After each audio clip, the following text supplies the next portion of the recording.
law and justice still provide standards by which war may be judged and peace may be sought. And I can think of no better person to help us begin that conversation than Dr. Jonathan Price, the Matrosik Fellow at Pusey House and the Pusey Fellow at St. Cross College, who runs the Centre for Theology, Law and Culture here at Oxford. Jonathan, thank you. Thank you, everyone. It's good to be supported here by the letters found in this room between Pusey and Gladstone, which were on the shelf over there. Good support, good Ciceronian English, different from mine. I wanted to say something. William, in his English modesty, was maybe all too modest because he mentioned Aristotelian forms, and I believe he's the first person in maybe 150 years, because he has a side gig as a physicist and a few degrees in it, to place an article featuring Aristotle as the main thinker in a top physics journal. And that was that. Which journal was that, William? The Foundations of Physics paper. Foundations of Physics paper. So read it, I dare you, and then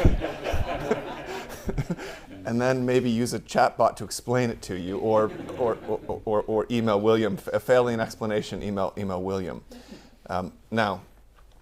Secondly, if you want coffee or tea or refreshment during this time, you may just quietly go back to the chapel, grab it, and return. Toilets are downstairs. The archive's on the left, it's closed. The toilets are on the right. Once you enter the little door, there's two more little doors to enter into. And I don't think there's any other remarks. Any practical questions before I jump in? I'd like to thank our academic program coordinator here, because although I'm the director, much of the directing now is actually, and coordination is actually done by Dr. Mehmet Tifti, who is also our custodian of the library, and we're really grateful to him for keeping the programming in order and helping make all of it work. And without him, we wouldn't have had such a glorious program this term, including the McIntyre Conference that some of you attended. That being said, I wanted to read something out to indicate, just before I give some kind of dense remarks about Grotius specifically. It'll be almost all you hear about Grotius until my lecture at the end, where I'll come back round to it. But I want to situate the modern conversation and a couple of the problems that obtain, because maybe of the siloed conversation about just war, which is often siloed from the way war making is actually conducted. So this is something that was written just the other day, and I'll tell you the author at the end, to indicate what war looks like now, including the kinds of agents that are involved.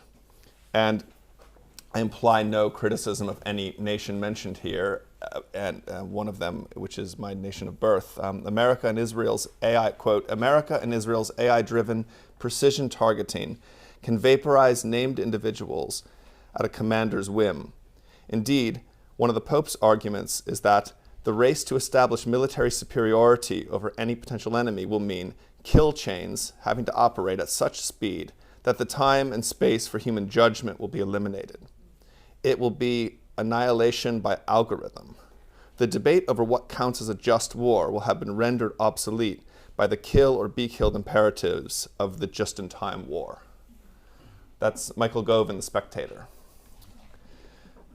I think just war theory still presumes classic virtues of individual, natural, human persons, and imagines a sort of king on horseback who's been advised by someone like Thomas Aquinas, who's going to go out with unitary executive authority and is going to deliberate and render justice proportionally, who's going to have peace as the end of war, who's going to be able to have advisors that give enough information that he can deliberate and come to a conclusion, and that it can be waged like that. And that's absolutely nothing like any war making that we've seen over the past 400 years. It's so much unlike it that the term war might not even obtain at some point. Now, the special problem that I think we need to draw attention to is that of corporate personality. Corporate personality here, meaning not just nations, not just private corporations and non-governmental actors, but corporate personality that's also emerging in delegated authority to algorithms, drones, and other things. We're opening up, we're opening into a world in which we don't really understand where the agency is. And the older term person, which I think should be applied more broadly to corporations and other delegated powers of corporate persons, should be helpful. It isn't, because we haven't done a good metaphysics of corporate persons. One of the background goals of this conference, which will manifest itself next year in a conference here, is to do a good social ontology, to account for what we might mean when we talk about collective or collected or composite or other terms we might use, persons or entities that act in the world in ways not unlike you or I act, but we find it very hard to individuate them. The problem of individuation is really the problem. That's always been the problem with anthropology of we humans, or God, or devils, or others. Individuation. Now, our bodies help us. Corporations don't have the same kinds of bodies and are therefore harder to individuate.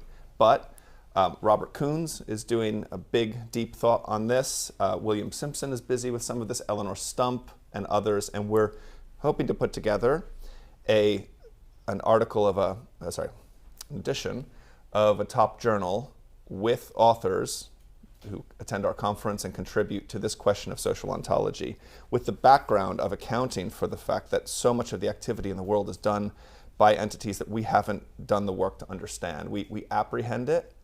When my river is poisoned, I understand it's the Dow Chemical Corporation. My river was not poisoned by the Dow Chemical Corporation. It's the Dow Chemical Corporation, DOWE, that has poisoned it, and that isn't reducible to a CEO or a board of directors on any one day or any specific thing. It somehow is the Dow Chemical Corporation, and we know that, and it's not any of the parts. Just like if I'm slapped on the way out by one of you for something offensive I've said, it was your hand that did it, and it was you that did it, and there's a mystery relating the member to the whole. We believe we have a suitable account of that, but that's the background problem. The second place I want to go is a better philosophical or theological anthropology than what we're currently working with. The revival of metaphysics and analytical philosophy helps us here, but it doesn't wholly help us because of the constraints of the analytical method and the constraints of modern Anglo-spheric analytical philosophy. The older tradition of Boethius and Thomas Aquinas and others with the concept of persona does help us, but I think we're still rendered with something that's either interesting as a definition and that can be found in the world, or something that's completely contextualized. So it's either wholly substance or wholly relational. But we find it very hard to account for what we mean by person besides recognizing them in the world. On the other hand, we are very bad at recognizing some kinds of persons, the unborn and the undead, right? Or not yet dead, right? We find it very hard to account for. Yeah, sometimes we do, sometimes we don't. Yes, and that, I think that indicates that a definition or the definitions we have simply aren't good enough. So that's a little précis of what we're hoping to do in the future, is some good philosophical theological anthropology with social ontology as a way into it.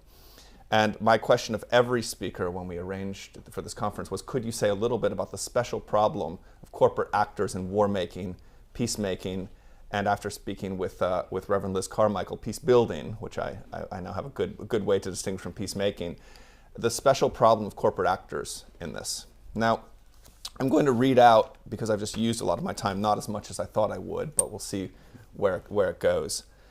What is law? What is war? Asked Grotius. These should be answered from the same center, according to Grotius, from the priority of the person, namely Grotius's doctrine of God-given natural liberty. Grotius does not merely offer technical doctrines of public law, private law, war, peace, promise, and property. He orders them around a particular kind of person. The person who is naturally free, in his words, sui juris, aut exousion, using similar cognates but not exactly the same words in the Greek and Latin, and able to dispose of his liberty by promising, contracting, consenting, binding himself, and thereby creating juridical relations. Law and war, in Grotius, are not two disconnected subjects. They are two possible outcomes of the same natural situation. Human beings desire society, according to Grotius, and possess reason, speech, and promissory powers. Yet they also contend over scarce goods, overdrawn resources, uncertain boundaries, and competing claims. Law is the means by which rational and social persons order their relations by knowable principles and binding promises. War is what becomes possible when such ordering fails, or when right must be pursued outside of the availability of civil judgment. Grotius' account of law begins with human sociability and with speech. Man is not merely an animal seeking his own advantage. He's a creature fitted for society, able to know and act in accordance with general principles. Law, in this sense, is not first the command of a civil sovereign, nor simply the will of the stronger party.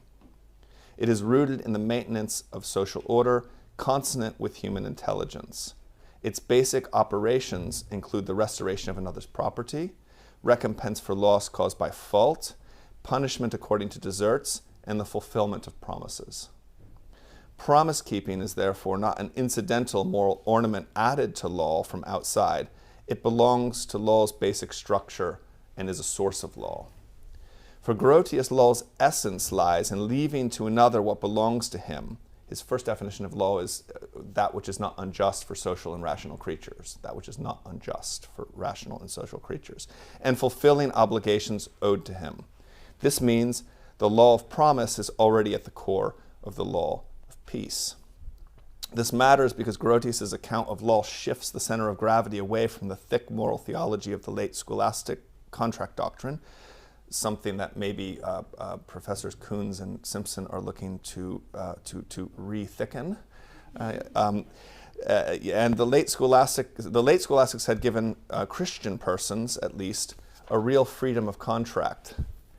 But that freedom was bounded by a shared moral universe.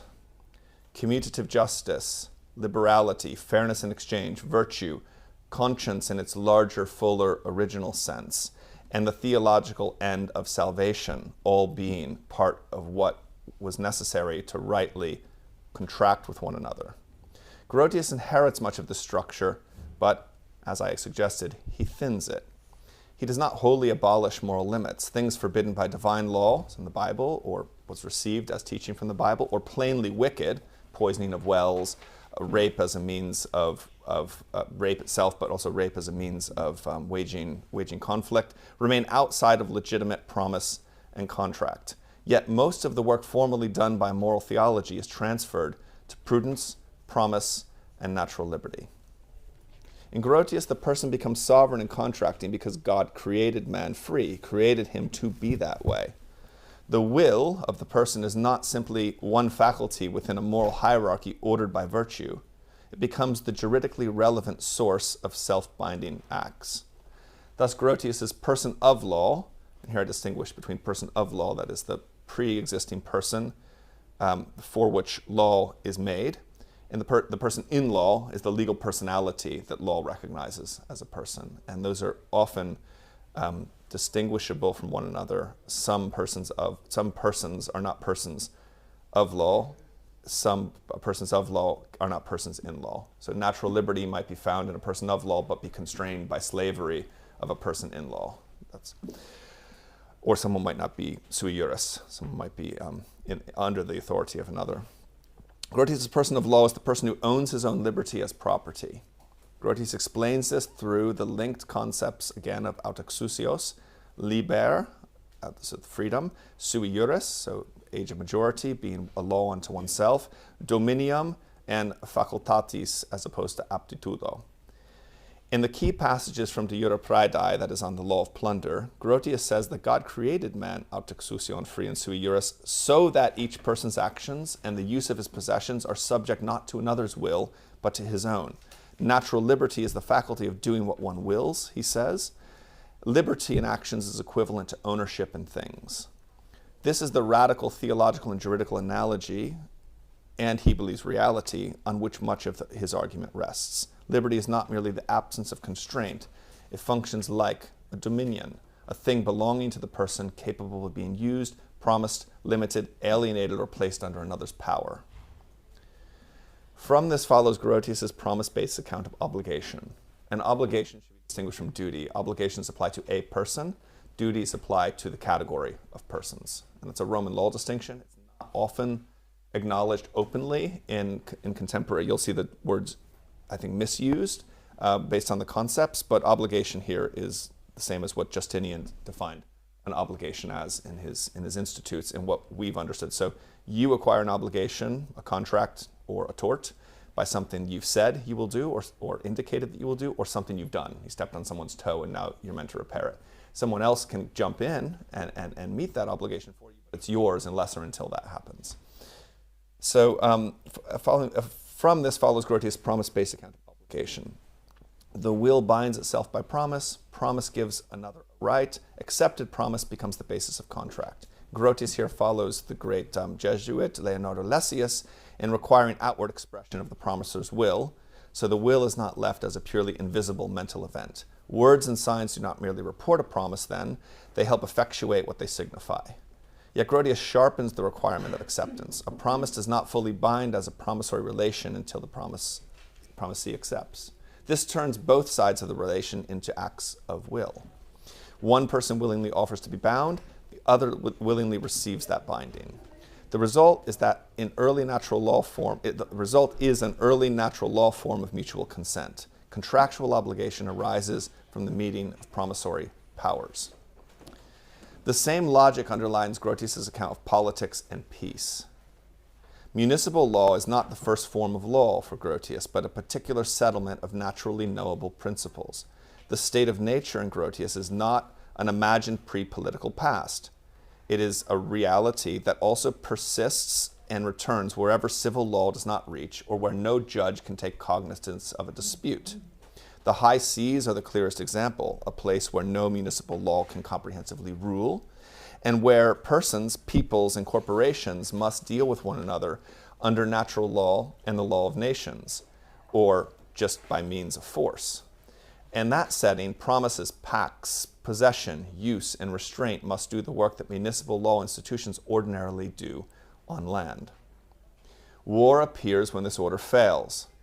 Grotius himself begins from Cicero's definition of war as contending by force, but extends the point beyond particular battles or instances of force. War, he says, is a condition of those contending by force. And incidentally, to anticipate something that Patrick will deal with in his lecture, Hobbes extends Grotius's definition 25 years later to say that it's the period of time in which there's more or less a condition of contending by force, meaning there's war, violence, or battle, or fear of it. Just the fear of it has the same effect on many people of having them not prepare for the future, not be able to live. Sorry, I think we didn't put our "Please be silent" sign out there, which they don't listen to anyway. But at least we've said it. So Hobbes' brilliance is to add this condition of the time in which. So once peace is declared, you're then in a time in which there's not the fear of war or the evidence of war in battles or contending by force. War is the condition of those contending by force. It can therefore include the whole state or posture of hostility, not merely a battle. More importantly, for Grotius, private war is older than public war and has the same nature as public war. Now, you might not have heard this term before, private war, but it's going to be, I think it's important, and it's something we don't use enough. We probably should as a term of art in order to understand the world we might be moving into, and we tried to move out of for a long time by having wars as the province of public authorities of some kind. This is one of the crucial Grotian moves. War does not begin as an exclusively public, state-centered, or group-centered phenomenon. It begins with persons who have claims, goods, injuries, and rights, and lack a judge. Private war is the type. Public war is a species or extension of that type for Grotius. Private war arises because natural persons outside civil settlement may have competing claims to necessary but finite goods. Two persons may each have a plausible right to seek, possess, or defend a water source, pasture, road, harbor, cargo, shore, or other scarce resource. Both may be acting within right, yet both cannot possess or use the thing in the same way at the same time. Without an arbiter, the conflict may become a condition in which either party is entitled to defend, ward off, seize, or recover by force. That is the problem municipal law exists to answer. Municipal law is positive peace, not merely the absence of war, but the presence of a certain kind of order. Not merely the absence of violence, but the institutional settlement of the conditions that would otherwise produce private war. And this is why Grotius's contract doctrine and his doctrine of war belong together. Contract is the natural route to peace because promise is the natural power by which persons order themselves with one another. A pact can settle relations before they become violent. A contract can distribute use, possession, risk, labor, or performance. A treaty can transform public hostility into positive public peace. Peace is therefore not merely imposed from above, and not usually imposed from above. It can be generated by the same promissory powers that create contractual obligation amongst private persons. Public peace is, in this sense, a scaled-up form of private peace. Grotius's striking move is to apply the private law logic not only to natural persons, but to corporate persons, again and again and again. Against a poorly Roman law reluctance to treat corporations as full persons, ancient Roman law basically had no concept of corporate personality. St. Paul is more or less the inventor of it. So if you don't like corporations as persons, or what's the case in the United States? What's it called? Everyone knows the case. No, that is a good case. That's a really good case. And more recently, it was about whether corporations can speak, whether they have speech. Citizens United. If you don't like Citizens United, blame St. Paul. Grotius assumes associations, peoples, nations, and trading companies can be analyzed in broadly the same moral, ethical, political, social, and legal terms as natural, individual, human persons. He does not necessarily use the later technical vocabulary of corporate personality, but the structure is present. Nations, peoples, and bodies such as the Dutch East India Company can stand in place of private persons relative to the whole of the human race. What applies to natural persons under the natural law may also apply, mutatis mutandis, to a corporate person. Grotius's, in winding down now, Grotius's key corporate person passage into Jura Belli, the law of war and peace, claims that although Ulpian spoke of private law, the great Roman jurist Ulpian, the same principle and principles apply to territories and what will become the law of nations, because peoples, in relation to mankind as a whole, occupy the position of private individuals in relation to one another. And this is the hinge. Once a people can occupy a position of a private person, Roman private law categories become available for international and corporate analysis and use. Possession, occupation, injury, promise, pact, restitution, damage, and self-defense are no longer confined to disputes among individual natural persons. They become usable and disposable in disputes among nations, companies, and peoples. This also means that the doctrine of war applies to corporate persons. If a natural person may enter into private war when a right is denied and no judge is available, a corporate person may do the same at the public or quasi-public level. Nations can be injured. Trading companies can be wronged. Obviously, nations can injure and trading companies can wrong. Peoples can be excluded from a common resource. Corporate bodies can promise, bargain, occupy, suffer loss, seek restitution, and, in extremis, fight. Grotius's law is therefore not detached Grotius's law of war is not therefore detached from his law of promise. It is the same juridical anthropology expanded from the individual human person to corporate persons, or to the corporate person. Finally, Grotius's law of war is not separable from his account of the person, promise, right, and corporate personality in summary. And again, this is why this is not a conference merely on just war or just peace or natural law for that matter. Our argument is that the metaphysics of the person, both natural and corporate, when settled, will give us a better way to account for justice surrounding war than we've been able to up to this point. And that is, we might also be able to account for the positive peace and for law and lawmaking thereby. I'm not suggesting that Grotius is the answer, but he's gotten us on the path to something that might not require a top-down or a wholly bottom-up approach, but for middle-sized substances of natural and corporate persons making agreements that can produce peace. Thank you.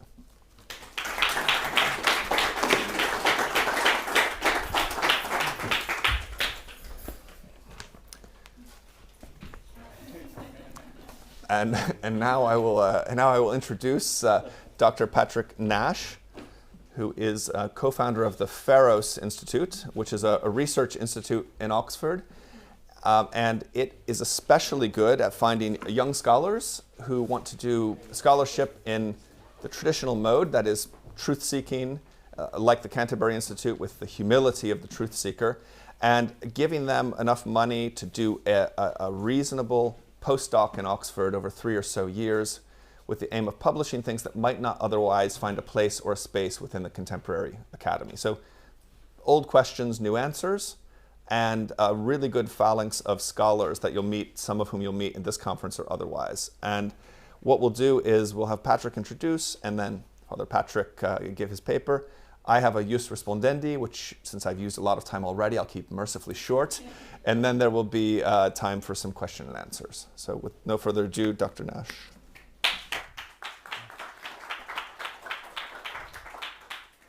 Well, thank you, Jonathan, and thank you all. It's a real pleasure to be here today. It's also my pleasure to introduce Patrick Riordan, who's a fellow at Campion Hall, Oxford, in political philosophy. And he's going to speak today on modern meanings of war and natural law and war and Hobbes. So, Patrick, without further ado, over to you. Thank you.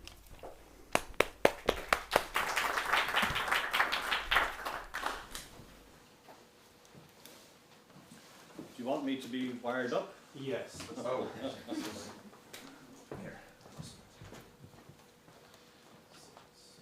Would you like Pusey and Gladstone here or no? I prefer not to rely on Gladstone. We'll move him. Not because of this Irish involvement.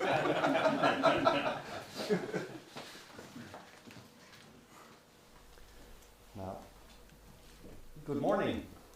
Good morning. I appreciate that this is a conference to mark the 400th anniversary of Grotius's Law of War and Peace. I do not contribute any competence on Grotius. My ambition is to offer something that contributes to contemporary concerns about war, peace, and about natural law. I turn to Hobbes not because I agree with Hobbes or wish to advocate on his behalf or to defend him.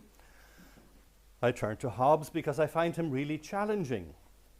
Whatever my own preferred stance may be, his ideas force me to rethink my position, and if needs be, mostly the case, to try at least to come up with better arguments. Thomas Hobbes is a wonderful Gesprächspartner, a great opponent, because he makes every effort to be clear. As we know, he modeled his presentation on Euclid's geometry and attempted to contribute a moral science as rigorous as the emerging sciences of the 17th century. He pays a lot of attention to the meaning of his terms and the steps of his inferences and deductions. So that makes him both accessible and vulnerable to critique, but also challenges his critics to be equally transparent in their arguments. Is the sound coming through all right? I rely primarily and here exclusively on the text of Leviathan, 1651, and not on the whole of Hobbes's corpus or on developments in his thought, since my main focus is on the ideas and arguments that he presents on our topics of natural law and war and peace. A frequent challenge made to anyone appealing to natural law is to provide examples of laws known from nature. Hobbes at least can meet that challenge. He provides a fundamental pair of laws in chapter 14 of Leviathan, and in chapter 15 a further 17 laws are listed. Some clarification is needed about his distinction between natural rights and natural law, and his distinction between natural law and civil law. I won't rehearse these in detail here, since I assume that the material is familiar, but just to remind us, jus naturale, he says, is the right of nature, which he calls a liberty, the freedom to do anything one thinks or judges is necessary to preserve one's life. So freedom to do anything that you judge is necessary, even to kill another. That's the law of nature. That's the jus naturale, the right of nature. The law of nature, the lex naturalis, is a precept or rule forbidding self-destruction. Now, right or liberty and law or rule are opposed. They are opposed as liberty and obligation. Right is liberty to act, and rule constrains liberty, limits it. Another relevant distinction is that between the analysis of the constitution of a civil society, a commonwealth, and the application of the analysis then to international relations. The latter is our main focus of concern, I assume, for when we speak here about war, we mean the breakdown of relations between different sovereigns or different commonwealths. It's very interesting to hear that other distinction that Jonathan mentioned from Grotius about private war and public war. Of course, when Hobbes is describing war, he's speaking about the condition of the state of nature prior to the creation of the Commonwealth. But we're familiar too with the way in which his ideas are applied to international relations as also being a state of war, because there is no sovereign strong enough to keep everyone in awe, to keep everyone bound by fear to keeping their promises. And that is also the relevance of his remark quoted by Jonathan about the nature of war being like bad weather. When it's rainy weather, it's not raining all the time, but there is the tendency and the inclination to it, and that's what we expect is going to happen. We don't go out without our umbrellas. So time being a feature in the understanding of war. So what is this fundamental law of nature that Hobbes formulates? I quote, "It is a precept or general rule of reason that every man ought to endeavour peace, as far as he has hope of obtaining it. And when he cannot obtain it, that he may seek and use all helps and advantages of war. The first branch of which rule containeth the first and fundamental law of nature, which is to seek peace and follow it. The second, the sum of the right of nature, which is, by all means we can, to defend ourselves." So end of quotation. So I put this crudely: make peace. If you can't make peace, make war. Am I jumping too far ahead here? There is no mention of war in that fundamental law that I cited, surely, but only of defense. But this is the problem. Defense, according to Hobbes's analysis, is provocation of the opponent, and is as likely or even more likely to trigger war as to prevent it. Recall his analysis from chapter 13 of the different sources of quarrel between people and between peoples. First, competition. Secondly, diffidence. Thirdly, glory. The second reason, diffidence, he explains as motivating defense. And attack is the best means of defense, as you know. It is the sense of vulnerability in the face of a stronger neighbor who might be tempted to attack. I quote, "to make themselves masters of other men's persons, wives, children, and cattle." End of quotation. That second reason, diffidence, is the motivation to defend those persons and assets. But preparations for defense also have the effect of awakening the sense of diffidence, of vulnerability in that neighbor. So to their reasons for making war, so the possibility of gain, is added also the avoidance of loss through diffidence. This second reason he gives for fighting is significant for my analysis. Hobbes suggests that when a country or a person feels vulnerable, threatened, they will calculate that since attack is the best means of defense, they should strike preemptively, get their retaliation in first, as the saying has it. And of course, in the state of nature, the liberty that each one has is the right to do precisely that, the right to anything that might be contributing to preserving one's survival, preserving oneself and surviving. He also analyzes this rationality in the presence of bullies. Bullies who are always likely to overestimate their own strength and push matters too far. A wise person should realize that simply reactive defense won't guarantee them survival or security. And he spells that out.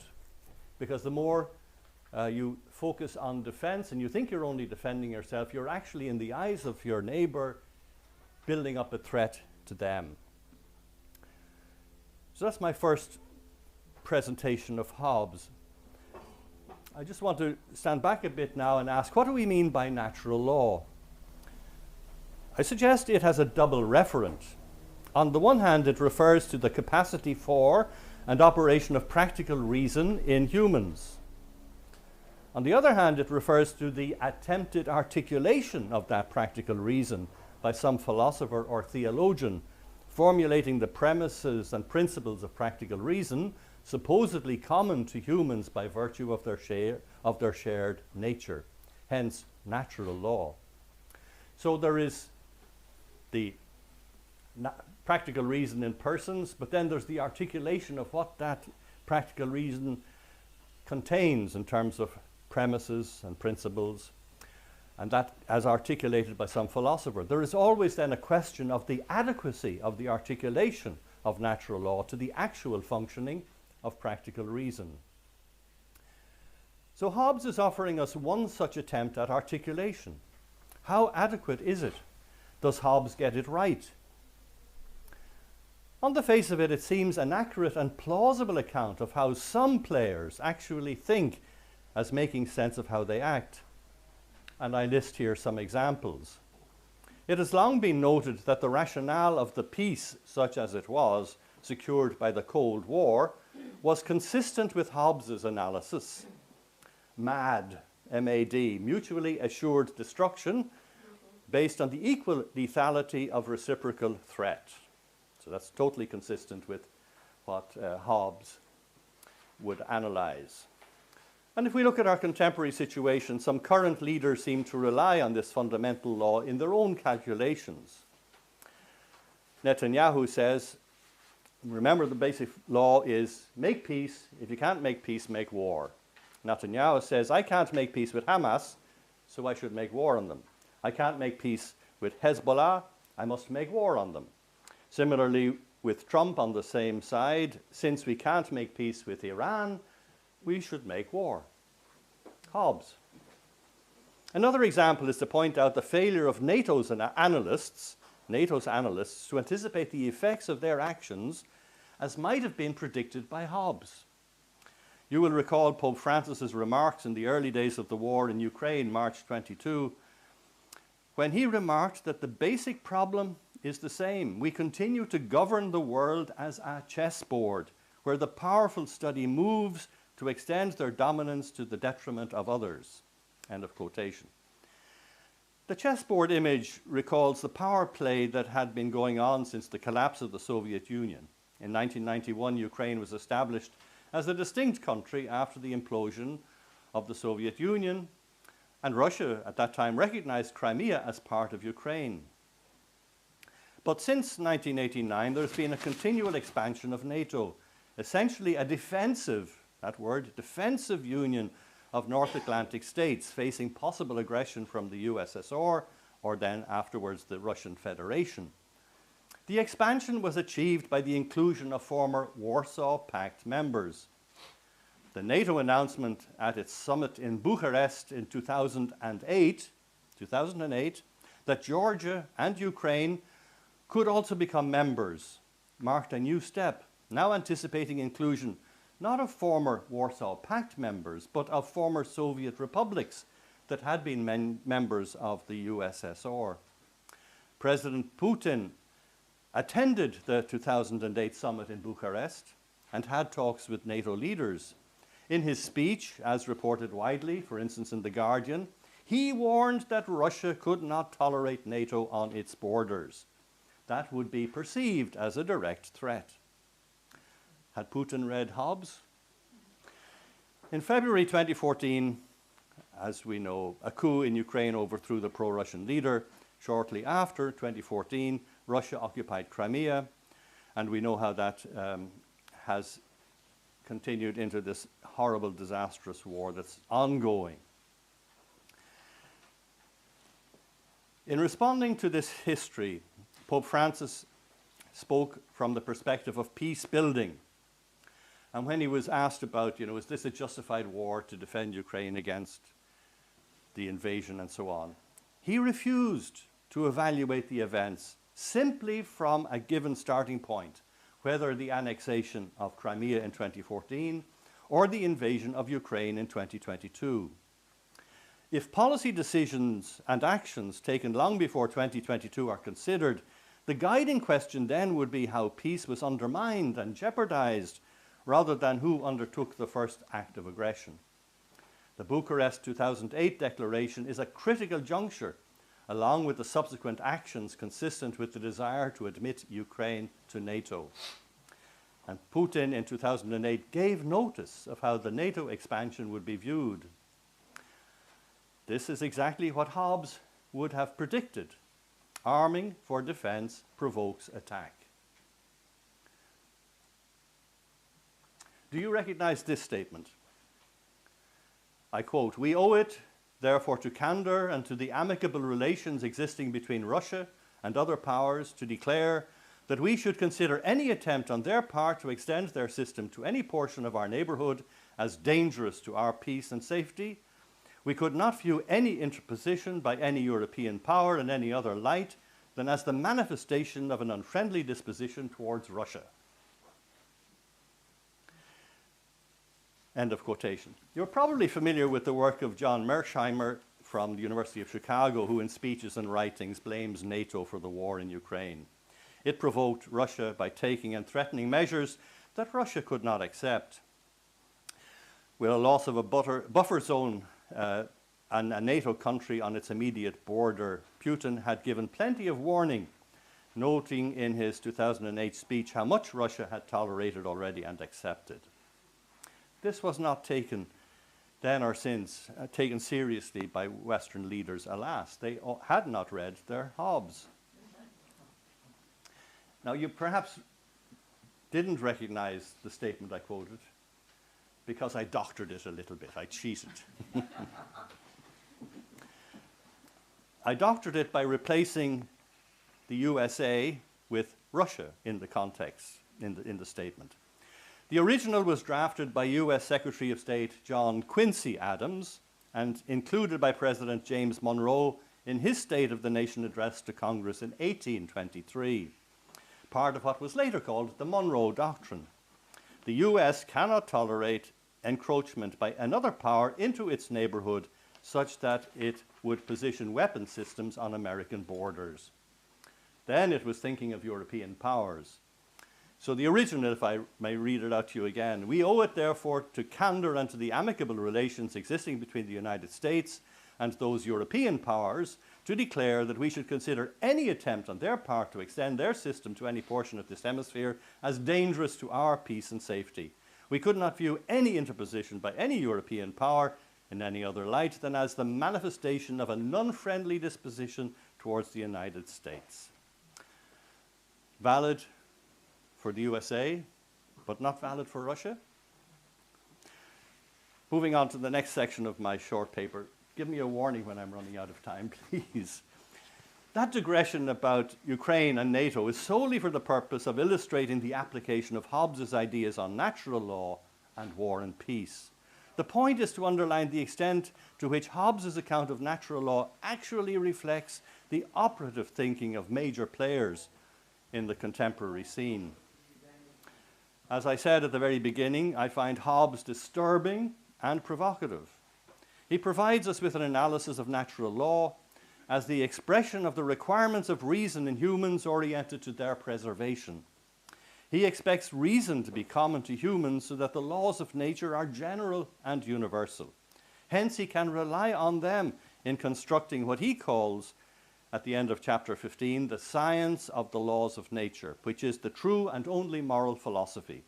For moral philosophy is nothing else but the science of what is good and evil in the conversation and society of humankind. Those of us who appeal to our understanding of natural law are inevitably challenged by Hobbes. His account of these laws is built upon 13 chapters describing human nature and the natural condition of humans.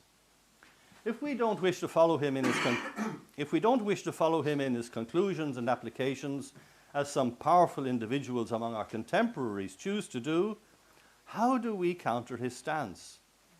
Can we do so, A, with an alternative description of the human, and B, with an alternative account of practical reason?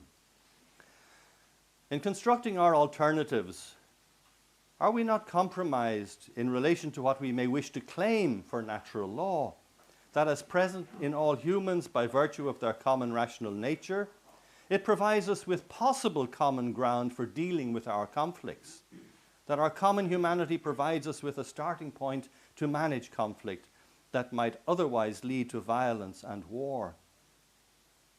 A common rational human nature, of course, does not entail that we will find agreement on the formulation and articulation of the natural law. Experience reveals that there are varied accounts, and that Hobbes's account seems to imply that in the international sphere there cannot be any lasting peace, but only perpetual war, in the absence of a global sovereign capable of holding everyone in fear of the consequences of breaking their promises, of violating the rules propounded by that sovereign.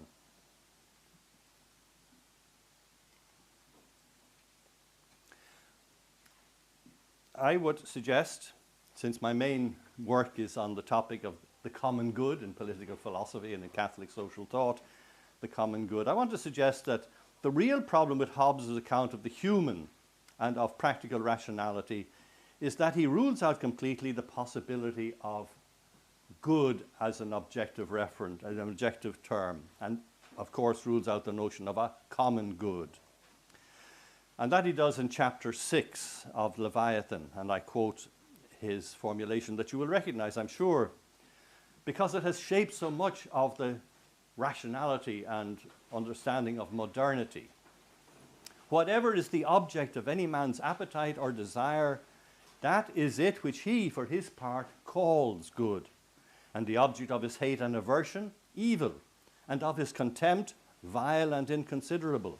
For these words of good, evil, and contemptible are ever used with relation to the person that uses them, there being nothing simply and absolutely so, nor any common rule of good and evil to be taken from the nature of the objects themselves.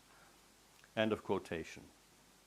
Good and evil are not terms applicable to objects, to things in nature, to realities of our world, and this is the topic that was spelt out by William, one of the themes that has been avoided in modern philosophy, but which is essential, I think, to recovering an adequate natural law that is capable of helping us to find ways to overcome the tendency to war and to make peace. Good and evil, according to Hobbes, are not terms applicable to objects, but simply express the approval or disapproval of the speaker. There is nothing in reality corresponding to these terms, so no objective ground for agreement. The solution is, for him, is the establishment of an authority that will determine and set the standards to be applied. But our prospect of getting such an authority in international relations is what means in international relations there will be perpetual war and not peace. I've got 5 minutes, so I'm going to just try and wrap up quickly. I return to this remark about the complexity of the notion of natural law with a double referent. On the one hand, it refers to the capacity for an operation of practical reason in humans. On the other hand, it refers to the attempted articulation of that practical reason by some philosopher or theologian. And there is always the question of the adequacy of any articulation to the actual functioning of practical reason. So I recall the document prepared for the International Theological Commission of the Catholic Church in 2009, In Search of a Universal Ethic, a new look at the natural law. The commission was appointed to advise the Congregation for the Doctrine of the Faith.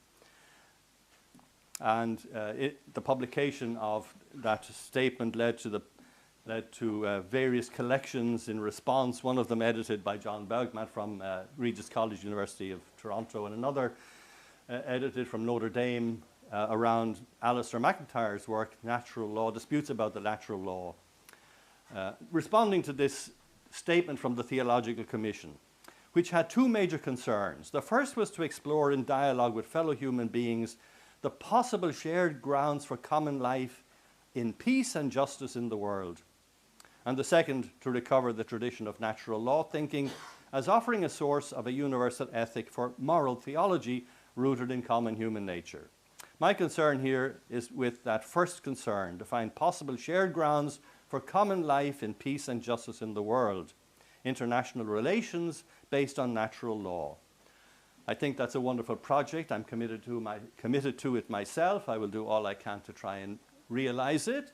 But I think Thomas Hobbes challenges us and provokes us to do better than we have done so far. Thank you for your attention. So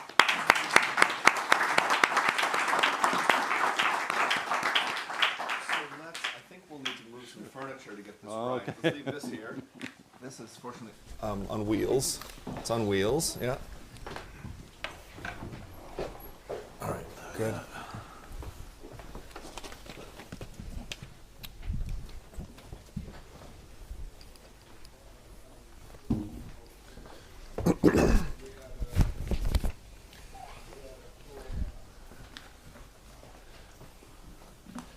I'll give a really quick response to what I think is an Aristotle-derived problem that Thomas Hobbes has inherited that maybe another tradition of philosophy or natural law can help us to solve. And that's this. Grotius believes we have what the Stoics also believed we had. That is, a desire for society with one another. It's not only that we like one another, it's that we want to be around one another. We're curious. One of the reasons we might not fight when we're out on the high sea is because we might want to make friends and discover things. And one of the reasons people went out wasn't just for plunder or for bags of gold, but for curiosity about the world. You know, there are also the Charles Darwins, along with conquistadors.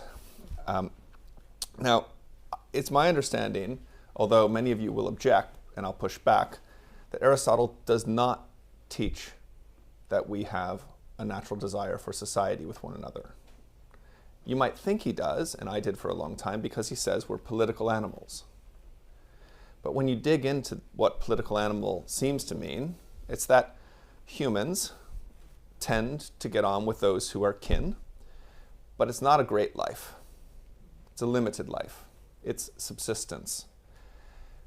There's a hypothetical imperative then. If you want better than subsistence, if you want to not just survive, but you want to thrive, you're going to need a bigger plant. You're going to need more. And you might need to put your city on a hill with a port, and you might need to. And then you get into all of these descriptions of what might be needed in order to have more, including eventually in order to have contemplation. Enough liberty available to some to contemplate things, which happens when the city has surplus and can allow a class of people, like the Aristotles and Platos, the time to do that. But as far as I've read in Aristotle's corpus, he doesn't say, we really like one another and seek out one another. Friendship might be a subset of this, that within the city, there's political friendship and there's friendship and virtue. But again, the high level of instrumentalization, even of friendship and virtue, makes me a little bit suspicious that we're not getting a doctrine of sociality or sociableness in humans. Hobbes has inherited this. The best way to understand Hobbes is Grotius minus sociality. If we have suspicion, not curiosity, when we come into contact with one another or a stranger, then we need to understand that his possession of a sword is an instigation perhaps to war. If we have curiosity, though, we might ask him about his sword and engage him quite differently. And so I would challenge those who rely or over-rely on a wholly Aristotelian account of this, which I think Thomas Hobbes largely inherits, to ask whether the Stoics and the Christians who inherited Stoicism with doctrines like caritas didn't have the better way. which involves not natural enmity or suspicion, but natural brotherhood, or at least potential brotherhood. And Grotius's doctrine of God-given natural liberty and universal brotherhood is a proto-example of what you find manifesting itself in modern politics and doctrines of the least well-developed doctrine of the French Revolution, but the one that you wish they developed most and first, which is fraternité. Probably a better way forward than liberté turned out to be for many ahead. Now, I will end my jus respondendi there and sit there and say nothing more for the rest of this time and leave it to the Patricks to we need a collective noun for Patricks because we've managed to have at least two at the table. A murder of Patricks. A murder of Patricks. A judgment of Patricks. Well, thank you. Patrick, would you like to respond to that? And then we'll open it up to the crowd. Well, there's the question there whether Hobbes' perspective is influenced by his reception of maybe a distorted Aristotle. I can't really say anything helpful on that, but it's definitely the case that he considers suspicion rather than curiosity is going to be the big motivation when strangers meet. I mean, critics will point out how much he takes for granted in terms of, who is he talking about? Isolated individuals or representatives of families or whatever. So there has to be some kind of social relationships presupposed, but his model is of a state of nature where there are only individuals who are constrained whenever they encounter each other as strangers to be suspicious, and therefore the motivations to fight rather than to be friends will be, what can I take from this person that is of use to me, or what is this person likely to feel wanting to take from me that might be of use to them? So the competitiveness that puts one in the position of suspicion, and then also the sense of glory. What do I need to do to assert myself and establish a reputation so that I will not be a pushover to other people who can observe me being pushed over by this guy? So suspicion is his default attitude. To what extent that comes from a misreading of Aristotle or a correct reading of Aristotle, I am not competent to answer at the moment. Thank you. And just one question from me before we hand it over to the audience. So to what extent have modern natural law thinkers, if at all, addressed the new phenomenon of lawfare? So we tend to, especially in the West, distinguish between war and peace, law and war, whereas in the last few decades after the Cold War, those have started to break down. And there's a book by Mark Galeotti called The Weaponization of Everything, where you're not in a formal state of war, you might not even be shooting, but everything from the society's laws, foreign migrants, everything is weaponized for a political end. Is natural law theory and modern thinkers, are they keeping up with that? I don't think so, but I'm, again, not going to claim competence in surveying all of that literature. The one thing I will observe is how, if we go back to what Aquinas says law is a directive of reason for the common good of a community made by those with care for the community. He assumes it is just one, but those with care for the community and promulgated. So the law is always about the good for some community. And I think that has been neglected in early modern reception of natural law. And there's a recovery of emphasis on the good, as we've seen with the way in which philosophers have, and theologians too, have come to realize it isn't just about law, it isn't just about virtue, it's also about the goods that are at stake. And in the modern period, especially say under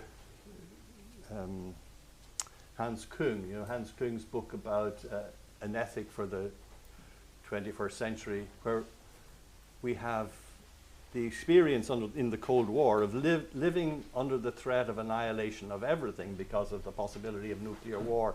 Doesn't that provide us with a a context in which we can revert to a vision of what is the good that we want to achieve. What is it that we just don't, not that what we want to avoid, what we want to achieve. And similarly, the climate crisis and the environmental crisis pushes us in that direction, where what is looming is, by following out the rationale that we have inherited, the rationality that we have inherited of competitiveness, of seeking one's own advantage, by weaponizing everything, how do we get out from under that to find a way of caring together for our common home and for our common humanity? So I'm not competent to answer the question about all of the literature, and you probably can say more than I. Do we have any questions from the floor? Tom. Tom Simpson, I'm a philosopher by background. Thank you very much for the talk. Can I just kind of clarify the section around the application of Hobbes to Ukraine and Russia's invasion of Ukraine in 2022? So I think we're all familiar with situations where an injurious act occurs, where there's more than one party who carries blame for that. And I take it the situation in the 2022 invasion was that Putin and Russia acted injuriously towards Ukraine in invading. And there's an additional question as to whether there are other parties who carry some blame for that. I didn't hear you affirm the first conjunct, the blameworthiness of the injury of the invasion.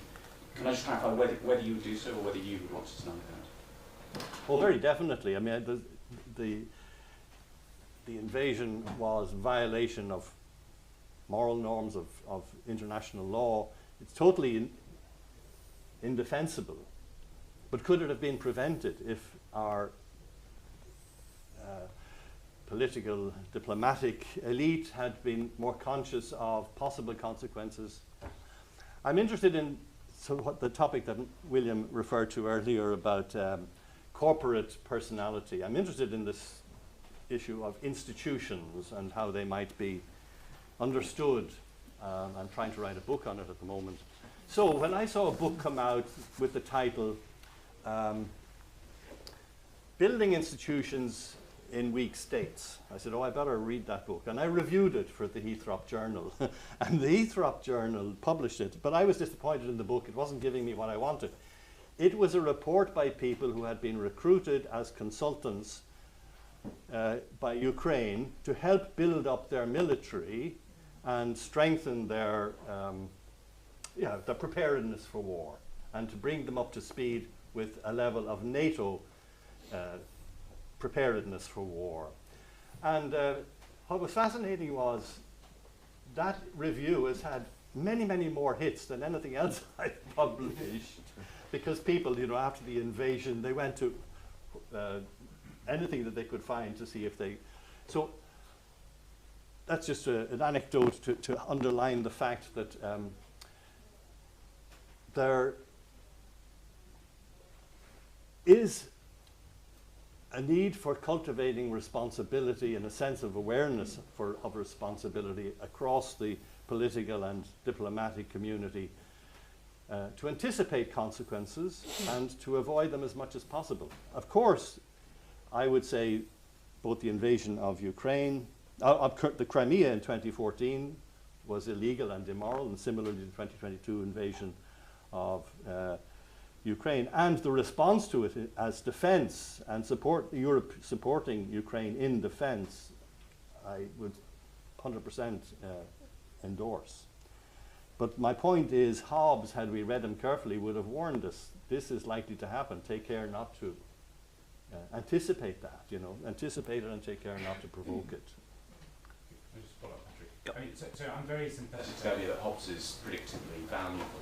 And obviously you specifically disavowed endorsement of Hobbes, which is kind of really important to get on the dialectic. I think the Monroe Doctrine, I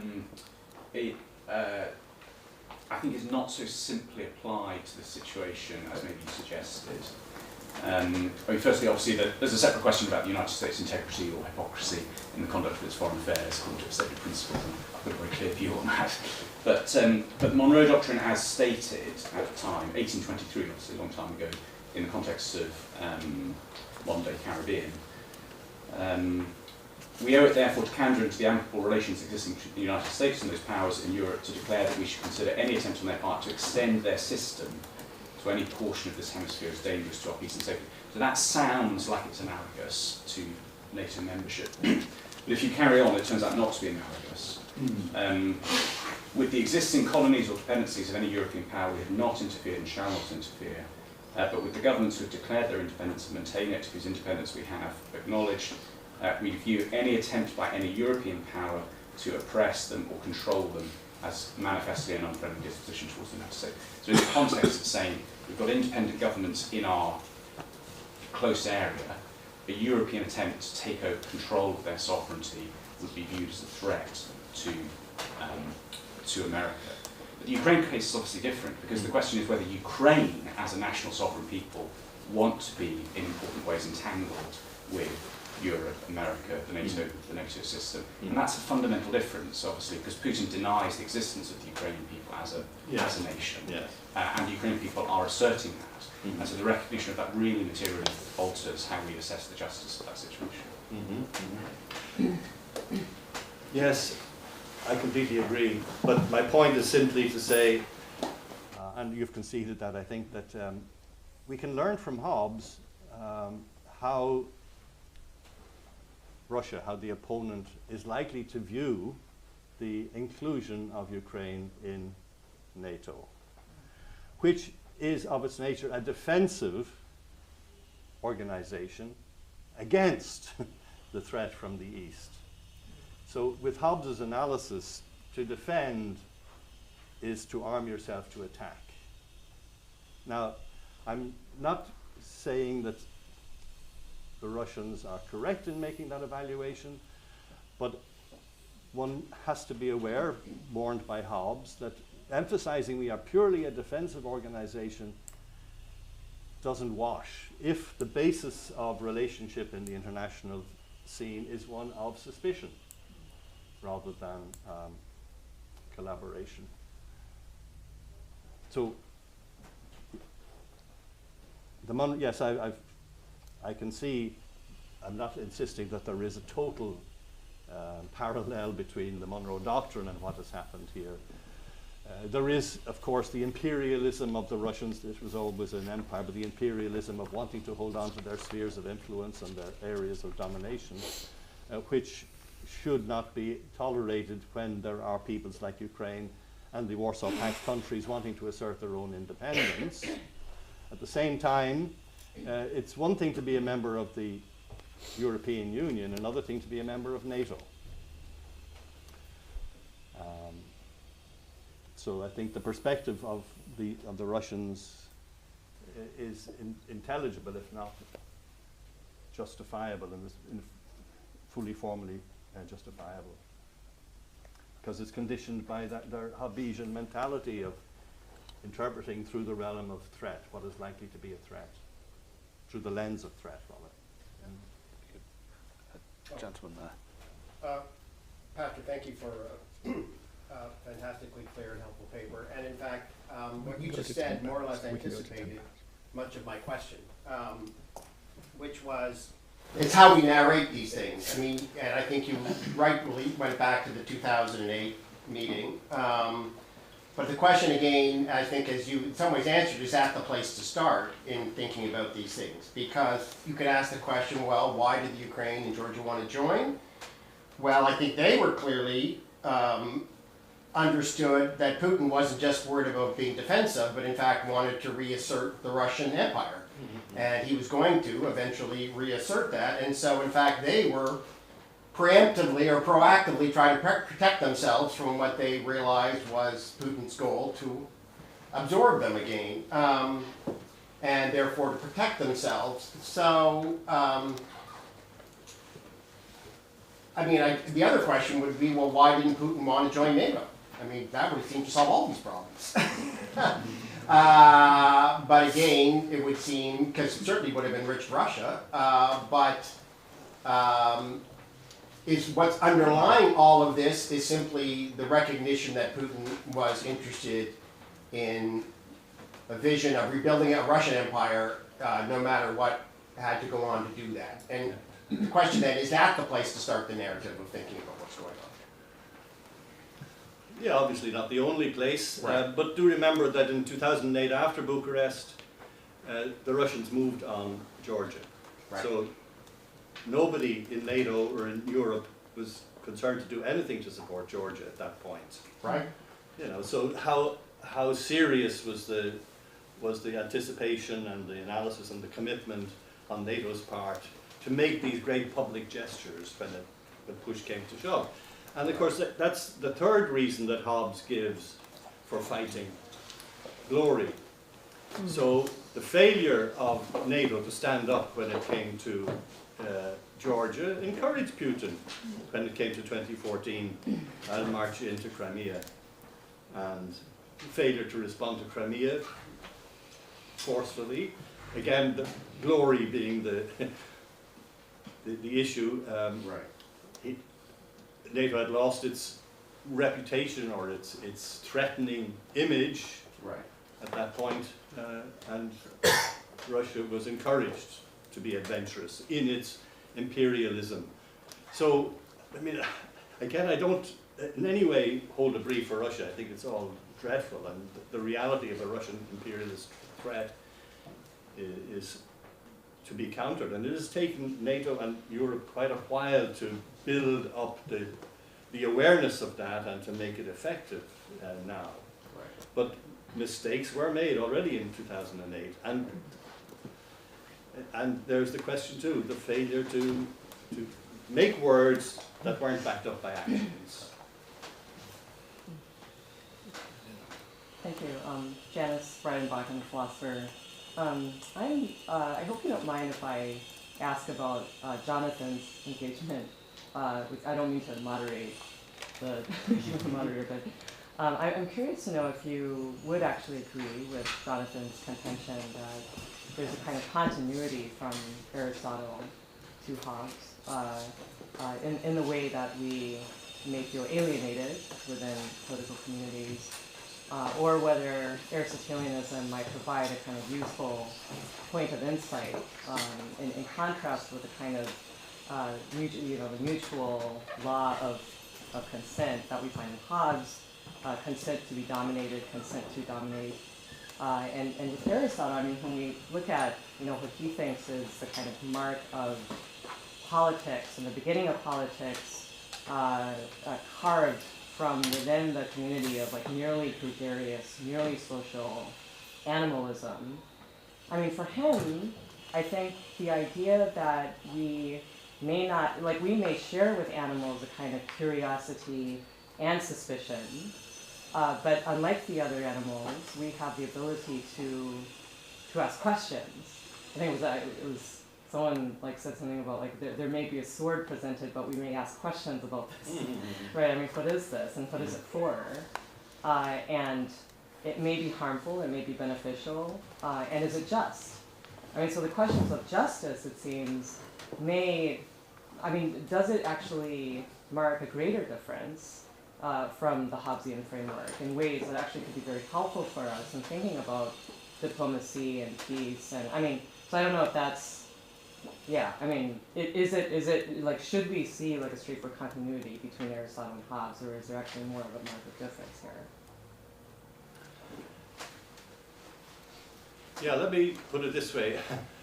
I would start with Aristotle and say, yeah, it is the capacity for reasoned speech that makes us political animals. The capacity for reasoned speech. And community, bondedness, being related, relies on there being some agreement on what is good and bad and right and wrong and useful and harmful. And that we find reinforced by experience in relations that are simply business relations of trade and exchange and so on. We do manage to collaborate and cooperate with people, with one another as humans, relying on our capacity for reasoned speech, but without radical commitment to being fellow citizens in a single entity. So that emphasis on reasoned speech and on agreements, finding agreements on what is just and what is useful and what is good, that's the starting point. But if in that approach we forget what we can learn from Hobbes about how promising was the big theme for Grotius. Hobbes has this wonderful big long discussion about the difference between a promise and a covenant. Right? And the covenant is a situation where people promise to do something, but one person delivers first and the other person has to wait till later to deliver. How do I trust, by sending my money now, that the book will be delivered in a week's time? Okay, whatever, the usual, it can be a bigger thing than that, but that's where covenant comes in. The basis on which I can rely on somebody's promise, not to deliver in the immediate exchange, but down the road, and down the road can be in 20 years' time, you know, when it comes to making peace. So how do I trust that? And this is where I think real questions arise for us as Aristotelians in saying, well, okay, well, what kind of structures do we have to have in place to make promising like that effective? Because it will not be unreasonable for some people to be suspicious and to doubt and to say, I put my life savings into this and you're telling me I'll get it all back in 20 years' time. Really? You know, so that's the way I will approach this. Sure, I begin with Aristotle, but I will not forget what we can learn from Hobbes, which then we reconstruct in terms of reasoned speech and in the context about what is good and evil. I'll quickly, I didn't want to throw out Aristotle or Aristotelianism itself, which I benefit from and I participate in, by making the comment that perhaps Hobbes is fulfillment of one of the teachings of Aristotle, and I'll make that clearer. Reasoned speech makes us a political animal, but being a political animal doesn't mean we need to live in a polis. If we're self-sufficient, we don't have to. If we're the kind of person, like if we're godlike, we don't have to, we probably shouldn't. If we're an animal, we can't. But reasoned speech gives us the ability to do things that animals can't, and that means we can declare over time, and again here Hobbes, a peace through law. That means I can live next to untold numbers of people whom I've never met and will never meet in harmony because a certain word has been declared and believed. That is, there is law over us or something of that sort. That's remarkable, and that makes social animals, bees up to bonobos, into political animals if they have that capacity, the ability to have large-scale peace in settings that then can provide excessive production and opportunity for us not just to survive in a beehive, but to thrive in a polis.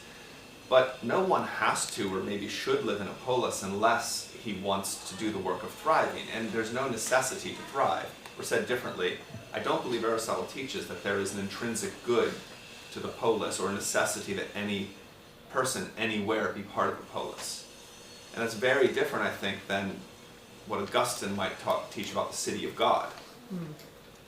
And if you want to compare the two, and that Plato probably does bend more toward political life as necessary than, ironically, than Aristotle would. Patrick, I wanted to say something about Hobbes and my understanding of him. I believe that Hobbes is always talking about the paterfamilias when he talks about man's relation to one another. That's the only way to make sense of his work. And that's the reason why once the problem is solved between princes, so heads of households solve it, goes to princes, it begs for a universal sovereign. But I don't think he's foolish in thinking that, you know, inside families, sons and daughters and husbands and wives are looking at one another as a danger to one another. Yeah. Man is wolf unto man, but remember, wolves live well and thrive in certain kinds of communities. When the wolf is outside of that community, he's a danger to other wolves and other creatures. We made an executive decision at 5 more minutes and to start the next session with a delay of 10 minutes. So one more question. Just a word in defence of Aristotle and Philia, if I might. Does Aristotle not say that Philia comes with virtue. It may be a virtue, and then he goes on really to analyse it as being the fruit of virtue. And it's much broader than just the city, the polis. It is a human trait that humans help each other. When you're a traveller, you will find people helping you. And that at least is what Aristotle found, and he travelled quite a lot. So philia is something fundamental to human existence. And when he says it is a virtue or comes with virtue, and that's at the beginning of Book 8 of the Nicomachean Ethics, he leaves it open to further exploration done by Aquinas, for example, on what that means, and in terms of philia perhaps being a virtue, and for Aquinas it is caritas and so on. But then he goes on to talk about how those who live the virtues do create social cohesion. So I think that he is very much for philia, but perhaps in a broader way than you're thinking. Is that a virtue that would require a certain kind of political life as precondition for it to be nurtured or grown? A traveller between cities is probably coming across someone who's also hosting because he has extra that's been produced by a polis or by a political community of some kind. Well, that would be one expression, provided your host is a virtuous person. Maybe the simple version of the question, which I don't have an answer to, do these higher virtues require a polis in order to manifest themselves in human persons for Aristotle? I don't think Aristotle says so, but he wouldn't need to. It's humanity in general which tends to help each other. And on that note, thank you to Patrick, thank you to Jonathan, thank you to all of you.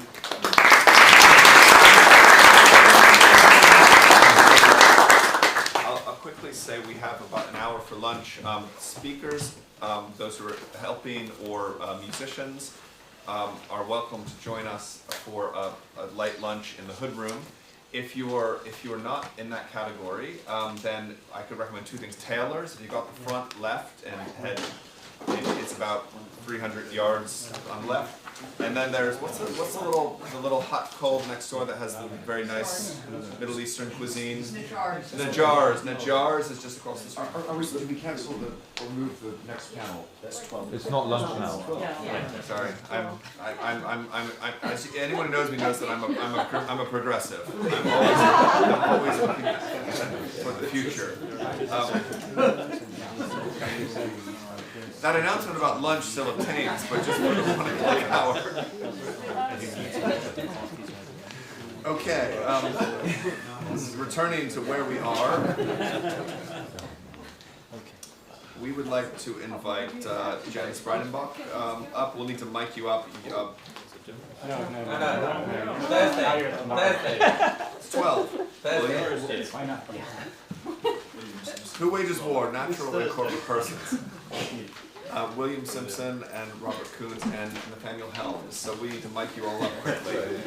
Sorry, that probably will happen again. We need a apology.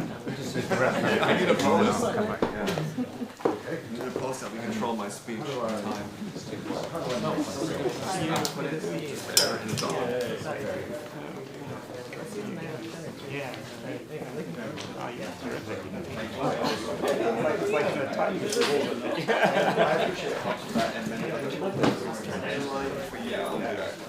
Young.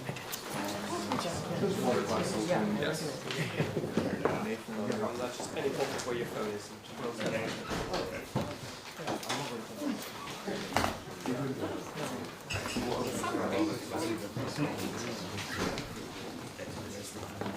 I'll just say yes.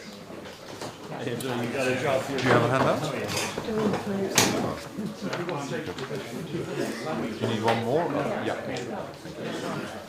It's back there, I think. Yeah, and it's got it. Yeah. Do you need a copy as well? No, I got mine. So, what should I do back here?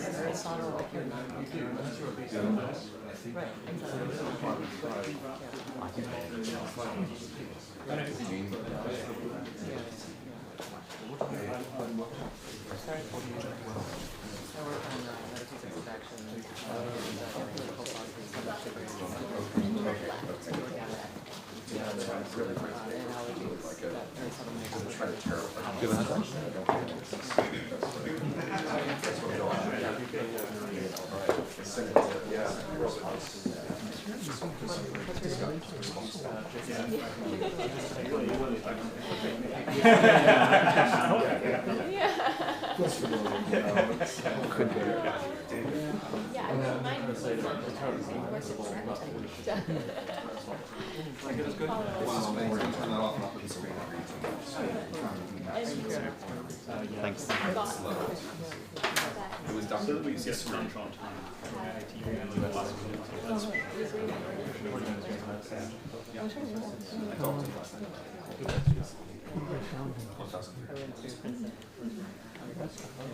This was Dr. Pusey's projector, and it's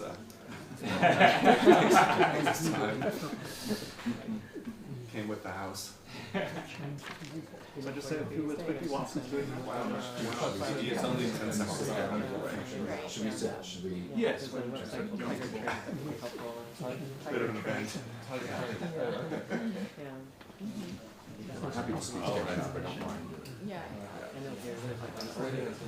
But you completed them.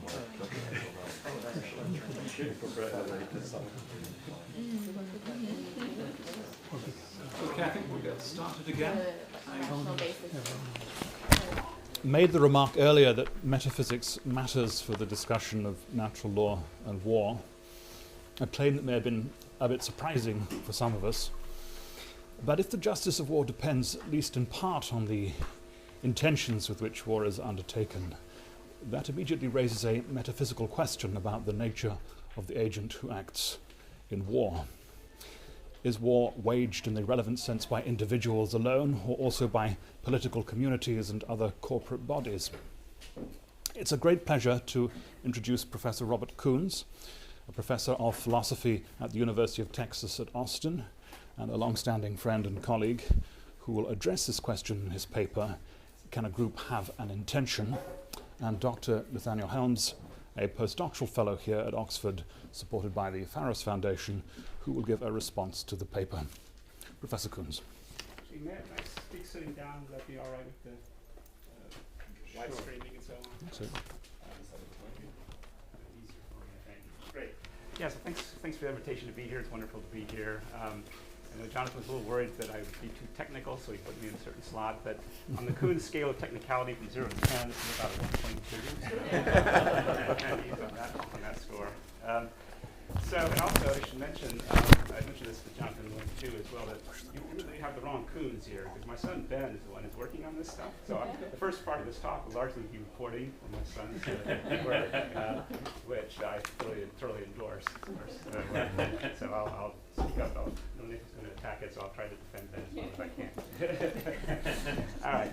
So much of just theory assumes that the war maker is a single individual, prince. Jonathan William, others have mentioned this already.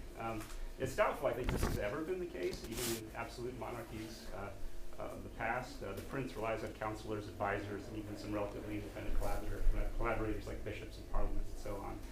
But in modern times, it's undeniable, I think, that it's political organizations, administrations, parties, governments, and so on, that decide whether to go to war and how to conduct the war. Despite this fact, many contemporary commentators on the justice of war on the internet, including my good friend Ed Fazer, who applied just war theory to the problem, say, of Iran, often assume that the intentions of the United States government in the war against Iran could be discerned by exploring the psychology of Donald Trump. A scary prospect. But in fact, I'll argue that the private intentions, even of Trump, are not dispositive on the question. The issue is not the intention of the president, but of the administration which he leads. Now, traditional criteria of jus ad bellum, which I'll talk about mostly, certainly imply that the war maker knows, or at least justifiably believes, that the criteria have been met. Reasonable chance of success, for no further resort, and so on. But I want to focus on another criterion, that the war maker act with the right intention. So is it possible for an organization, a group, corporate entity, to have an intention at all?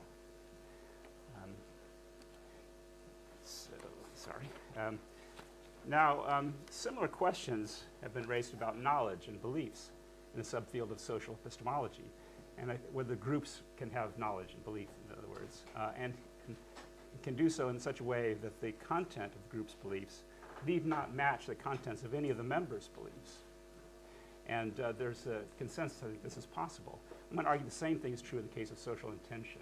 A group can have an intention even though no individual has that intention. Now, I'm going to, well, as I mentioned, on my son's work on social epistemology, Benjamin Kuhns has developed an account of group knowledge that builds on Alvin Plantinga's proper function theory of warrant. So according to Plantinga, an individual S knows that P, just in case S believes that P, S's belief that P, so it is a little technical, sorry. S's belief that P has been formed and sustained by the proper functioning of S's cognitive faculties in an environment F where the faculties have been well designed, sorry, in the environment E, where the faculties have been well designed to produce true beliefs in that environment E. So Plantinga speaks of the design plan of the cognitive faculties, which relies on a serious kind of teleology here. For the theist, our design plan is literally the content of God's intentions in creating those faculties. But then, so here's on the handout, this is Ben's application of Plantinga's theory to group beliefs, group knowledge. So a belief B has warrant for group agent S, if and only if the relevant members and other parts, those involved in the production of B, are properly functioning in a social environment sufficiently similar to the one for which S's faculties are designed, and the modules of the design plan governing the production of B are aimed at the truth and such that there's a high objective probability that belief formed in accordance with those modules in that sort of environment is true, and the more firmly S believes in B, the more warrant B has for S. So basically just transpose Plantinga's account to the case of groups. Now this can be applied to group knowledge so long as two things are true. We can make sense of the groups having beliefs at all, and we can identify the group's cognitive faculties in such a way as to imply that they have a design plan that's oriented towards the truth. On the first point, groups can certainly issue group assertions that express group beliefs. And if, as I will argue, groups can have intentions, we can also discern a group's beliefs by how its intentions lead to overt actions and behavior. Now, on the point of the design plan, we may have to suppose that a government or political organization can, as Thomas Hobbes supposed, Hobbes comes in again, can count as an artificial person, Organizations have internal structures and rules which assign roles and functions to individual members and subgroups.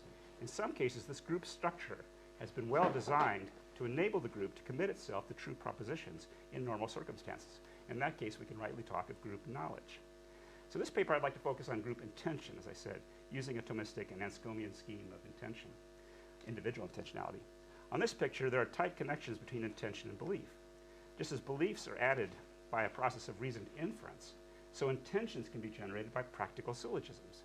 And just as there are basic beliefs that don't need to be justified by further beliefs or inferences, so there are basic acts of willing the good. So again, groups reason or have such basic acts of willing. That's the crucial question.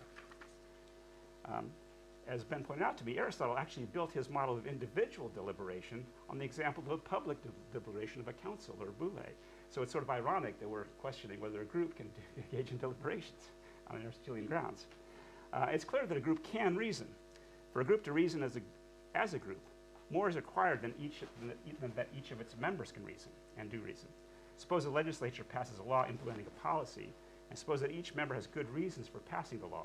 It need not be the case that the group as a whole has a coherent set of reasons. For example, supposing there are two contrary suppositions, each of which is sufficient for the policy in question. For example, this legislature considers two scenarios relating to global warming. A, carbon reduction will be costly, but the gains will be great. And B, carbon reduction will be inexpensive, and the gains are modest. 1/3 of the body believes A, 1/3 believes B. 1/3 believes B. And let's suppose that the evidence for A controverts B and vice versa. So nobody believes both of those things. In this case, the bill passes by a 2/3 vote, but there are no coherent set of reasons for the legislature's actions. But suppose the body's action is structured in such a way that it must first consider the truth of A, and then the truth of B, and then consider, on the basis of those decisions, the truth of the disjunction. In this case, both A and B will be rejected, and the policy will be rejected by a 2/3 vote. Then, so the group is now acting on a coherent set of reasons that are not shared by a majority of the members. The group now has a cognitive design plan, which is plausibly oriented towards generating true group beliefs. So here's another case. This is, I think, on the handout. Comes from my son Ben on, we're thinking about group intentions in connection with war. So imagine the following case. We'll have lots of interesting fun cases like this. The country Fredonia consists of 3 ethnic groups, blue, violet, and green, each of which are perfectly represented by an ephor. While the king, so there's ephors in the king. The ephors, the king presents the resolutions to be voted on in any judgment. Its founders framed the Fredonian constitution with the following rules for judicial proceedings. A simple majority of the ephors is sufficient for any resolution to pass. Each resolution consists of a single clause, and the executive must enact the ephors' resolutions without inquiry.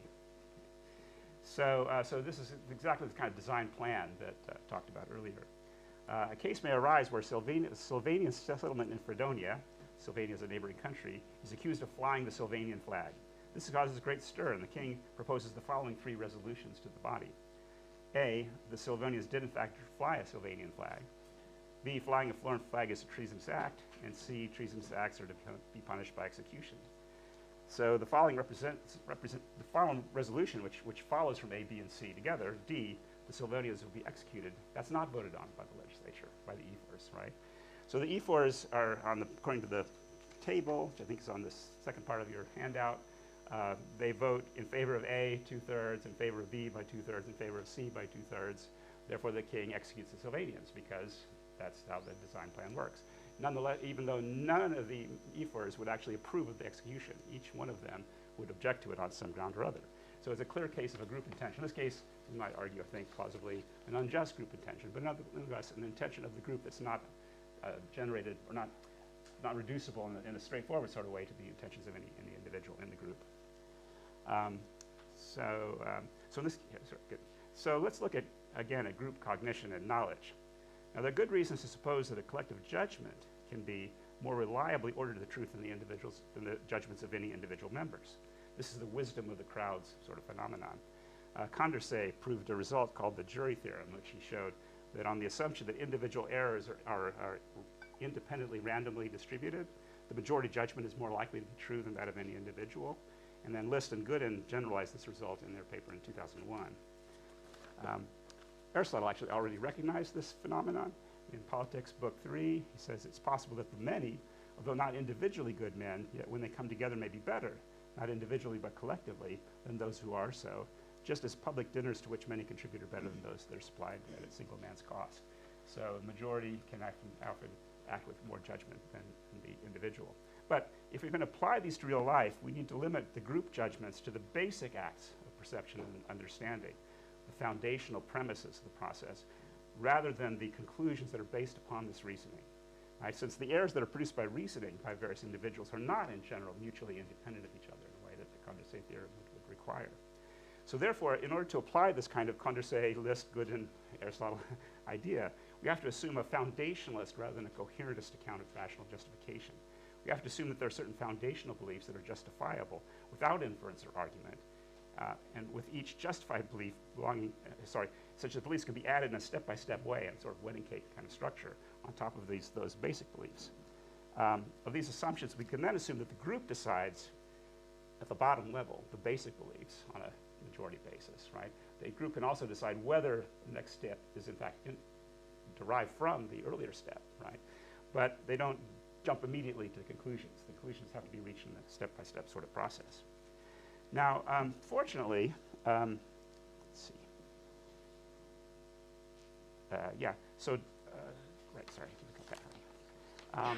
In practical deliberation, the reasoning will also have to proceed from basic beliefs to conclusions. But in this case, from Aristotle at least, we also get the same kind of foundationalist understanding of practical deliberation, right? We proceed from ultimate ends to progressively more and more proximate means, terminating finally in the basic actions that can be formed at will.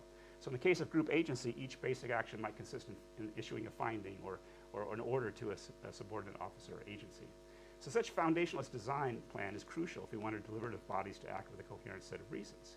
It's easy to see that if a group believes everything that the majority of its members believes, the group will often have inconsistent beliefs. And, List and Pettit showed that in 2002. In fact, many regulatory and judicial bodies do have such group cognitive design plans. In many jury trials, the judge asks the jury not for a simple verdict, but rather for a set of group decisions on critical issues, such that the ultimate verdict reflects their decisions on those subordinate issues. This prevents a case in which the jury agrees on the verdict but does so on the basis of logically incompatible sets of reasons. Similarly, some regulative agencies are required to issue rulings on matters of fact or policy that can act as logical constraints on succeeding decisions. Now here's another example related to just war. Suppose that a parliament is empowered to decide whether a war is just. They could do this in two ways.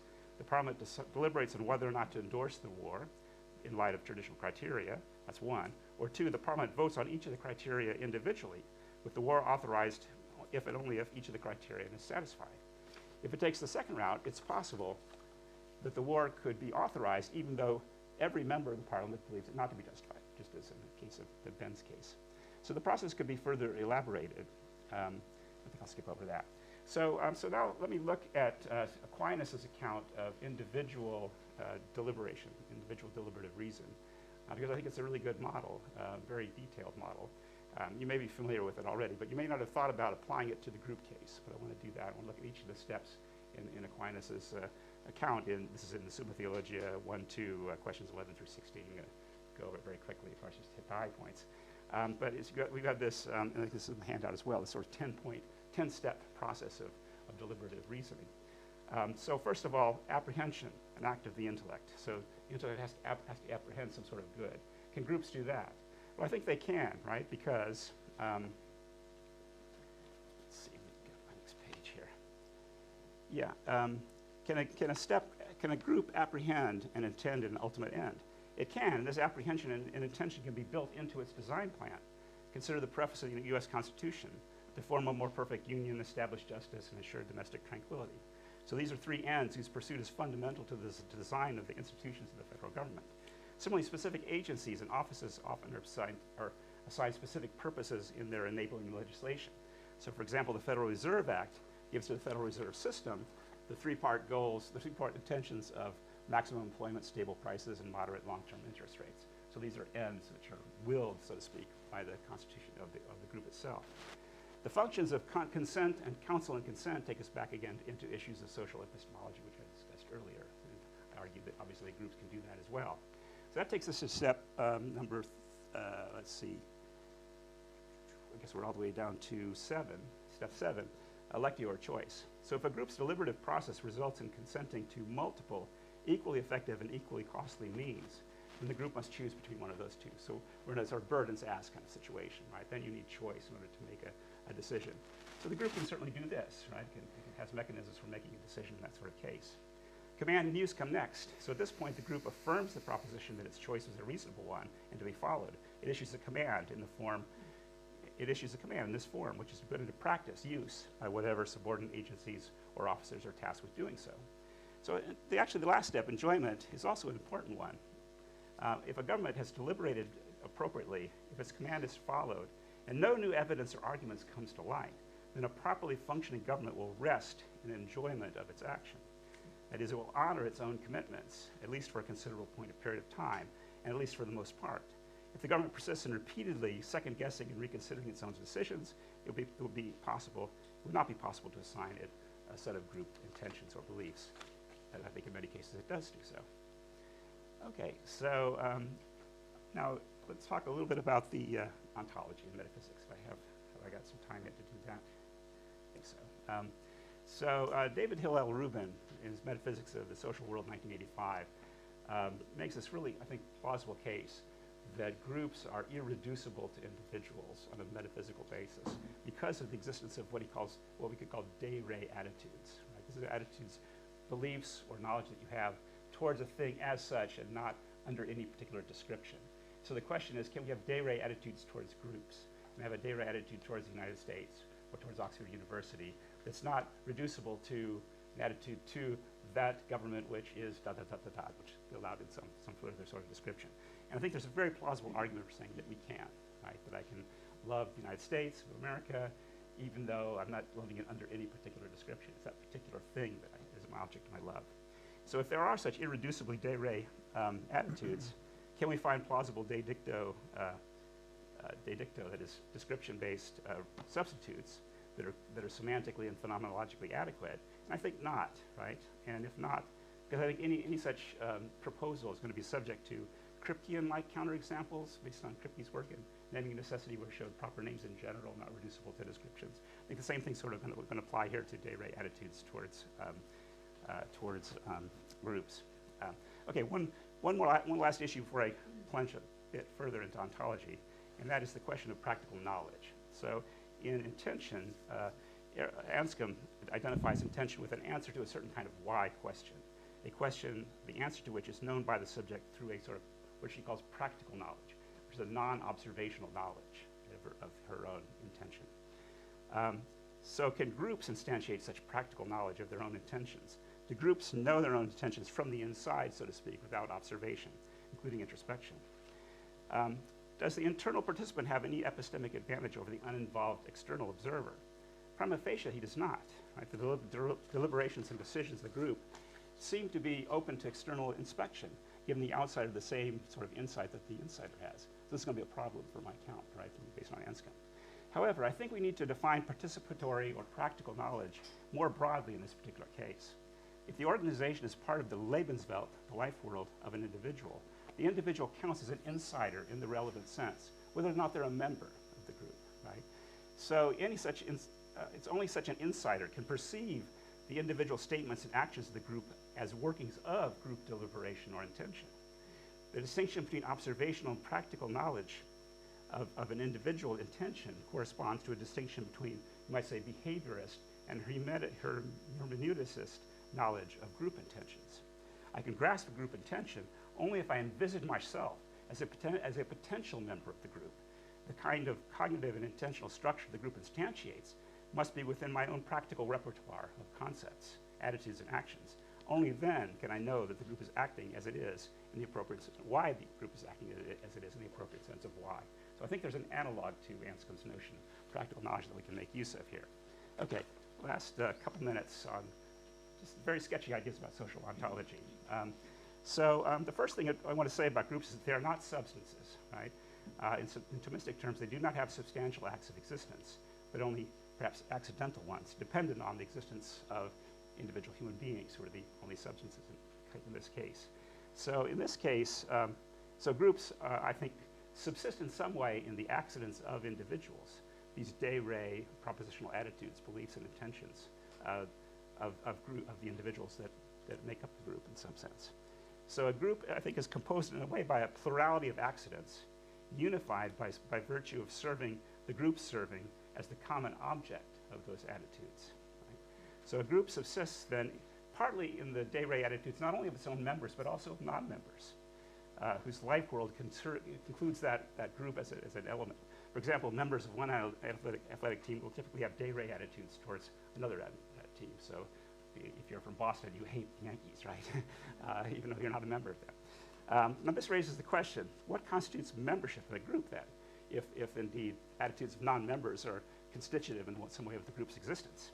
So I conjecture at least that a member is one who possesses certain causal powers that are grounded by the existence of the group and the character of the group. So it's because I'm a member of the United States that I have certain powers, like the power to vote or to take part in the jury deliberations or something like that, powers that I wouldn't otherwise have if I weren't a member.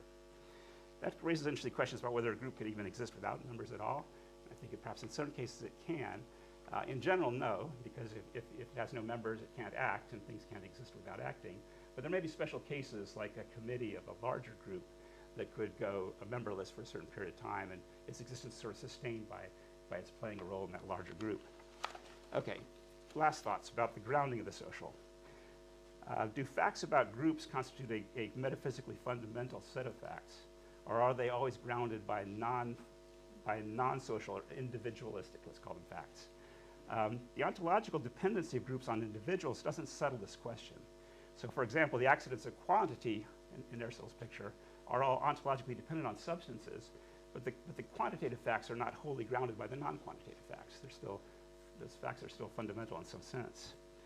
Now, given Kripke's proofs, as I mentioned earlier, of the irreducibility of de re attitudes to de dicto attitudes, there's not going to be any simple reduction of the existence of groups to individuals.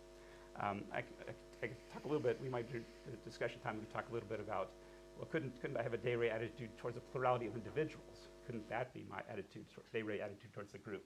Well, there's several reasons why that's not going to work, which we can talk about, right? So, because partly groups can change their members over time, obviously. But even more fundamentally than that, the same group of people could actually, same set of people, could constitute the same group, different groups at the same time and over time. And in fact, you could even imagine a case where the same set of people constitute two distinct groups at all times necessarily, essentially, right? So for instance, there are some bodies that have something called the Committee of the Whole, where it's essentially the same members who are part of the Committee of the Whole, yet they're two different groups with different functions and with different internal organizations and so on. So I think that suggests that no, you can't replace this with sets of individuals. But of course, that still doesn't settle the question about whether there's might not be some kind of grounding relation between individualistic facts and group facts. But even there, I'm quite skeptical. For I guess for reasons of time, I won't go into it any further. So let me wrap it up right there and turn it over to Nathan. Okay, thanks.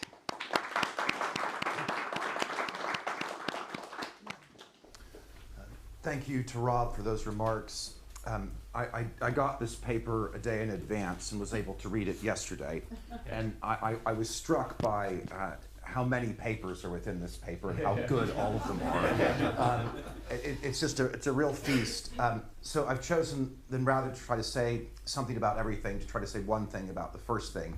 So I'm going to have a go at Rob's son Ben's account of the polis and political intention.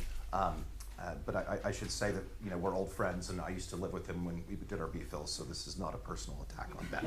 So, well, it's especially personal. It's especially personal. Sorry, that's right. Yeah. He just told me that I should count you as a friend rather than an enemy. So yeah. I'll go to that. Okay. So my primary worry is that Kuhn's account will have difficulty making sense of the relationship between moral responsibility as applied to the group level and that on the individual level. Contra Kuhn's, if a group does something blameworthy, rather than just say bad, that blameworthiness is cashed out at the individual level on the most plausible interpretation of any scenario offered, thus far, and including the ones I'm about to offer. The case of war is no different. In fact, I will argue, if groups have the sort of robust agency alleged, the definition of war Kuhn's favors pushes us away from a robust sense of group responsibility, not towards it. My strategy is to begin with a central case that I hope captures the audience interest and then to backfill the argument as I go. Now, Kuhn's holds the following two theses. One, groups exist robustly and can have person-like states, like intentions. And two, a necessary condition on a war being just is that it is embarked upon with the right intentions. So, what happens when there's a potentially just war and you're in a very unjust group? For example, suppose you sit on an arbitrarily large war council in your country. The votes are evenly divided about whether to go to war, and you must cast the deciding vote. Everyone other than you, everyone, wants unjustly to punish the arrogant civilians of a neighboring nation for their junta's unforgivable aggression on your borders. Half of those think that's sufficient for war, while the other half, while they want to kill civilians, have been bribed by the junta and will vote for peace. You alone know that punishing civilians is an insufficient and indeed monstrous reason to go to war. However, further suppose that this war is obligatory given the reality of the situation on your borders, and that you know as much. And you can fill in other details as necessary, such that the war in itself, if we can talk about a war in itself, is just, you know that the bombing fleet that your nation has is actually in really bad shape, so whatever plans they have to carpet bomb the enemy cities won't really work. You just add it in. So all you need is the view that the war itself is a good war, but that the polis you're part of would be enacting it for very bad reasons. They're just happy to see blood. They just want to see enemies killed. Okay. It's important to underline one feature of the setup. You have every reason to think that this war will have good results and that no more civilians will die than is morally permissible. But you do not have good reason to think that your polity would pursue the war for the right reasons. The war will have collateral damage on the enemy's civilian populace. That damage is permissible under just war aims.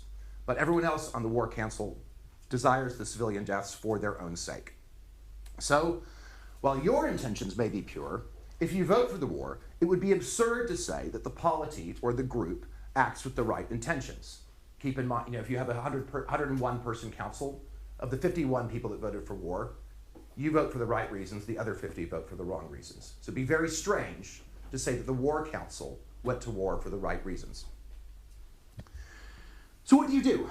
Well, if Kuhn's account is correct, it's at least plausible that your voting for war brings about an unjust war in virtue of causing your polis to go to war for the wrong reasons. Should you, for that reason, let your nation go undefended? Compare an illustrative but more prosaic example, that of the vainglorious fire brigade. You belong to a fire brigade composed of 4 very arrogant people and yourself. All 5 of you are necessary to operate the fire suppression apparatus. You joined the brigade to protect the innocent. The others all joined to corruptly reap the benefits of the esteem of others. So, while it's true that they save the innocent, they do so only for selfish reasons. If you describe their intentional actions in an Anscomian in order to relation, it might go, they pump the water in order to put out the fire. They put out the fire in order to save the innocent. That's good. But they save the innocent in order to selfishly accrue attention and accolades. Your comrades in the brigade are doing at least one bad thing intentionally, puffing up their already inflated egos. But ought you, for that reason, walk away from the burning apartment complex? Well, of course not. You ought to put out the fire, regardless of whether you allow the vainglorious fire brigade to indulge itself by doing so. So, ask yourself, how should the agents in both of these scenarios be judged? The members of the War Council, in the first example, will have no recourse on Judgment Day. They voted for a good war for bad reasons. They are liable for an undertaking accurately describable under those wicked intentions. But you undertook no such thing. A tribunal could punish you only unjustly. And this is compatible with you causing a war to be fought with what Kuhn supposes to be the wrong group-level intentions. Is this a problem? Maybe doing the right thing for the right reasons is a violation of the moral law in cases, I'll start over. Maybe doing the right thing for the right reasons is a violation of the moral law in cases in which you cause a group-level agent to do the right thing for the wrong reasons. I don't think that's a crazy position, but it does very much smack of the kind of position philosophers take when they have strong prior commitments. Notably, if you do take it, though, you open yourself to a dilemma.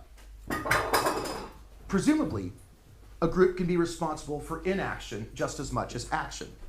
If you vote against the war in the case described, not only do you fail to bring about a morally necessary war, but you cause your group to fail to bring about a morally necessary war.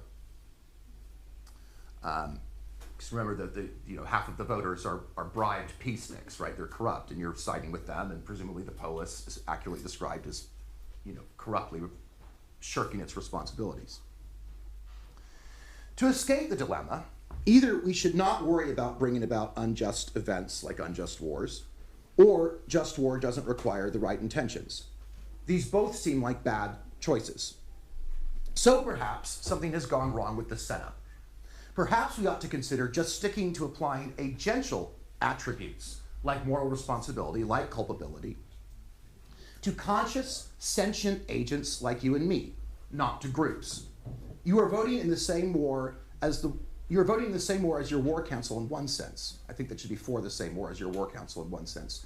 But since your polity does not exist robustly, on my view, you are fighting a good war for good reasons. They are fighting the same good war for bad reasons. And we can just forget about group action. Ceteris paribus, this option does not seem so bad. It is not that you are waging an unjust war, in the case described. Rather, you were starting a war justly along others who were starting the same war unjustly. What makes this true? Well, what makes it true is the fact that you have a just intention and they have unjust intentions. It is not clear to me what we lose if we simply speak in this way instead of using the language of groups. Once we get object-level agreement about what individuals should do, further disagreements seem more and more semantic. In the Nuremberg trials, if we found a Nazi who stayed in the organization because he thought it the best way to mitigate the Holocaust, that person would deserve acquittal and perhaps heroic accolades, depending on the details. He is not punishable in virtue of being a member of the Nazi Party. Rather, we ought to punish all the other Nazis who did conspire to commit mass murder. And once we have done so, is the Nazi Party as such deserving of any more punishment? In fairness, perhaps we have independent reason to see that it is disbanded, but it seems that once we have punished every guilty Nazi, we have punished everything that needs punishing. The Nazi Party is blameworthy only in exactly as much as the Nazis are. That doesn't mean we cannot speak of groups as having beliefs or intentions, but it does mean that we ought not attribute to them so much personhood that we end up making implausible judgments about the kind of human-level agency we normally trade in. So what then to make of Koons the Younger's Freedonia case? There, on that, Koons the Rob says, none of the E4s or their respective ethnic groups is individually responsible for this act, this executing the Freedonian flag flyers from Rob's paper, for this act, since none of them supported it. The E4's vote only caused the execution given the Constitution, but the Constitution itself isn't intrinsically wicked. In fact, it reflects a good cognitive design. So, when the Sylvanians are wrongly executed, Freedonia has done an injustice, but no individual Freedonian is responsible, end quote. I suppose I'm happy to say that the group killed the Sylvanians, and tragically so. But I think it instructive, as above, to ask what the human agents in question ought to have done. Note, since Ben's paper is forthcoming, I haven't read it and maybe he addresses this. But in any case, I worry. The E4s in question know the aggregation rule. They are participants in a procedure that they know can yield such outcomes, and they may thereby bear some responsibility for the execution. If they are truly acting in good faith, as Koons stipulates, that is, if it's the case that a perfectly just agent would have acted in the same way in all of their respective shoes, and if it's further the case that their constitution was not designed in a culpable way by Freedonia's framers, then I agree that every individual acted blamelessly, basically by stipulation. So, did Freedonia act blamelessly? I am perfectly comfortable saying that it did. Sometimes, in the real world, innocent people are condemned by innocent courts. Rare concatenations of coincidence conspire to put them in situations in which every reasonable judge or juror would condemn them. Very rare, but possible. As such, they are punished in some sense unjustly. But crucially, this does not entail that judge, jury, lawmaker, jailer, or executioner have done anything culpable. More likely, they tried their best in a fallen world, which is the best any of us can do. None of this means that the victim, if exonerated by future evidence, does not deserve some restitution, because perhaps governments, even just ones, take on a duty to care for the falsely convicted the way drivers, even safe ones, take on a duty to buy car insurance. But by and large, the state is not blameworthy if no member of the state is blameworthy. A bad thing happened, and Freedonia was the cause, yes. But Freedonia was not to blame because no one was to blame. This is because no one, and I include the Freedonian legal system here, ought to have acted differently given their unavoidable constraints. They knew what they knew. They acted according to the parameters of the Constitution, which is a good Constitution. So, blameless. And until we have a more knockdown case of systemic culpability rather than mere systemic wrongdoing that does not reduce to individual culpability, we ought to be skeptical of strong conceptions of group action. It may, of course, be the case that moral responsibility, that is, moral praiseworthiness and moral blameworthiness, exists only reductively on the group level. But if that is so, it's at least some reason for skepticism of robust accounts of group agency. Agents like you and me, very roughly speaking, are morally responsible for our choices when they are free and informed. If systems we suppose to be free and informed end up not being responsible, we have grounds for suspicion. What makes systems different? And if they are so different, why think they believe and intend in the same way you and I do, rather than believing and intending in a kind of metaphorical sense? So that's basically it. Do we have? I have a little conclusion, but I think we're really low on time, so I'm just going to call it there. One last thing to say: do not let my response bias you towards asking questions about just the first third of the paper, because it's all such a good paper, and I hope you ask anything you have questions about. Great, nice job. Would you like? Yeah, can I get through the time? So lots to discuss there. And so there's a number of different levels. I think there's some disagreement about normative issues between us. I'm not sure if you take right intention quite as seriously as I do. Like, imagine a case where I'm not actually making the decision, but I'm a general of the army, and I believe that the war is just, but I believe the intentions of the president and the administration were unjust. Yeah. Right? I mean, in that case, I think too, I would say, well, it's a just war, it's really necessary, but nonetheless, it would be wrong for me to participate in it because of the intention of the. And I'm not sure that you would agree with that, or. I would not agree. Yeah. So I think I take intention itself, right? Intention itself in a slightly more robust way than you do. Another thing, sort of a big issue is, I think that this case you described, the first case you described, would be a case where there's no group action or group intention on my account, because there's no coherent set of reasons that the group is acting for. Right? So in other words, it was very important on my picture that you had to reason your way as a group towards the conclusion, right? Rather than just jumping to the final issue and voting on the majority vote. So if everybody but me has bad reasons for the war, and I join them with a different reason, and the group goes to war, and on my picture, the group has no intention in that case, because it fails to have a design plan of the appropriate kind. Now that then raises an interesting question, okay, can a war be just if the war maker has no intention at all, right? And there, I guess I would probably say, no, it can't be. So and again, we have a normative disagreement, right? You would say, okay, but nonetheless, it could go to war justly, even though the group itself has no intention in this case. Suppose you have a 9-0 vote in the U.S. Supreme Court, okay, a unanimous verdict, Yeah. but you have 8 justices joining one opinion, and then you have one concurrent opinion. Yeah. Right, it says, well, this is the right verdict for the wrong reasons. Right. Okay, can you therefore say, well, look, I mean, yes, they all think we should do the same thing, and yes, 8 of the 9 all think for the same reason. Yes, they all talk to each other, and they had a lot of lawyers and deliberations. But you cannot say that that group acted intentionally because there was this one person that had slightly different. No, certainly that wouldn't follow. So, I mean, that would, again, you'd have to look at the details, but I would say in that case it probably is a group intention. I agree, but surely you can then construct. You're right. I didn't add enough detail. You have to fill in details so that it becomes a more rational, deliberate body. But once you do that, surely you can still have a vote that's overwhelmingly one way. Yeah. And that overwhelmingly. Since it operates on majority vote basis, I think that would be fine. Let me throw out one last example here for the end of time. So this is actually inspired by some recent news in the U.S. Suppose you had a Communist Party cell, and they did something, or Ku Klux Klan cell, and they did something really awful, like they burned a cross in somebody's front yard. Now it turns out that all the members of the cell were actually criminal informants from the FBI and CIA. So reality. You have to know each other, right? Then it seems to me that the Ku Klux Klan acts badly, right? Even though each individual is acting for perfectly legitimate I think not. I think, look, I mean, if they're burning the cross because they have good reason to, if the government informant who burns the cross has good reason to burn that cross, I don't know, to maintain his cover or whatever. Yeah, sorry, we should let. Yeah. I think we should open. Sorry. Yeah. Jonathan, you had a question.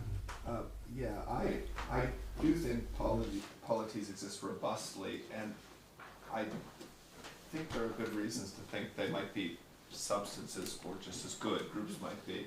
But if we begin with intentionality, I don't think we'll get there.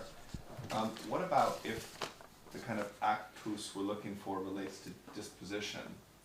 And this is one of the reasons why we can look at the Boston Celtics over 50 years, none of whose members could be the same, and speak about them as being the same team in some real way. And that is the habits, the practices, the knowledge that exists in the relational has been successfully passed on so that it can be identified as the same thing in the world over time, even though all the parts change, which, by the way, is not unlike your body, all of the parts of which will change over time, and an integrity is maintained on different grounds. And I don't think this is merely analogical. This is a different way of being a substance. Moreover, I don't think that something that's made of substance should in principle preclude it from being a substance. We have to argue why that would be. And maybe some of the things that human persons are made of, we would also talk about as substances. So there's two levels of disagreement I would put forward. Right. Yeah, I mean, it's an axiom for Aristotelians generally, I think, that one substance can't be part of another. And so we could go into a discussion about why we think that in general. I think that too. So I would disagree with you there. But yeah, there's certainly other ways one could go, other strategies you could take would lead to a kind of robust realism about groups, other than the one that I'm proposing here. Is that a follow-up or not? Yeah, it is, yeah.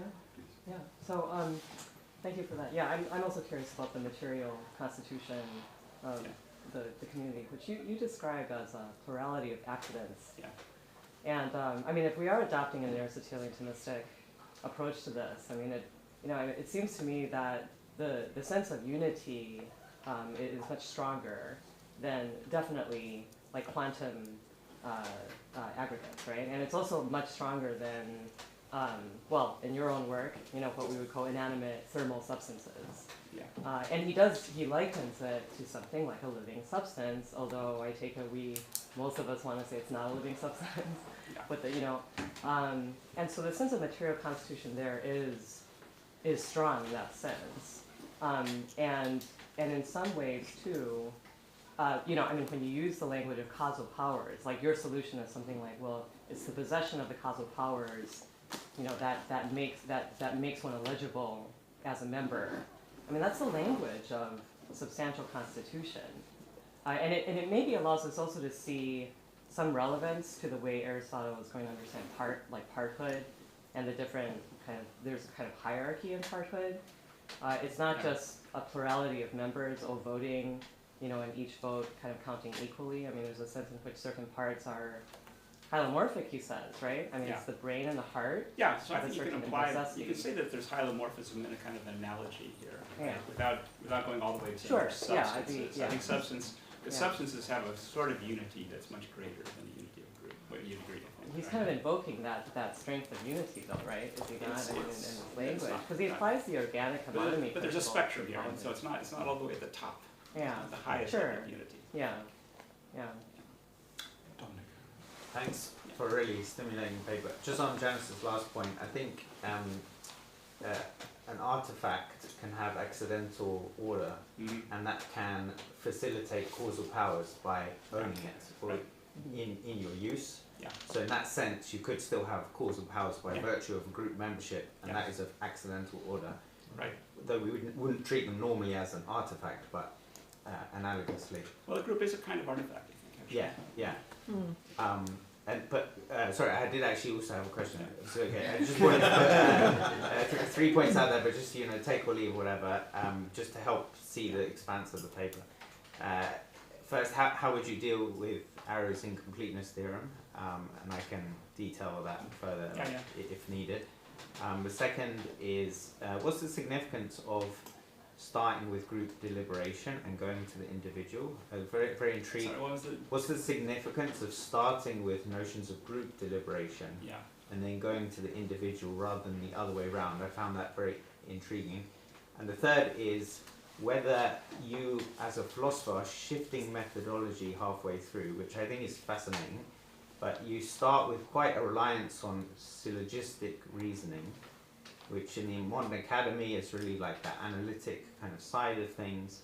And then in the second half, I felt you warm close to the hermeneutic method and refer to sort of an insider's perspective, which felt to me very much like Charles Taylor. And so I was just really fascinated by that. Obviously, you can make the claim that, oh, you have to choose one. I don't think you do, but it's very interesting that you did that, given your history as a philosopher as well. Right.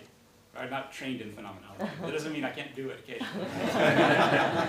Yeah, no, I'm pretty eclectic about this sort of thing. I think analytic philosophy does need to take phenomenology more seriously. And, so I do mention that.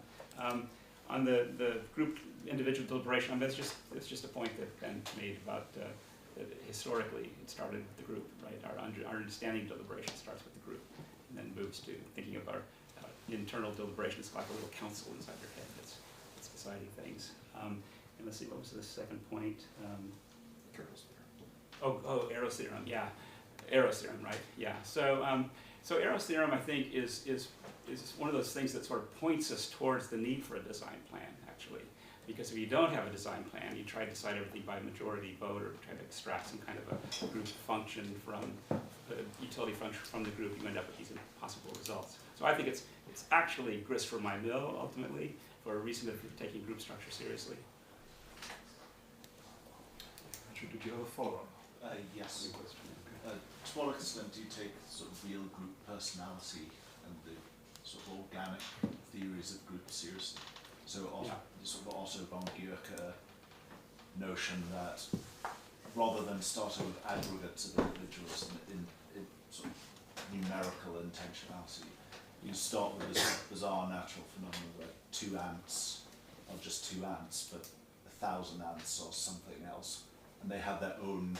There's the concept of emergence. They develop their own intention, and that goes for human groups as well. So I assume this is true. 2 Catholics are just 2 Catholics, but a billion Catholics. Unless one's the Pope. Yeah.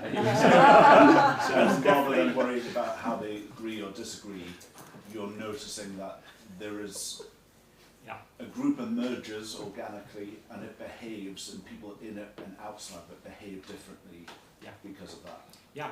So there's a skilla in Charybdis that I'm trying to avoid, right? So the skilla would be a kind of crazy sort of holism in which groups are actually alive and maybe conscious. There's what it's like to be the Yankees. I don't think there's such a thing there, right? The Charybdis would be some kind of individualistic metaphysics, which make me worse, I think. So I'm trying to find a middle ground here, right?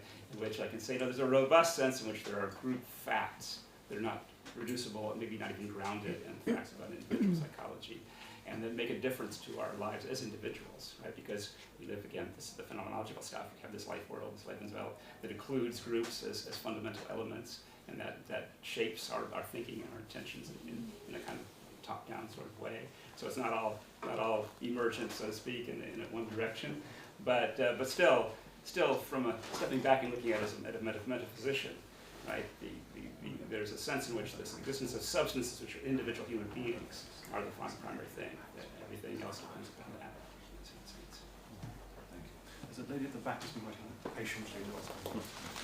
I kind of put a question in reverse, I thought, which is how did you explain leading a member of a group on your theory? So I guess if we thought that groups are reducible to their individuals, then you see a Yankee, it's an association of the group in the individual.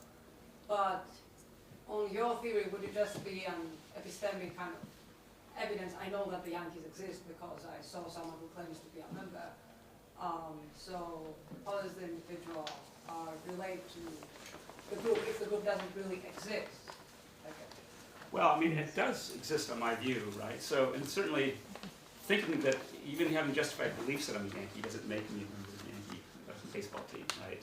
So there would have to be the fact that I'm actually empowered to show up at home plate and bat for the Yankees, right? That would be that sort of thing that would make me a member of the Yankees. And if I was an imposter and somehow did that, surreptitiously or something, I wouldn't be a member either, because I wouldn't be truly exercising that power of playing in that baseball game.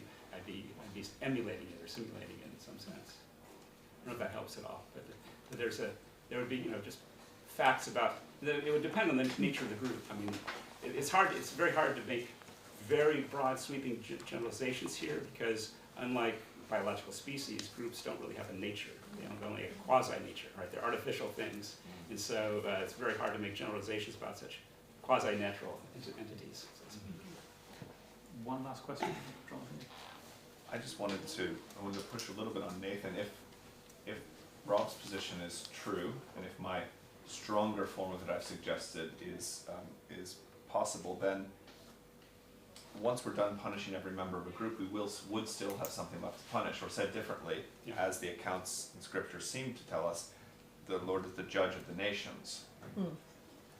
Now, why is disbanding the party not a punishment? the death penalty for the party might actually be what's necessary. It needs to be forbidden and removed in some way as another punishment against the group, even if there's no members left. Yeah, it could be. What we haven't seen, what would be necessary, is some account of culpability on the group level without commensurate culpability on the individual level. I've argued that none has been given. Jonathan's more robust. I take it from your earlier remarks that your stronger version of group identity is that groups are constituted by their dispositions? The transmission of the disposition over time reliably, such that the football chant at the end is the same after 100 years, even though no one present has enforced it or done anything but continue to practice it as part of that group. I think you need an account that is a less brittle one, because you need an account that can account for group change. The Ford Foundation gives money to exactly the opposite causes that it once did. But the organization doing that is the Ford Foundation. You believe the opposite you did on some things yesterday. You know,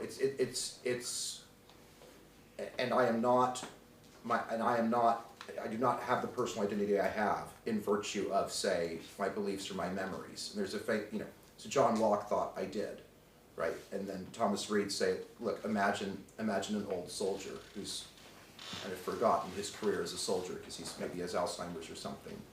Okay, he remembers being a boy. So he is, by this Lockean definition, the boy. The soldier also remembers being the boy. So they are identical people because B equals C and A equals C. But by John Locke's definition, A is not equal to B because the old man does not remember being the soldier. Okay, so this is why we must reject such accounts of personal identity, because they're contradictory.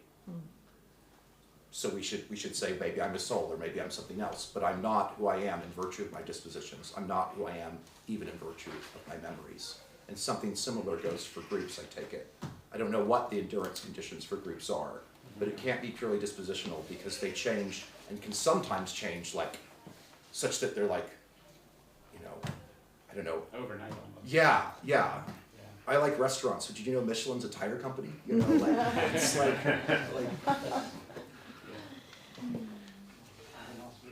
No, that's good, I think, yeah. Okay, let's just thank Robin.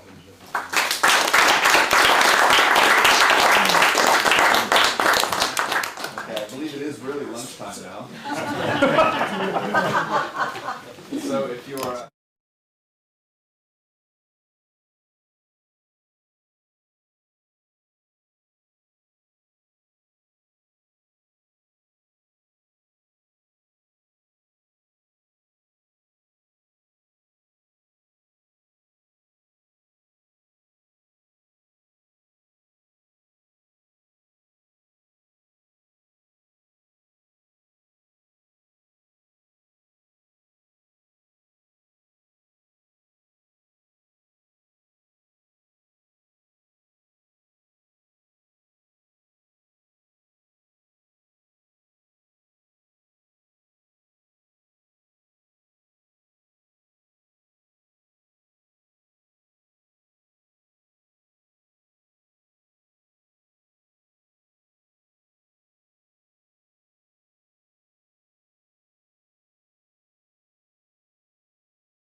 Very pleased to welcome Dr. Jan Bens, who lectures at Blackfriars Studium in Oxford, where he teaches courses on medieval, modern, and contemporary philosophy, philosophy of art, political philosophy, philosophy of history. He's also an associate member of the theology faculty at the University of Oxford.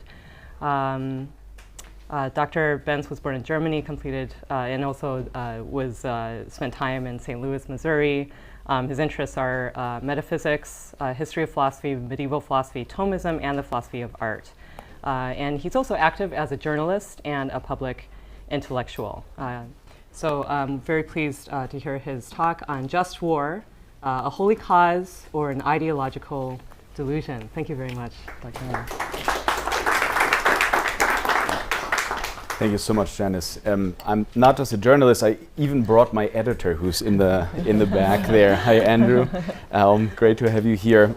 Giving the first talk after lunch is always a tricky bit because now you're all ready for what we would call at home a nap. So as Kant attested that Hume awoken him from his dogmatic slumber, I will return the favor from Germany back to England and I'll try to awaken you from your calorie-induced slumber. And yeah, so thank you very much, Jonathan, for the invitation. I'm by no means a specialist in just war theory or just even in the theory of justice, but I am interested in metaphysics and what ideas mean in reality. So I was invited about a year ago to contribute to an edited volume, a little contribution on just war.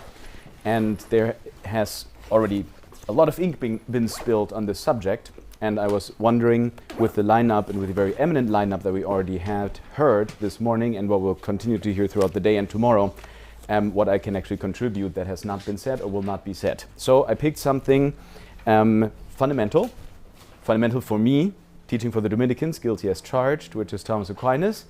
And then I will bring in 11 arguments against just war. So 5 of them I will borrow from Carl Schmitt that we have not heard about yet. So there is something new for you. And then 6 are what I would say a creative rendering of the Thomistic account. And I'll give some reasoning for that as well. You have a handout because it's, yeah, so I'll try to stick to the backbone of what you see there. So Aquinas, probably, maybe most certainly for some, the most significant theologian of the Middle Ages, is very famous for systematizing earlier Christian reflections, mostly from St. Augustine, in the Summa Theologiae regarding just war. Now, in the Summa, there's just one question dedicated to just war, and he only brings up one example, which is the Crusades. So that's already very specific, and I'm really wondering how much of general norms you can deduce from that, because it was a pretty specific historical event, and Thomas does not seem to need more space or want to dedicate more space to that event. So, but be that as it may, he brings up 3 criteria, right? So that first, war must be declared by a legitimate authority, by a public authority. Private persons shall not engage in war on their own initiative. Second, there must be a just cause. So there must those attacked must deserve some kind of must be reprimanded for some kind of fault, and justice needs to be established. And third, what we've already heard today amply, is the right intention. Now, there's other sections in the Summa that also draw other elements, right? So you have, for instance, the principle of double effect, which would be pertinent, I think, to the discussion, as well as the idea of proportionality in war, right? So that every action has to have a proportional reaction, and then also the discrimination of the means of those actions based on, for instance, the arguments of self-defense that we find in the Summa. We also have to talk about evils, right? Tolerated evils, what is intended, what is not intended, the effects that are intended, the effects that are not intended, and this is, I would say, is the most important, the good that is intended, which is always, has always been, and will always be peace. So the restoration of order. Now, that I kind of take as a basis for my deliberations, and I think was already implicit in some of the things that we heard today. So what does a critique of just war look like, and why do I think that that is justified? Well, citing Schmidt, wer Menschheit sagt, will betrügen. Whoever invokes humanity wants to deceive. So Carl Schmitt, among the critics of the just war tradition, he was born in 1888 and died in 1985. He has quite a distinctive position because he's not a pacifist per se, and he did not reject war as such. He also did not reject the idea that war is somehow part of the human condition. What he did reject is the moralization of warfare. And he had, I think, good arguments for that. So to say it in one sentence, he said that wars fought in the name of justice, humanity, or even civilization, or any other universal value that you can put in, tend to become more absolute and more destructive than traditional political conflicts. And so I would like to walk you through his 5 kind of points. His first objection to the doctrine of just war is that no moral ideal can ever justify killing. So neither justice, nor freedom, nor humanity, nor religion, or any other value can provide a proper moral right that trumps human life.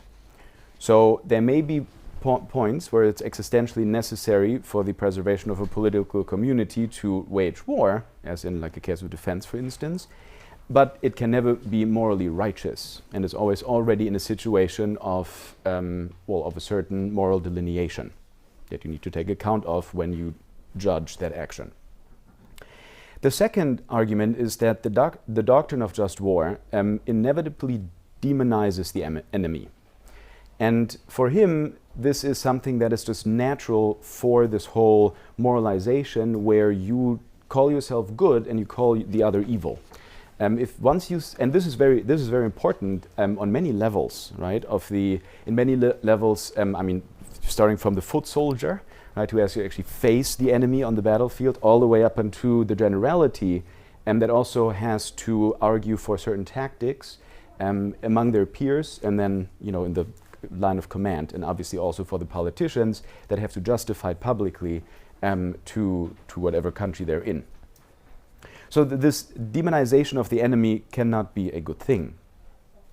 And Schmitt argues that wars fought in the name of justice tend to be more cruel, more intense, and more inhuman than ordinary political conflicts. If this is still applicable today, I'm not sure, but I guess the best example of that would be drone warfare, which is arguably the most inhumane way of killing, but does come out of a very kind of liberal and technologically advanced and ideally morally educated country and mindset.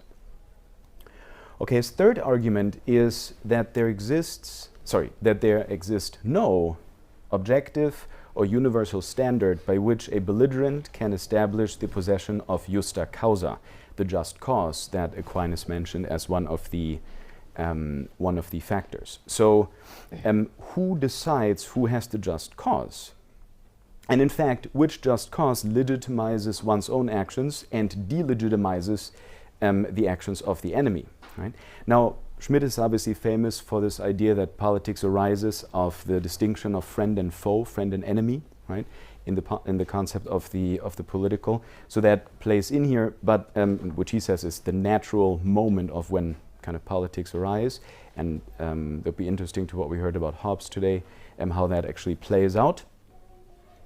But this claim to justice is profoundly suspicious, because can you imagine a situation where a nation would say anything but that they're just in doing war? So we're going to go to war, and we're going to ask if it's just or unjust, and we're just going to go with it's unjust. Oh, we're going to do it anyways. I mean, in the one example that we worked out today, maybe that was a little bit the case with the, but okay, I'm not going to comment on that just as an example. Well, because it's hypothetical, so I'm not going to comment because it's a hypothetical scenario that then needs to be applied to a real scenario to actually make sense, or where we can work out principles. The fourth argument would concern the relationship between the jus ad bellum and the jus in bello. So Schmitt contends that the conviction of fighting for just cause tends to undermine the observance of limits in warfare. So war, especially when you take the whole demonization bit into consideration, means that it will always turn to more extreme war. Okay, so this is again this definition of justice. Who is the just actor, and who are the legitimate opponents, the justi hostes. Okay, and finally, fifth, Schmidt argues that modern just war ideology encourages total war. So whoever fights in the name of humanity and civilization automatically says that the enemy has the opposite of those ideals. No civilization and, in worst case scenario, no humanity.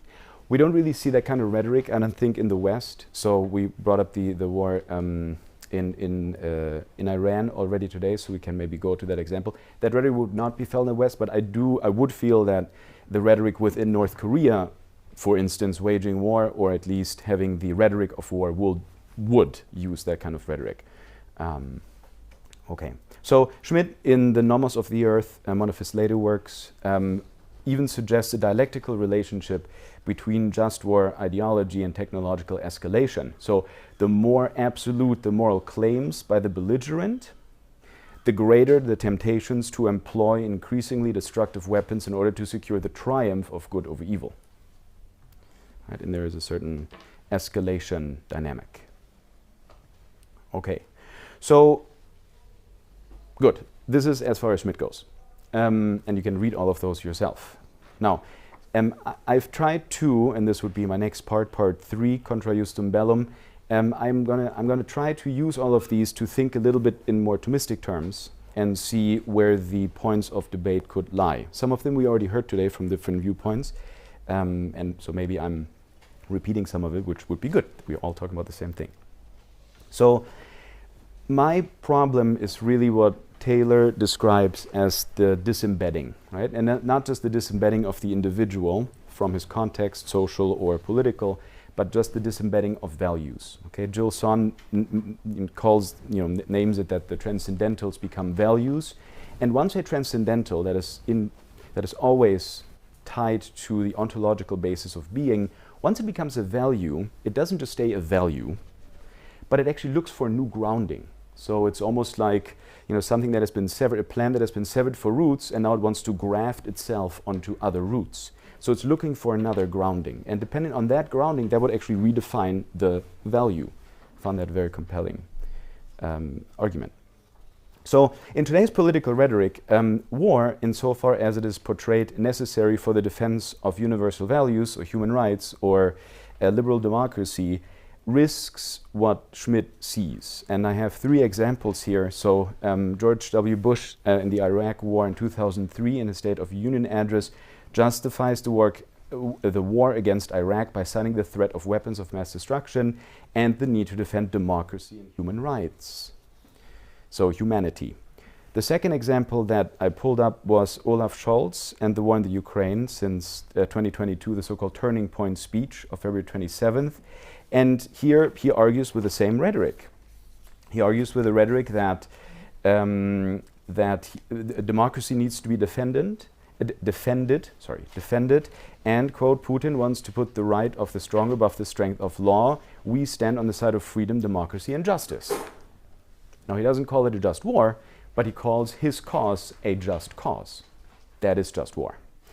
The third element would be Emmanuel Macron and the war in Libya in his speech before the UN General Assembly on September 21, 2011.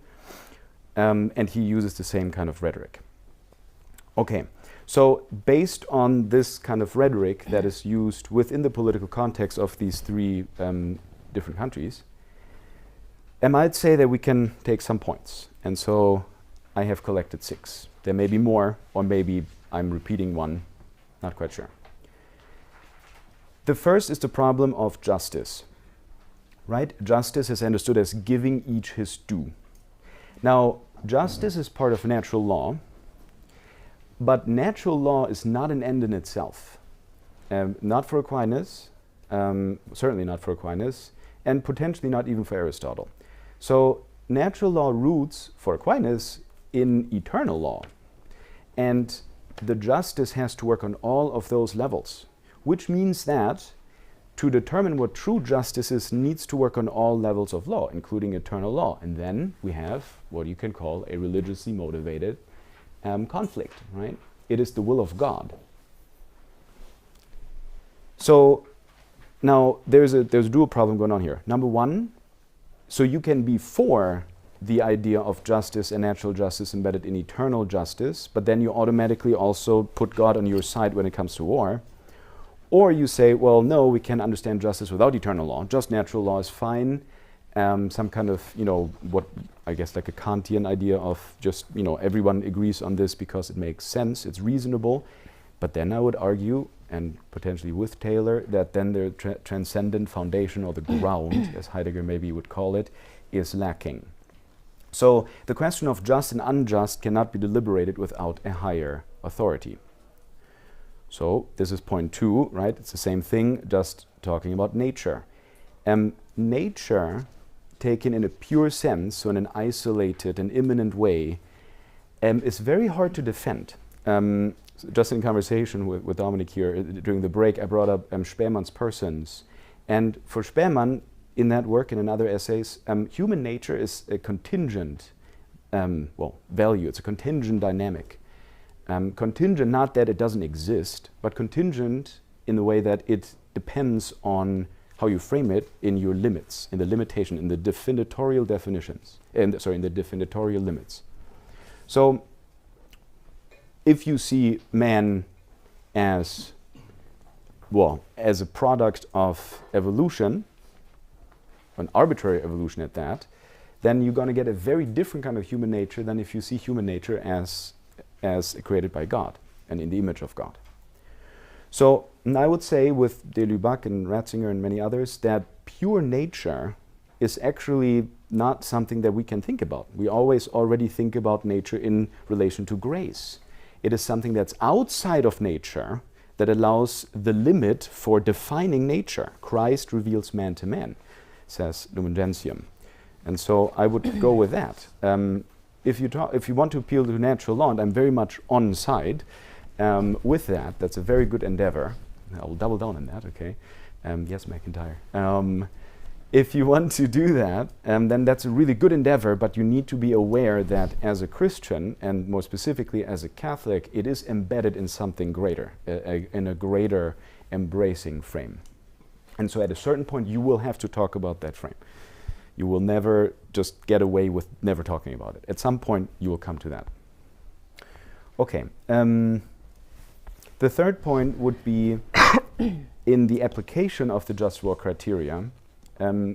Oftentimes, this happens in liberal democracies. And this is maybe where the North Korean example is not really a good one, because I don't think that North Korea would think about just war. They would just do it, not think about if it's just. So it's a Western phenomenon. And with McIntyre and maybe D.C. Schindler, I would say, well, but the liberal position does very much so have a conception of good and evil, and only has a very limited toleration of rival conceptions. Okay, I see this most emblematic in Marcuse's idea of repressive tolerance. Now, he is obviously not a liberal Democrat, but very much a Marxist. But you can see resemblances of that in the modern context and in social debate. So, liberalism does not grant a neutral, presuppositionless ground for moral judgments. So again, you need the arbiter, you need the judge to say, aha, one cause is just, another's unjust. And it cannot come out of itself. Fourth, something that is interesting is to look at authority. Aquinas, and here you need to go beyond the philosophy and the theology, just into the sociological context and the historical context, I think, is very much embedded in a world that sees authority very clearly. There's secular authority, there's ecclesial authority, and there is an authority that can decide on things just or unjust, and just causes and unjust causes. And this is a problem when you talk about countries that are democratic. Because where does the origin of authority lie? Does it lie in the people? In that case, then we should have a plebiscite. We should have a referendum if we go into war, And the authority then is by the people, and the people will decide, and then it's going to be the people that go to war, because that's going to be where we're going to get the soldiers from. I'm really intrigued if you do that now in Germany, what would happen, right? And especially by a party that has literally based their own existence on peace, that now is warmongering against Russia. So that's number one. But if the authority is actually another authority, and if you do agree that no, there's other authorities, maybe NATO or maybe some other kind of international authority that assumes that by consent, and maybe even the church, then that's fine, but then you're ultimately asking some non-political entity to make a judgment call on a political thing. So you can ask the Pope, hey, can you be the arbiter of judgment if this is a just war or not? And he would be a great person to ask, because the Pope would be someone that has kind of safeguarded, the classical just war theory with Augustine and Aquinas in papal magisterium. But then are you actually appealing to religious authority or political authority? And especially those that would want the just war, I would say no, we can't ask the Pope, because obviously you would have to follow a religious figure. Worst thing we can do. Okay. Fifth, and this is something that I already said, just want to emphasize it really, the ultimate purpose of war is peace. There's never the purpose of war, and peace is used for it, but it is war that is used for peace. And this is the tranquility of order, of the rightly ordered community, and there is a certain dimension of an understanding of the common good. Now, the common good that is tied to this lasting peace that needs to be established in a well-ordered society needs to be in a certain way, at least in a certain way, unison. And you can say, okay, this comes about by deliberation, for instance. What is the common good? But you need to at least try to find a common good. I hear very little speech of common good in modern political debate. There was one panel in the Bundestag recently that where common good was mentioned for like the first time, probably in years or even decades. Okay, so if there's no speak of common good, then there's, I don't think, any good understanding of what peace is. And if that's the case, then what is the war for? Okay, good. And I'm going to skip the Catholic perspective, which is the departure of war, which is just basically a historical survey of what the popes have said in the 20th century, and it's very short. And there's a longer version of that elaborated by one of my colleagues at Blackfriars, Edward Hadas, that's online, you can look that up. But it rests to say that since the beginning of the century, and most prominently with Benedict XV and Pius XII in 1944, it was already said that war cannot no longer be regarded as a proportionate means of resolving international disputes. And I don't have to cite Pope Francis to you, right, who says, with war you lose everything, or in Fratelli Tutti calling the concept of just war something that we cannot uphold longer in our time. Now again, Francis may not be the best theologian, but I think there he is right. And there's a constant understanding of that just war creates more problems than it resolves. And that's what if you want to go to the magisterium, I think that's what you can read in the magisterium in the 20th century. But you don't have to go there, no worries. On Pusey House, we're ecumenical. Mea culpa. All right, so then as a conclusion, I think the deepest problem facing the modern doctrine of just war is in disembedded justice, right? In a disembedded ethics, and once that ethics and the justice is disembedded, you really don't have any categories. You don't have the same categories anymore than you had before to judge just war. And so the danger is that just war becomes a deception, which then feigns legitimacy to legitimize an essentially unjust and unjust endeavor. Thank you.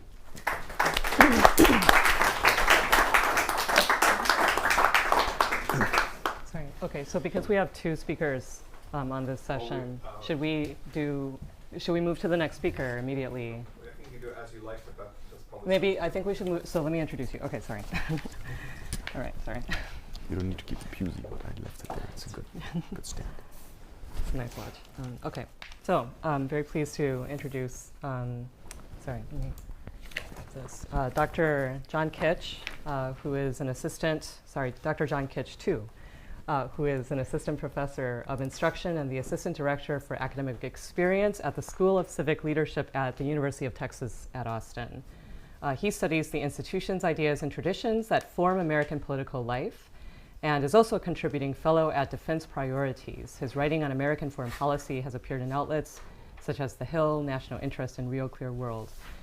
Before completing a PhD at Louisiana State University with very good friend Jim Stoner, Kitch earned a master's from the University of Oklahoma and his bachelor's from Baylor University. So very pleased to hear Dr. Kitch speak to us about discernment and the classical just war tradition. Thank you, Dr. Kitch. All right, thank you for that introduction, Janice, and thank you for the invitation here, Jonathan. Let me start by saying this. So I'm not a philosopher, I'm a political theorist, American politics guy by training. I gather that Jan and I were put together because we're perhaps raining, thank you, Jonathan, raining on the just war parade. I don't mean to delegitimize the just war tradition or just war theory. I mean to make it more useful, more robust, more dynamic.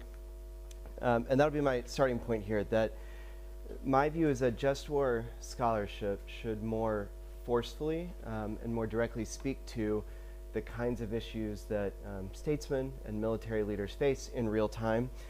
And I want to start here, and I'm sure all of you have read this, but this is Pope Leo on just war, just the other day, last month.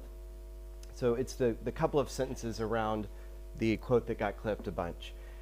Today, more than ever, and without prejudice to the right to self-defense in the strictest sense, it is important to reaffirm that the just war theory, which has all too often been used to justify any kind of war, is now outdated. Humanity possesses far more effective and capable tools for promoting human life and resolving conflicts, such as dialogue, diplomacy, and forgiveness. The use of force, violence, and weapons reflects a relational poverty that always has disastrous consequences for civilians. So I think he's onto something, but I hesitate as an American and Catholic to disagree with the first American Catholic Pope, but I think he's onto something for the wrong reasons. I think his argument, insofar as you can tease out an argument about just war in this very large document, is continuing in direction of previous popes. It's, I think, tending toward a pacifism. That's not where I'm coming from. Where I'm coming from, and the reason I picked this quote out, is I think what Leo's getting at, perhaps implicitly or incompletely, is when he looks at, or when we look at just war theory or scholarly attention to just war tradition, I think it frequently seems to those of us who are not in the weeds in it and love it, obscure or narrow, perhaps. And I think there's some good reasons for this. I think often just war scholarship is focused on two big areas of questions. One, should this weapon or tactic ever be used, or under what conditions should it be used? Right, nuclear weapons is a kind of the big example I have in mind, but drones, AI-directed weapons is another one. And that's really important, right? We have these weapons. They're not going to go away. We are not going to be able to fiat a world where, bad people don't use them, so we have to think about it. But it's just kind of one strain of war and peace, right? And the other big area I think the just war scholarship often focuses on is a given war or a given type of war legitimate? So I'm from political theory, I'm not from philosophy, so I spent the last month trying to catch up on philosophy scholarship, and I found a discussion, a debate I should say, to be particularly interesting, and maybe some of you know this. This is a debate between Statman and McMahon over Israel's war effort, and there's at least 3 articles, maybe 4, they're going back and forth in a philosophy journal, and they're doing something that I take to be commendable. They're trying to take academic scholarly insights, the kind of intellectual power of their profession, and apply it to this real world set of circumstances, in this case an ongoing war. And that, from what I can tell, is unusual, is rare. In any part of the academic world that's addressing just war theory, just war tradition, that's an example of the sort of thing I'm aiming at. But what I really want to talk to you today about is discernment. You can think of this as perhaps adding a small Jesuit inflection into this Dominican inflected thing, Dominican founded thing. So what do I mean by discernment? I mean decision making with imperfect information, under pressure, in real time, when you might live to regret it, but you still have to decide something, right? So discernment is about finding the best path. It's not perfect, finding the best path in the midst of messiness. You can also think of this as judgment, right? Political judgment. Perhaps you're a battlefield commander. It's not exactly political, but judgment about whether to make this command, and it's very likely lots of your men may die, but the objective might be worth it. You know that the objective is good, is just. It might involve the killing of civilians, and even though you don't intend it, and even though you know it's legitimate in some way, it might still weigh on you, right? It doesn't answer necessarily the specifics of a given situation. Okay, and what I really want to do within discernment, this is a huge category, is talk about one little slice of it that I think is important, which is that I think just war scholarship should take a pass at putting questions of just war in the context of a full set of domestic politics. And so why do I mean that, right? Or let me say, why do I argue that? The reason is that I think doing this, and I'll give you some examples of what I mean here as we go. Doing this, I think, is a better representation of the moral reality, which is that questions of war and peace don't stop at our borders. They don't even stop at the end of a war, right? War and peace are connected. Two, and maybe this is more important politically, if not morally, leaders, so you can think of an executive or someone working for an executive, but you can also think of members of a legislature, perhaps even members of a professional military council, so something like the Joint Chiefs that we have in the US, or people that work for them. There are lots and lots and lots of important political decision makers, at least in countries with representative government, that are required by the nature of their job to consider things both abroad and at home, to consider questions of war and peace. And so even when, say you're a member of the House of Representatives or House of Commons, and you have a vote before you, and it's a vote about war, a vote about appropriations for war, you can't really put totally aside all other domestic responsibilities that you have, right? And some examples, what do I mean? Well, one, it's obvious and perhaps too prosaic, but I think important. What is the cost? And by cost, I mean, to start with here, money, the budgetary cost, but also things like stockpiles of weapons.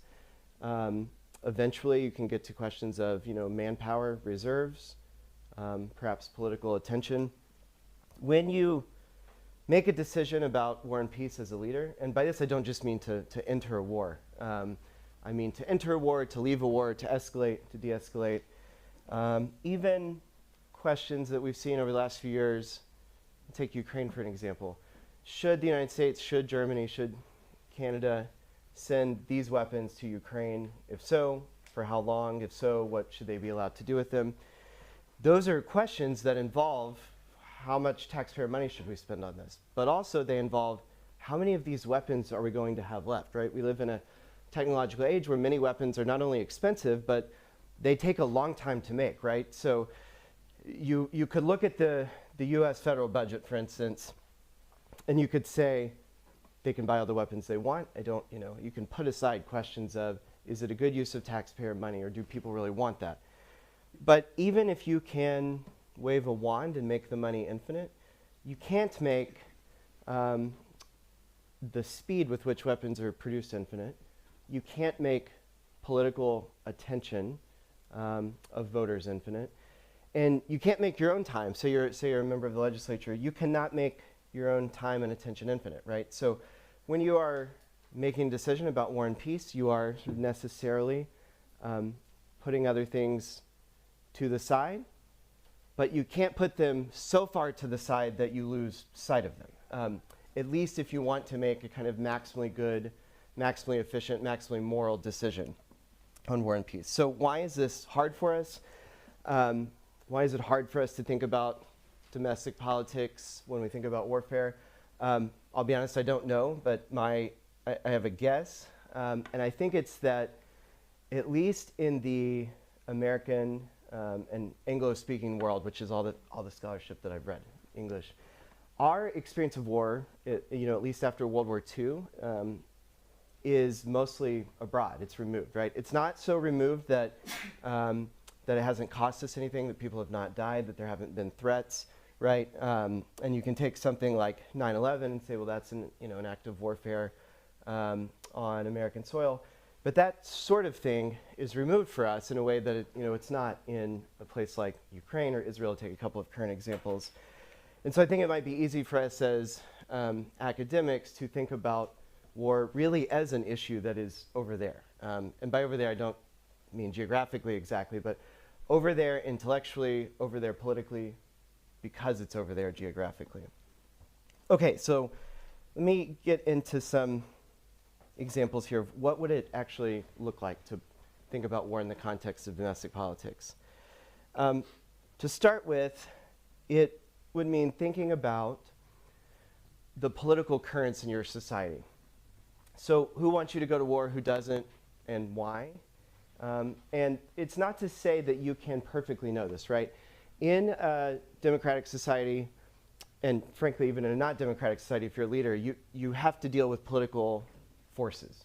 But especially in a democratic society, there are different interest groups. There are people who have different moral values, people who want different things from their government. And you should take that into account. So the image I have in mind here, the example I should say, is from Shakespeare's Henry V, which I taught in a class last semester. And the opening of that play, if you don't remember it, is striking. It's almost funny. It's very Shakespearean in that it's very funny, but it's kind of dark. Which is that there's the Archbishop of Canterbury and the Bishop of Ely, and they're talking to each other, and they're worried. And I don't, in the context of the story, it's made a little silly. If you think about it as a real thing, it wouldn't be an illegitimate worry. They're upset about a piece of legislation that's going to come through, and it's going to tax the church, and it's going to be a huge problem. Huge problem. It's also going to set a precedent that's bad for the church, is their view.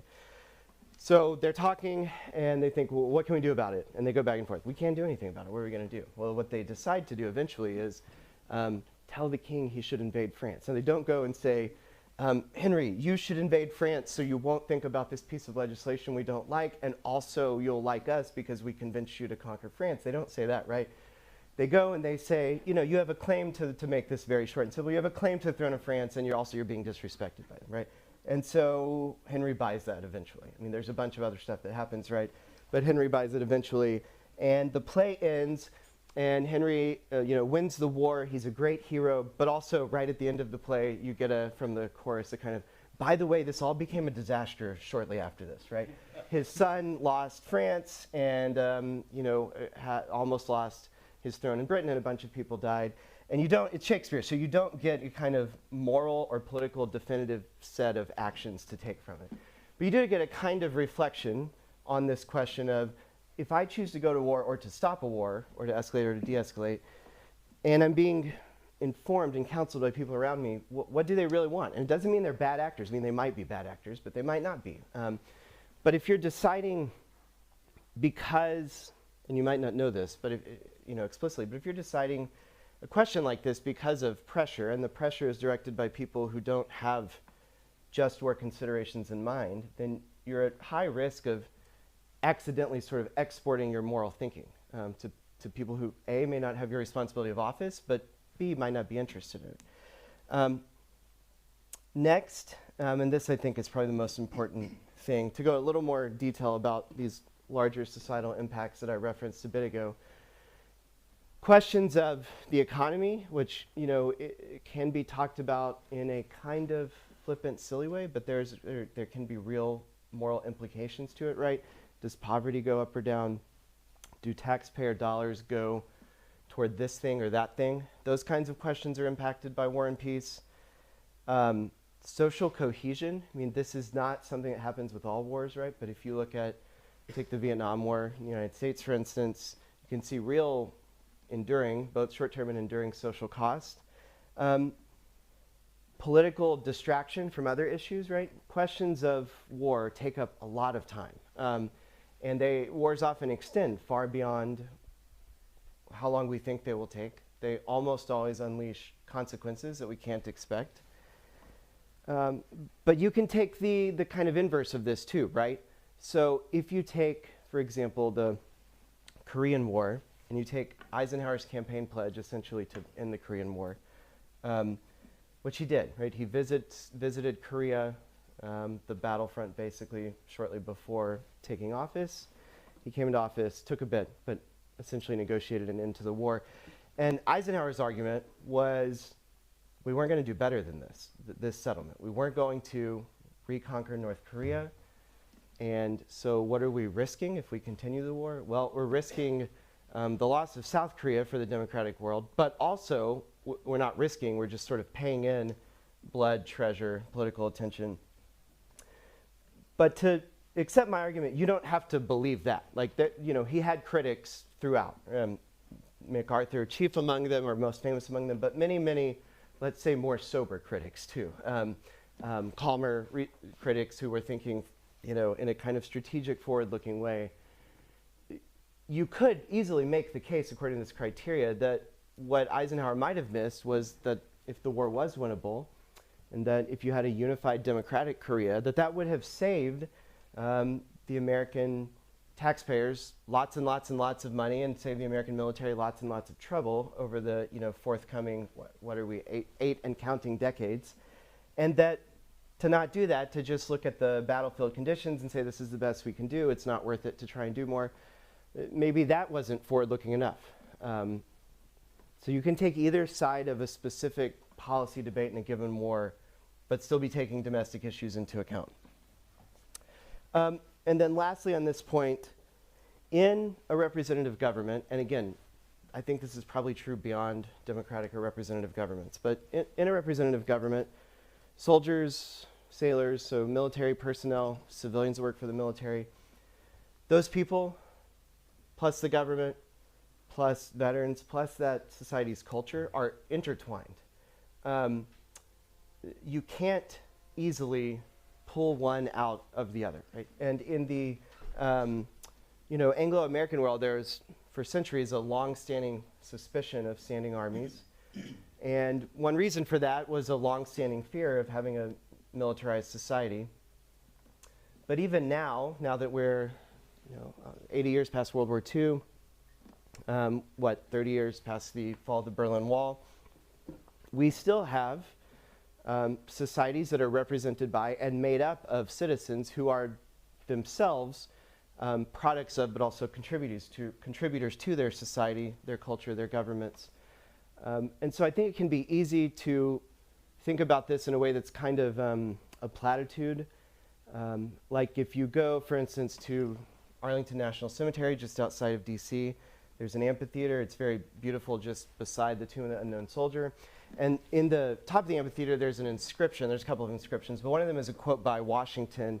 And it's in a letter to a legislative body in New York who was worried, hey, I believe 1775, it's started the Revolutionary War. You guys are bringing this army through. That doesn't seem great. What are you really going to be up to after you run the British off? And so Washington writes this letter back in this kind of sweeping Washington-like rhetoric. But he says, when we took up the mantle of soldier, we did not lay aside the mantle of citizen.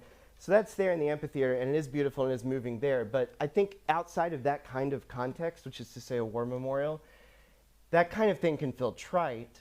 But actually, part of what I want to say is that whether we like that or not, or however much we like it or not, it's just true. And so if you want to think about what a war or decision in a war will mean for the future, you should think in part about how is it going to shape the people fighting in that war. We have lots of literature that does this well. There's an American author, former Marine, named Phil Clay, who I think actually teaches at a small Jesuit college now also, maybe in Connecticut, New Hampshire, somewhere up there. And he's a fiction writer, and he's an essayist and a novelist, and everything he writes about is what is the impact of American veterans who served in Iraq and Afghanistan, and then, maybe more importantly, once they get back home, how do they still live with this, and how do they impact the people around them living with this?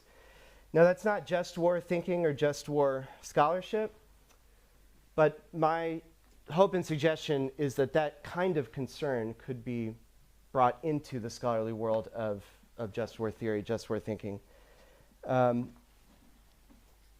have more, but that's right at 20 minutes, so I will pause here. Thank you. Thank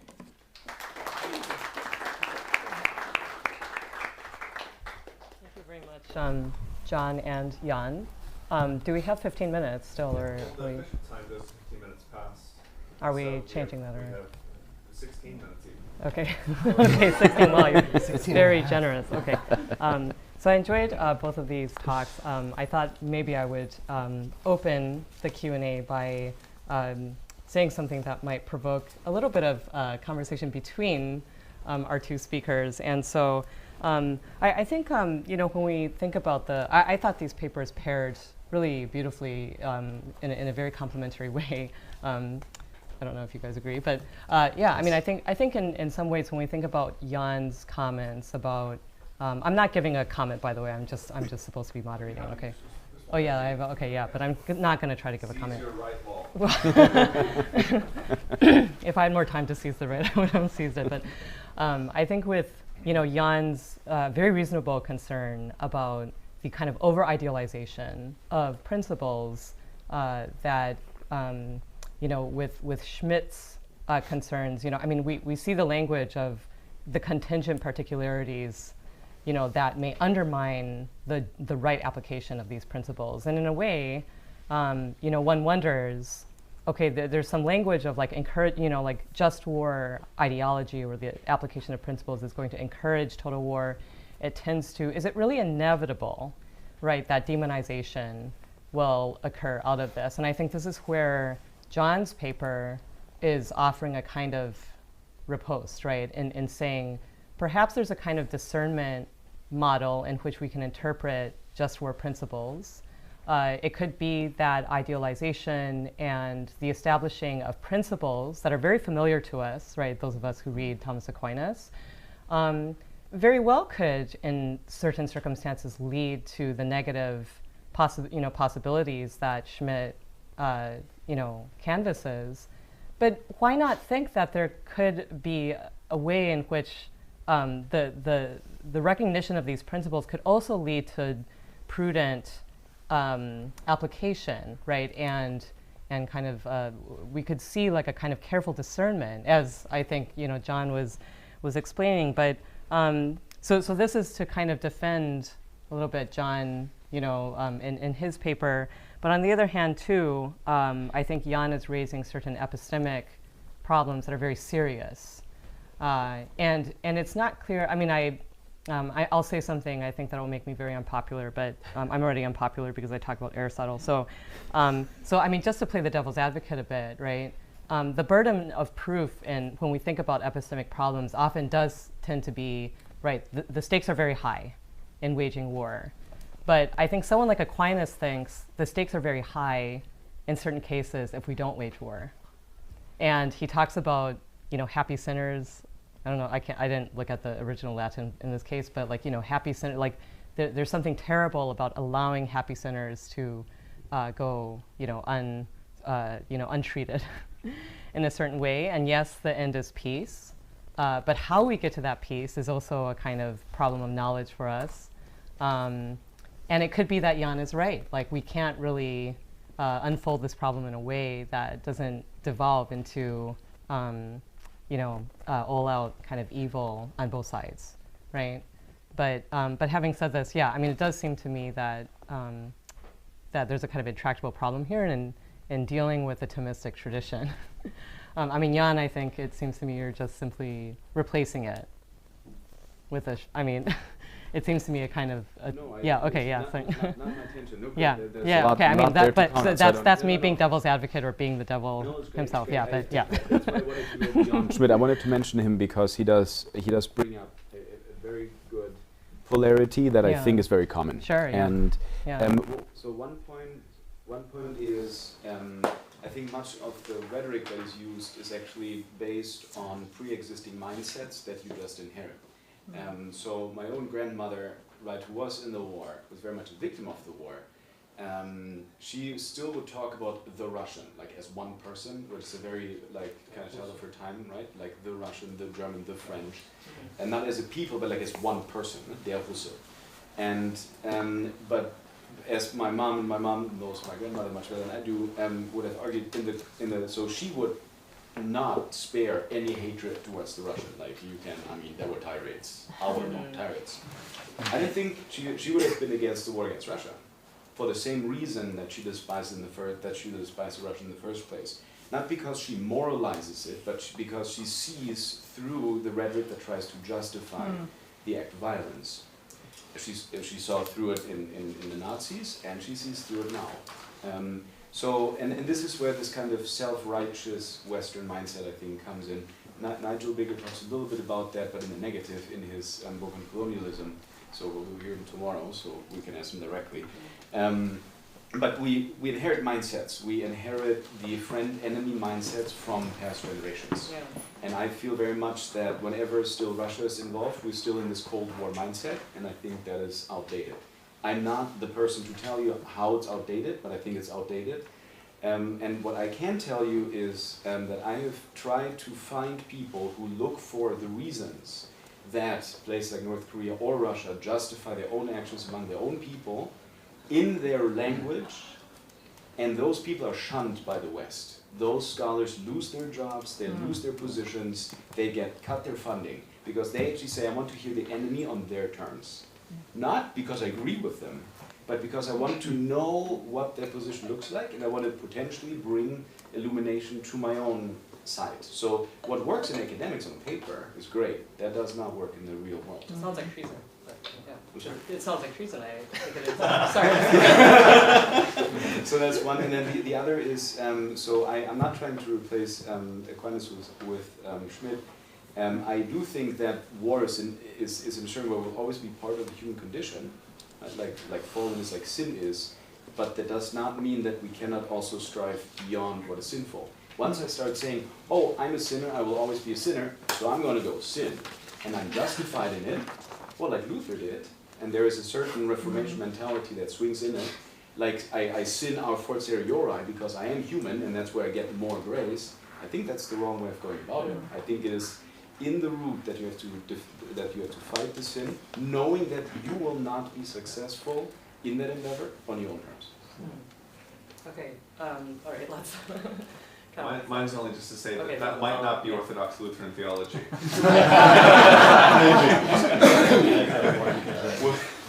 So this would be a follow-up, and this would be a new question, I guess. Yeah, John Berkman.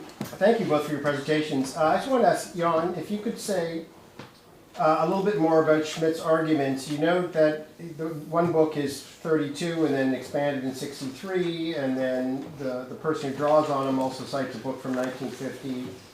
Or two books from 1950. I'm wondering, does Schmidt's views on these things and arguments change from between 1932 and 1963? They're very different contexts, very different understanding or lack of understanding of what the just war was. Can you say any more about what his views are in 1932 compared to what they might be in 63? So, in detail, no, I cannot. What I can see is, and this is obviously the whole problem of bringing up Schmidt in the first place, because he did join the NSDAP, so arguably he joined the Nazi Party, as many of his generation did.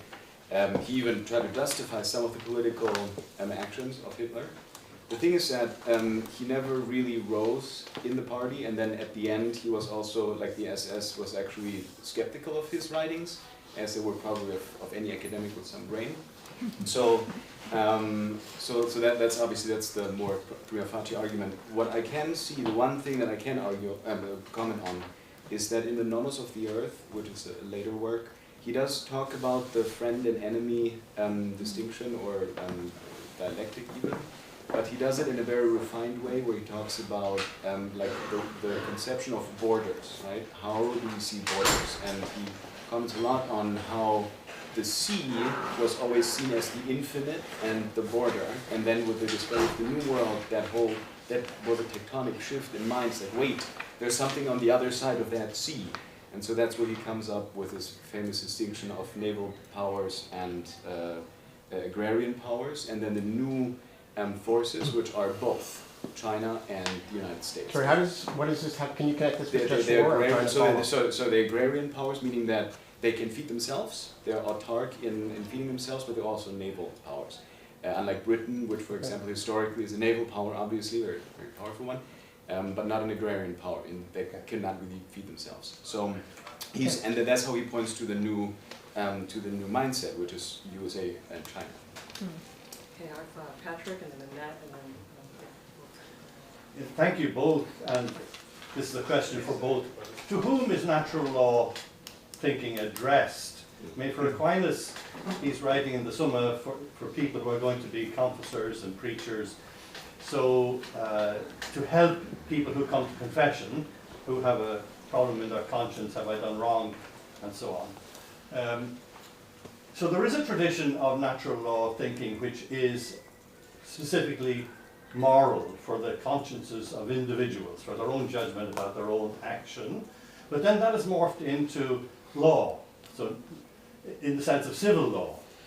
And there the criteria have to be different, because of course intention is not subject to the same kind of review in the legal forum as it is in the private forum of conscience, where one is answerable to God. Now, obviously politicians also are persons, and leaders also are persons who will be answerable to God.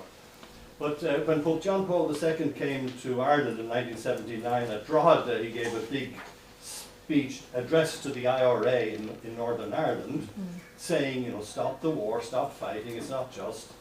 And Sinn Féin, speaking for IRA, sent back a statement saying, this is Catholic teaching about the justifiability of war. You know, so there's a way in which, and this was one of their comments, there's a way in which just war language becomes a moral, rhetorical weapon to beat the enemy, and it's no longer the way in which people or peoples stand before God. So I think the rhetoric question here is particularly relevant, but it also addresses Jan's paper. Comments on that? That's a great question.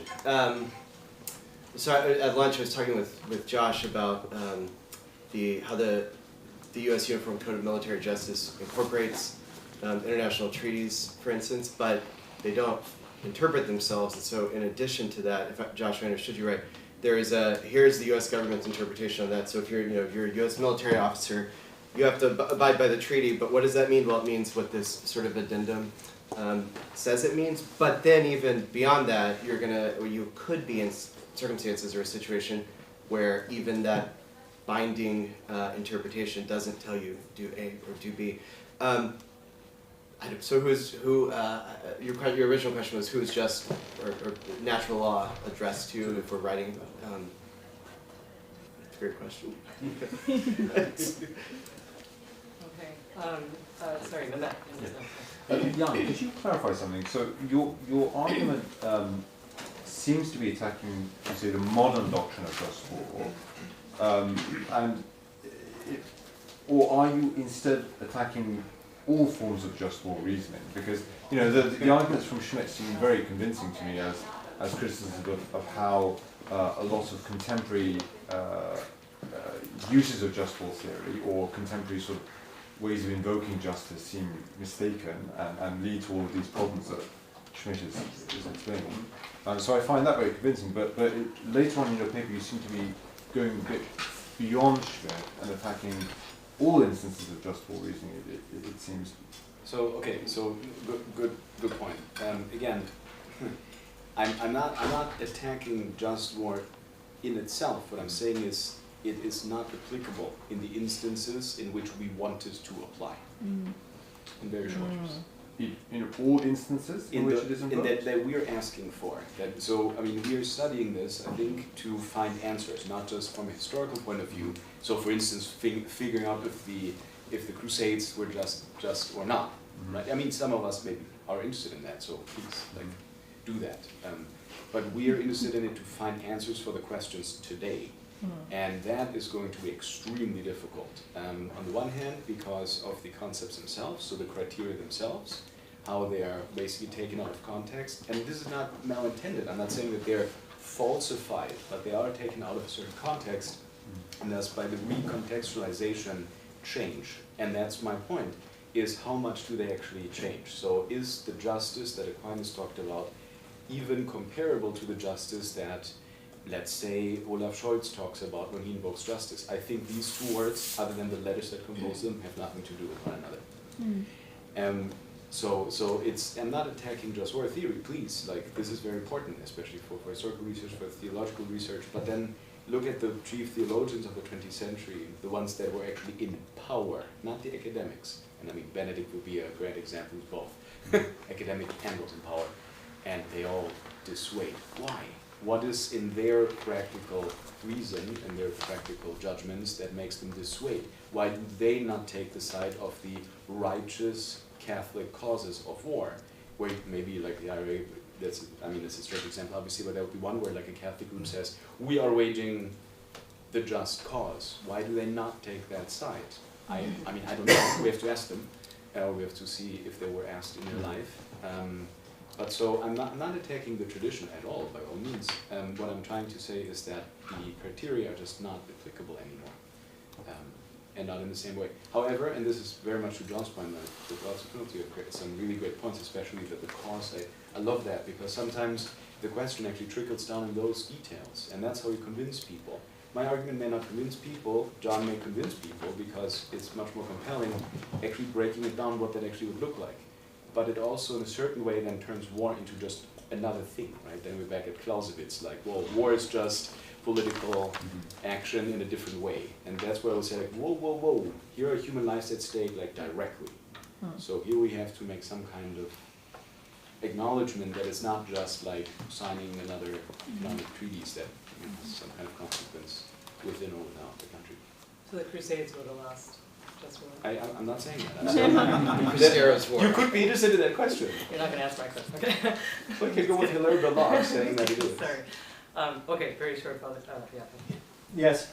I mean, Walter has the two examples of Tanzania putting an end to the massacres going on in Uganda. Then there was a case of India in East Pakistan putting an end to disastrous war there. So you could say these were humanitarian interventions, but they were cases of war making that it seems to me would very well qualify for the traditional criteria in a public forum for justified war making. Did the Pope, did any of the popes comment on that, or did any Catholic authority say that publicly? I don't think you'll find such statements made publicly. I mean, the statements by Benedict and Leo are very generalized. Yeah. Just like Vatican Council Gaudium et Spes, it's very generalized. So you'll not find public statements on particular instances. But I find that interesting, because why? In those instances where it's true, why does no authority take, neutral authority say like, haha, here we have. Yeah, exactly. It's interesting. But it has to do with prudence. I mean, the Finnis and Boyle and Griset's work on nuclear deterrence, totally immoral, right? But the Catholic Church has never condemned it. Although it does say how terrible it is, but it is not following the totally coherent logic of their argument against the nuclear deterrent. Why? I think it has to do with prudence. I agree. And also a recognition of its own appropriate role in the international context. It is not the final court. I think Jacob, right? Sorry. Yeah, thank you. No, thank you. So yeah, question for Jan. So as I understand it, the support for Schmidt's claims is supposed to come from the fact that at some point, as you say, to justify natural law and to therefore to delimit it properly and apply it properly in a determinate way, we need to avert the theological claims. But it still seems to me that this, at some point, is indeterminate in precisely when that is, and that on some readings of at some point, we don't really get to Schmidt's 5 claims. So I might think, for example, that to really give a full account metaphysically of why natural law exists, I have to avert to theological claims. But it doesn't immediately and in any obvious way follow from that I can't know, for instance, that it is wrong to kill innocent civilians intentionally, but sometimes acceptable to permit their deaths. In which case, Schmidt's objection 1 doesn't seem to have much force, because a moral ideal can't justify killing, but double effect can. Or, again, if we think that Schmidt's claims are not conceptually absolutely true. They just kind of look like speculative claims about the effects of using natural law theory under imperfect conditions in really bad empirical circumstances, in which case is Schmitt really entitled to make this kind of claim from an armchair? Like, can he really say, well, for instance, that just war doctrine claim 2 inevitably demonizes the enemy, when even on a very inadequate account of just war doctrine, you still have internal to that doctrine reasons to view the enemy as human? So are these meant to be conceptual claims, or are they partly empirical claims? And what precisely is meant to make them plausible if we don't advert sufficiently to theology? I think most philosophers will make it their job to make these judgments from the armchair. So that's kind of their prerogative. I'm with you. It's philosophical principles will always have to be applied, and there's always the step of applying a certain principle to a specific case, which requires prudence, the synderesis, right, as Aquinas calls it, which brings in much more than just the rational, unlike what Kant says, the rational analysis of the situation. So no, there are philosophical claims, and as such, they're philosophical. A philosopher's job is not to take account of every single case. They don't have to do that. That's not the kind of evidence that a philosopher needs, I don't think. So if they're supposed to be conceptual truths, then what's supposed to make, for instance, claim 2 true, that the doctrine inevitably demonizes the enemy? Because that's how most of the rhetoric of the enemy works. If you want to go to war, what is the other? It's just another person looking for something good, and that's what I punish them for. Okay, we have time. I've been allotted one more question. I believe there was a gentleman in the back, maybe first, or do you want to defer to? Okay, I think you were first from raising your hand. Right, I'll sure. ask him privately afterwards. So that's fine. Okay. At least this also may connect with Jacob's point that I think that Schmitt's criticisms, the same could apply to just generally the virtue of justice. So invoking something as just, of course, as a narrative, could be exploited, and it can give rise to feelings of righteousness. So the question is whether the object is a stable good or not. And here I would say that there are right principles that have a true object that is stabilizing as you pursue it. Goodness as pertains to your nature is a stabilizing force when you pursue it. And it's brought in balance with others. So I think the problem is that Schmitt is talking about a just cause in the eyes of people, but doesn't have a stable notion of the good, whereas you supplied it with your notion of peace. So if we take, for example, point 4 of Schmitt, the conviction of fighting for a just cause tends to undermine the observance of limits in warfare, I don't think we can make that claim for your notion of peace in the Thomistic tradition. So the conviction of fighting for peace does not tend to undermine the observance of limits. If peace is the true goal, and peace itself is a stable and balanced thing.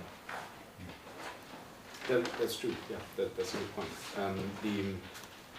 It's about the stability, and that stability, though, is it absolute? I'm not sure, but yes. No, I think. Okay, thank you very much.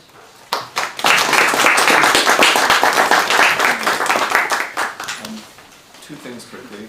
There are a few dinner spots that are open.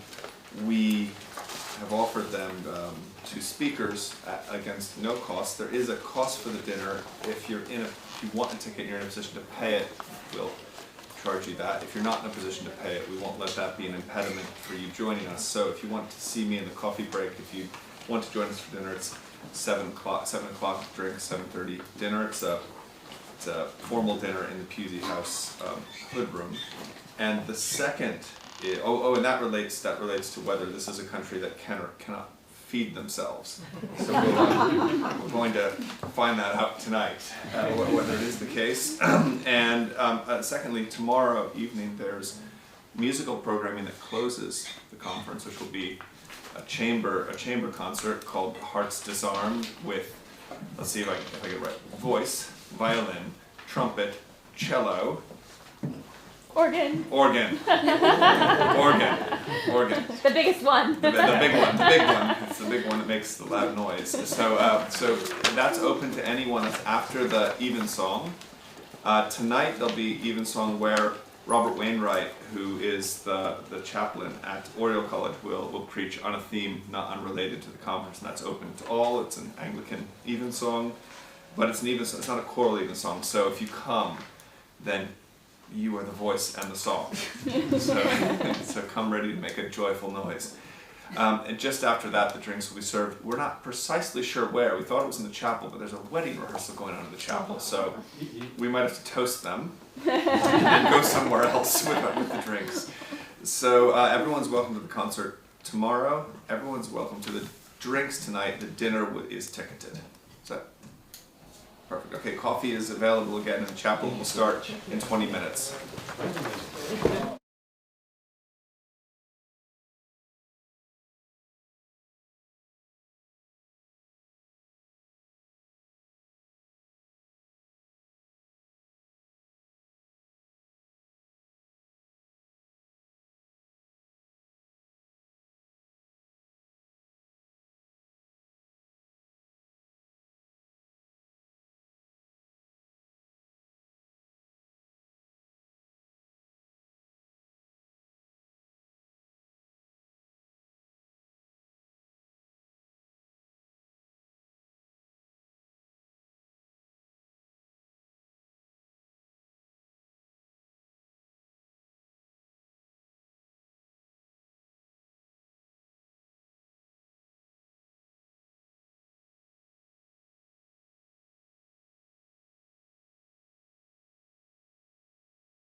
Hello, welcome everyone to the last session of today's conference.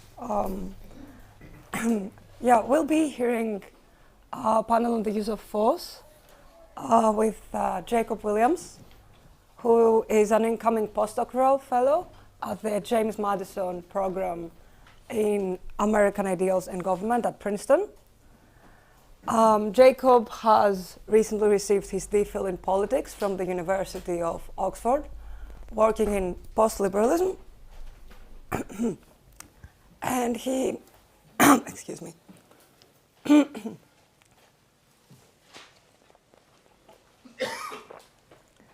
Yeah, and he is also a contributor in First Things. So Jacob will speak to us on nuclear deterrence and tragic realism. And then we have a second intervention from Joshua Stucklick, who is a professor of philosophy at the University of St. Thomas and a visiting professor at the School for Civic Leadership at the University of Texas at Austin. Professor Stucklick works in moral philosophy, and his interests lie in Aristotelian Thomistic ethics, Elizabeth Anscombe, and on just war theory. So he'll be speaking on Anscombe and the authority to use the sword. So, excuse me, without further ado.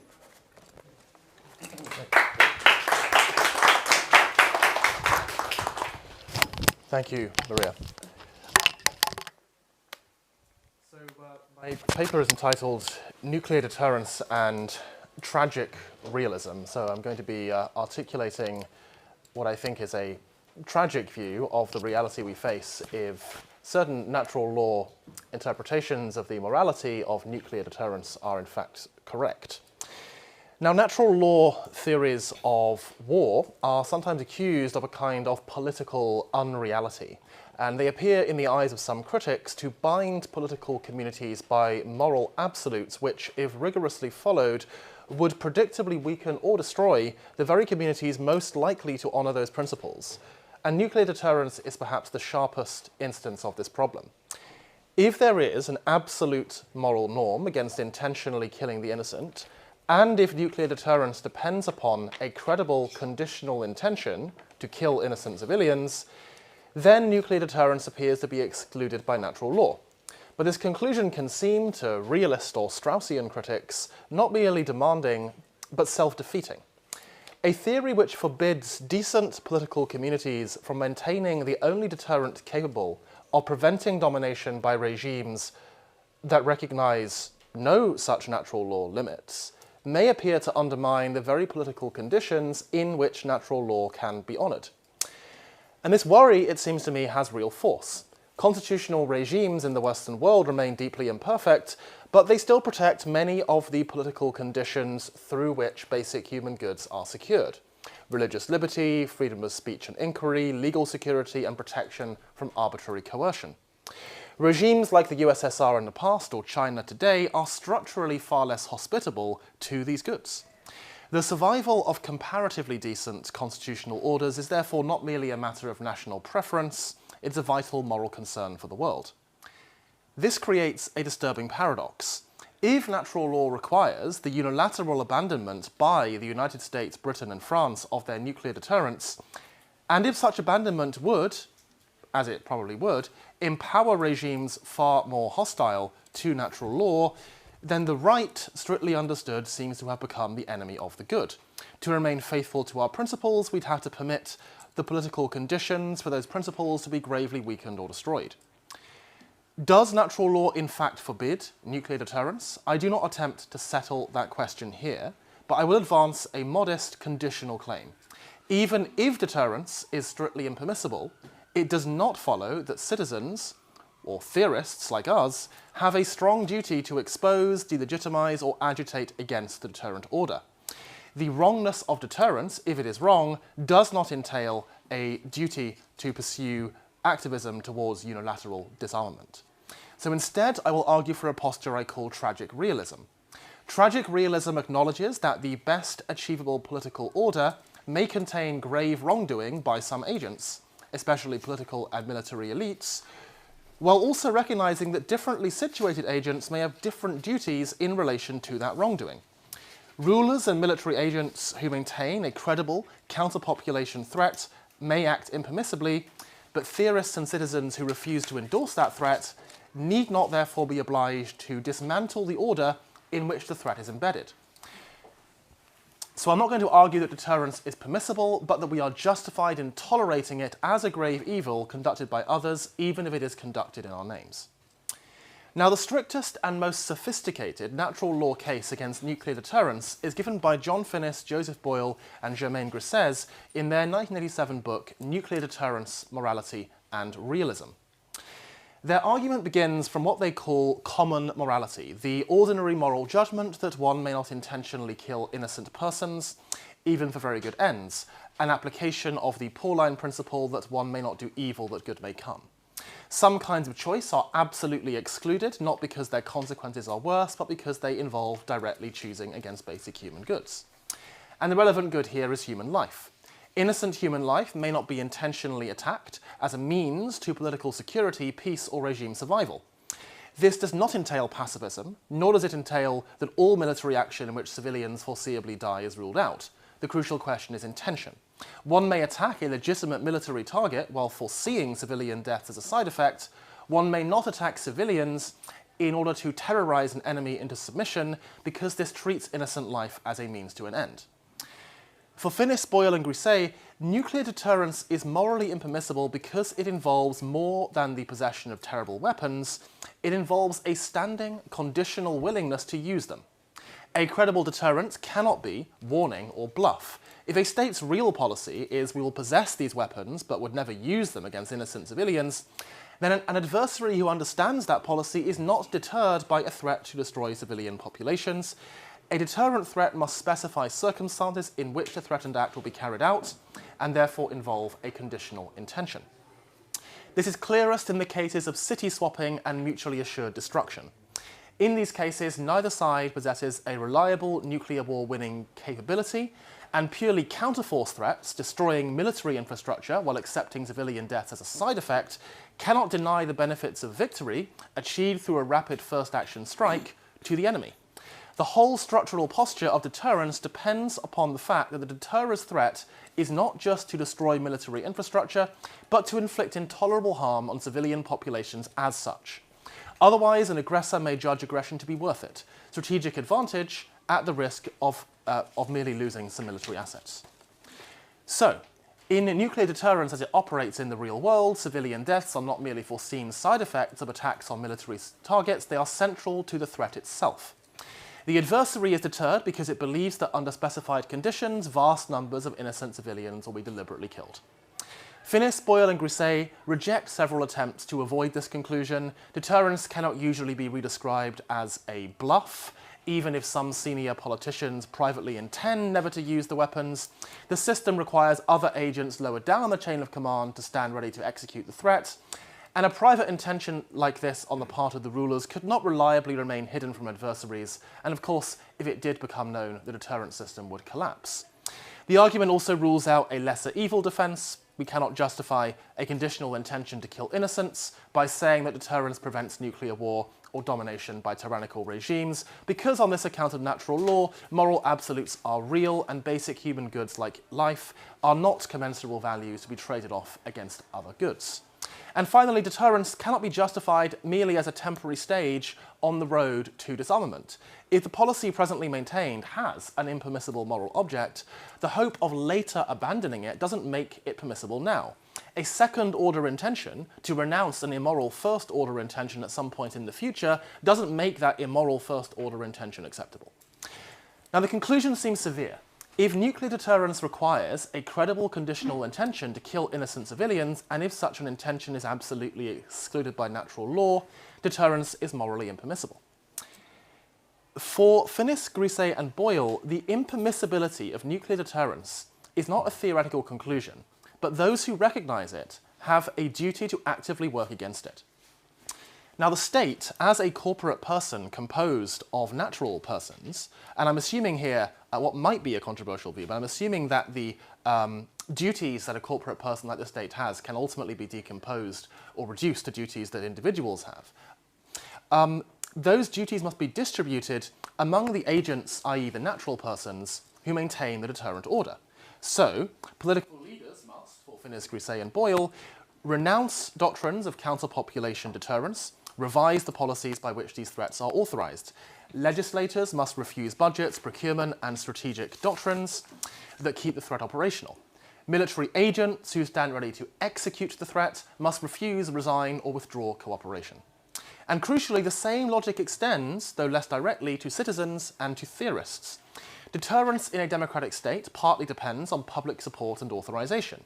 If citizens recognize deterrence as intrinsically wrong, they must withdraw political support from it and support measures that would make the wrongful threat non-credible.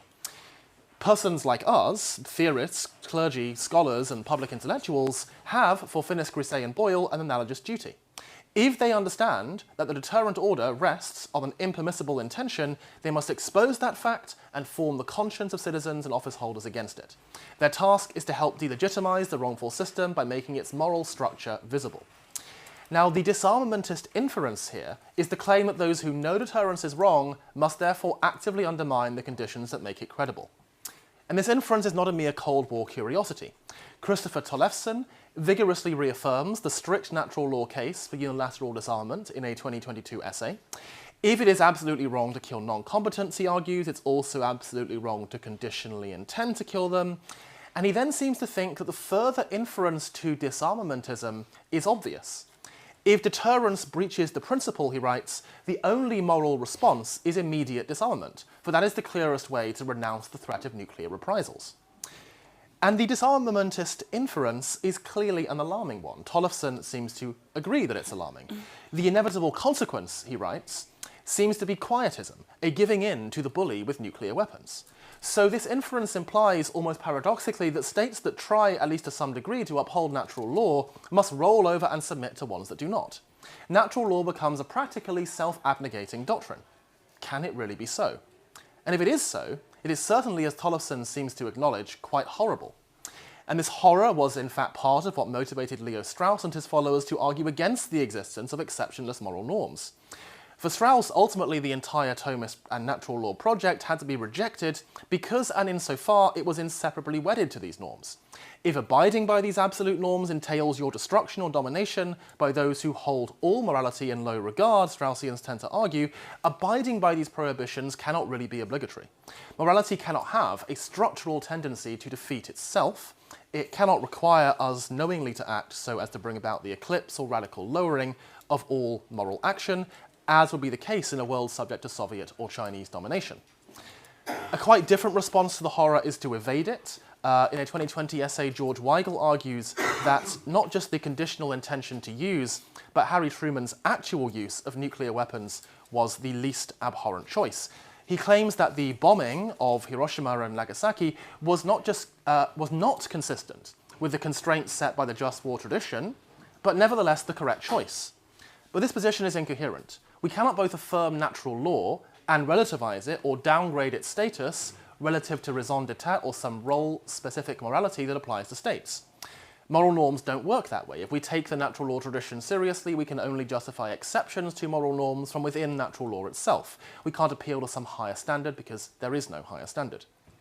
So, if we accept that natural law implies it is always wrong to conditionally intend to kill non-combatants, there's only three coherent options available to us. We can reject natural law, like the Straussians, that they've yet to give us an alternative account of moral norms that doesn't collapse into indeterminacy or amoralism. We can embrace unilateral disarmamentism, like Tollefson, at the cost of rolling over before expansionist despotisms, or we can find a third way. We can deny the inference from the impermissibility of conditionally intending to kill non-combatants to the duty to agitate for disarmament. And that's the position I will now defend. Morality is in fact more complex, more nuanced, in a real way both darker and more hopeful than the disarmamentist view implies. So I turn from the morality of deterrence to the morality of our response to deterrence.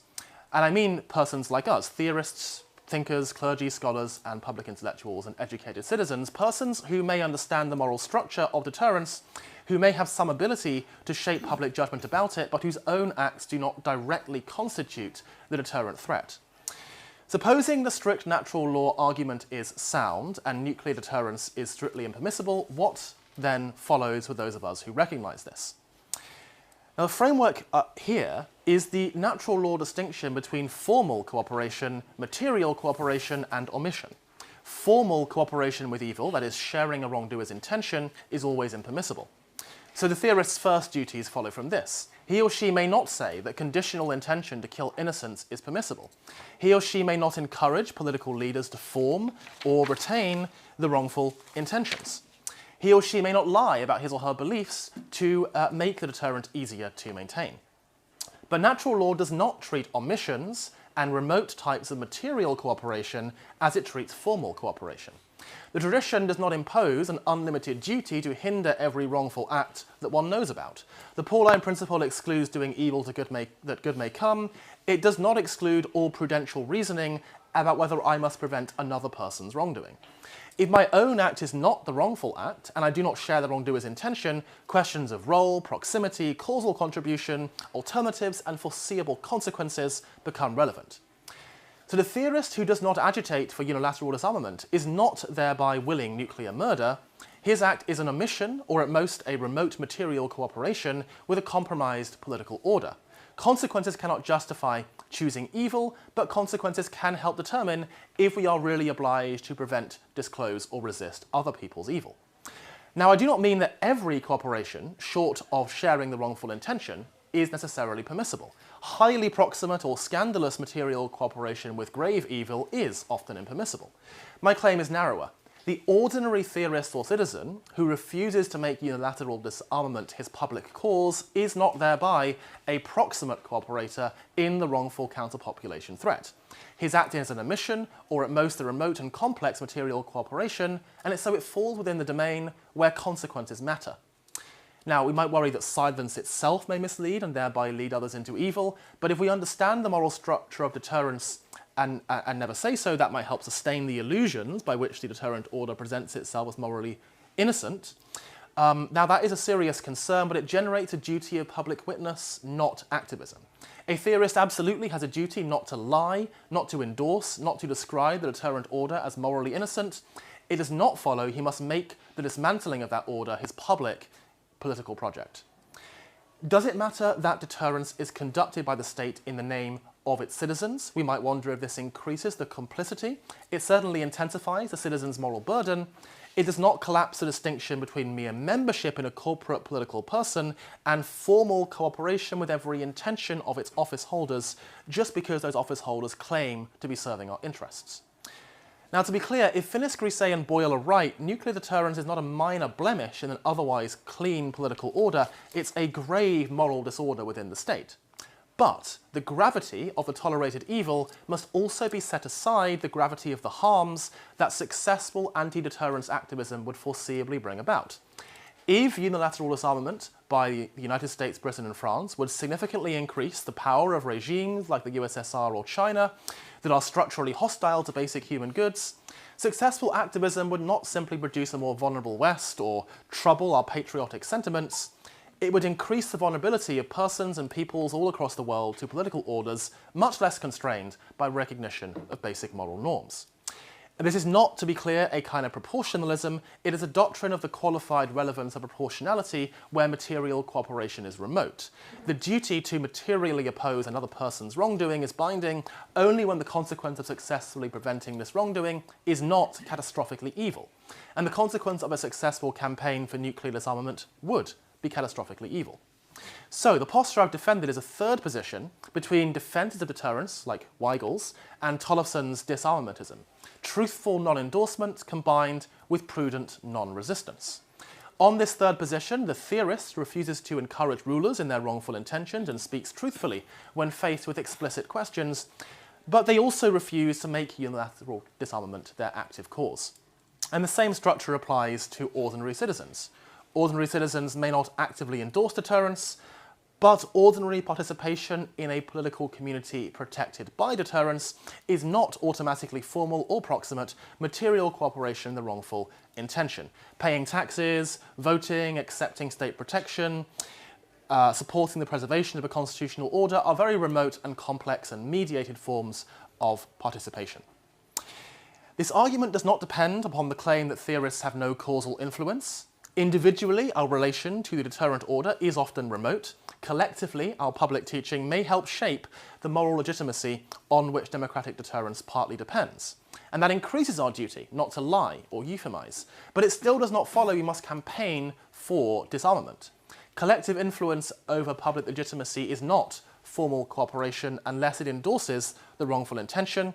And even where it amounts to more significant or somewhat less remote material cooperation, the relevant question is still what successful opposition would foreseeably achieve, and we know this to be geopolitical catastrophe. So, I will conclude by noting that I've defended the realist part of this paper's promise, but I will briefly comment on the tragic part. My argument does not absolve political and military agents from wrongdoing. In fact, it depends upon not absolving them. If the Finnis, Grisey and Boyle view is correct, then presidents, prime ministers, defence secretaries, senior commanders and launch officers who stand conditionally ready to execute a counter-population threat necessarily act impermissibly. And the resulting political and moral structure is deeply tragic. Some political and military agents may continue to act wrongly, and we know this. But this knowledge does not automatically impose on us a duty to obstruct their wrongdoing. We must avoid falsehood and endorsement. We do not need to be disarmamentists. The disarmamentist inference has an implicit error in that it effaces the difference between the way the moral absolutes of natural law apply to one's own intentional acts and the way they apply to one's actions with regard to the wrongdoing of others. We do not have absolute duties to oppose the wrongful acts of others at the cost of permitting grave evil. The conclusion then is a dark one. The best attainable political order may contain grave, impermissible wrongdoing by some of the agents who vitally sustain it. The best available world may be one in which some agents act wrongly and others have compelling reasons not to prevent them from doing so. This gives us a way to preserve what is true in political realism without surrendering natural law. Realists are right that political order is sustained under conditions of danger and chronic insecurity. They're right to reject the fantasy that decent regimes can preserve themselves merely by following the moral truth, while other regimes contemptuous of those truths exist. They're also right that the survival of these decent regimes is itself of profound moral importance. But realism becomes dangerous when it concludes that necessity creates its own morality. Even if Finnis, Grisey and Boyle are right, the fact that a statesman faces grave danger does not give him permission to intend the killing of innocents. The fact that an enemy is ruthless does not make ruthlessness okay. Natural law cannot be absorbed into raison d'etat without ceasing to be natural law. There remain things that rulers may not permissibly do, even to save the regime. So, the position is a tragic realism, the recognition that political order may depend upon agents doing grave wrong and that it is right for us to tolerate these grave wrongs. This may be an uncomfortable result, but discomfort is not a refutation. A politics that prioritizes moral innocence too strongly may deliver the world into the hands of those who do not care about innocence at all. I hope that my challenge to the inference from the impermissibility of deterrence to disarmamentism will permit us to be more clear-sighted. Once we see that acknowledging the evil of nuclear deterrence does not commit us to acquiescing in domination by evil powers, the temptation to adopt troubling positions like Strauss's or incoherent ones like Weigel's may be reduced. We can accept that natural law might well entail that our nuclear peace is secured through evil means, without worrying this acceptance carries with it the additional sting of a duty to acquiesce in domination by the evil regime that would benefit from our disarmament. We do not, contra Tollefson, have to actively bring about a world in which our states roll over before the Russian or Chinese bully just because nuclear deterrence is wrong. We can embrace a rigorous interpretation of natural law without embracing implications that can seem abhorrent. And so, if deterrence is wrong, I hope the position I've outlined can preserve two important truths: that some acts may never be chosen, and that we may nevertheless have good reasons to tolerate those who choose them, when the consequence of that intolerance, of not tolerating them, is domination by evil. Thank you.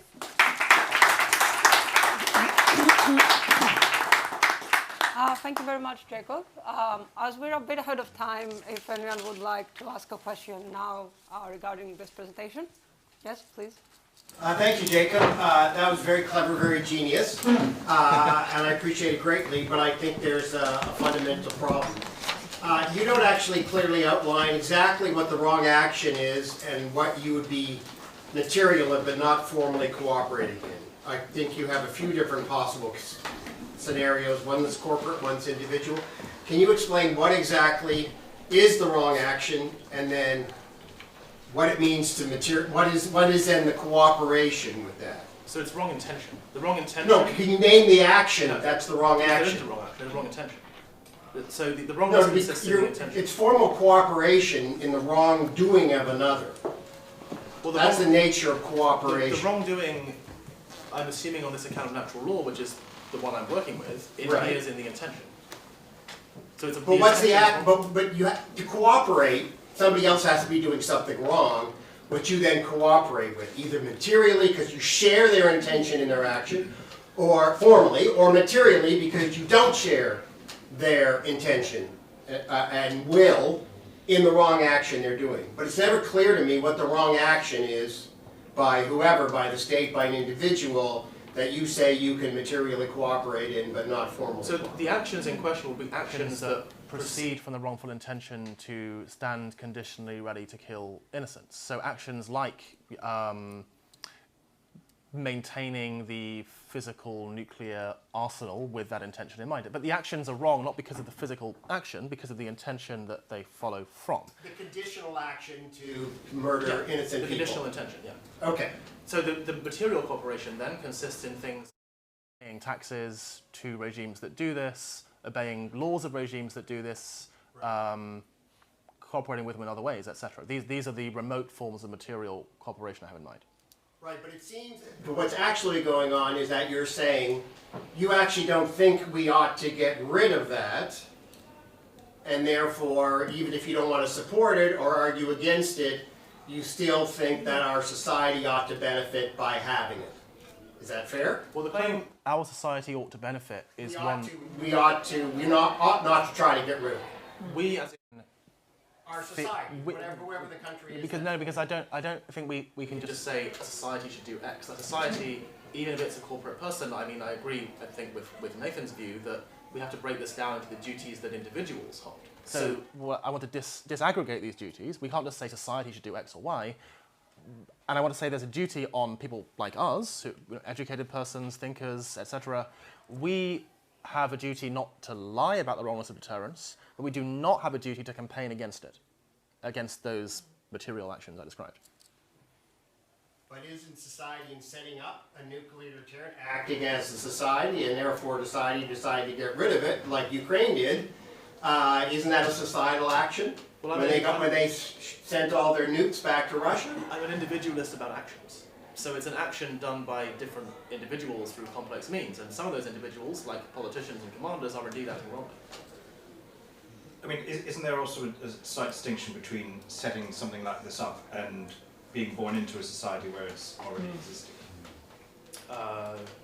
Yes. I mean, being born into society isn't a choice at all, so it can't be wrong. But we've inherited an existing system where these setups exist in Western countries, and so I do think that there is a moral difference between saying, let us create this system of deterrence. That is a completely different, that is a very different question, and I presume you would have a different question if we did not have this system of deterrence. So should we build one? But yes, yes, that seems right. I mean, the question of cooperation would arise in a different way. I'm not sure what my view would be on cooperating with a regime that was planning to set one up, but probably if the geopolitical situation were grave enough, I'd have a similar view to the one I defend here.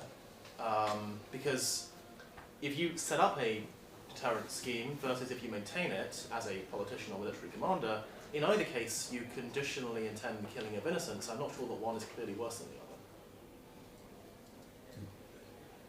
other. Yes, I think Professor Kuhn. I'm just wondering if the position of Brisset and Polis and others doesn't depend on their very strict view about lying as well. I mean, you can believe in the natural law and take it really seriously, but also think that in the context of warfare, lying can be permissible. And so I'm just wondering then if there's another option that the leaders could lie about their intentions. He said that it couldn't be kept secret, but it could pretty well kept secret enough that the opponents would not be certain that you wouldn't be willing to carry out this intention. It's very interesting. I mean, I haven't thought carefully about whether leaders should lie and claim that they are going to use the nukes when actually they wouldn't. That's interesting. Now, one immediate structural problem that comes to mind is, since I'm sort of addressing this to the role morality of us as thinkers, and then we're going to advocate for leaders to lie, if we did that and then they lied, then the adversary would know that they're lying because this would be publicly done to some degree. I mean, in many plausible scenarios anyway. They have to be absolutely certain in order to launch Well, do they have to be absolutely certain? I think they would. I mean, just psychologically, they would be unlikely to launch a first strike unless they were really, really sure they were going to retaliate. Well, they might be willing to risk a very small probability of mutual destruction. Well, and one last question at the top before we move on. Yes, is that me? Okay. If I may, some perspectives from deterrence and how deterrence works, right? I'm Maria. I'm at the Changing Character Force Centre. I think about deterrence a lot.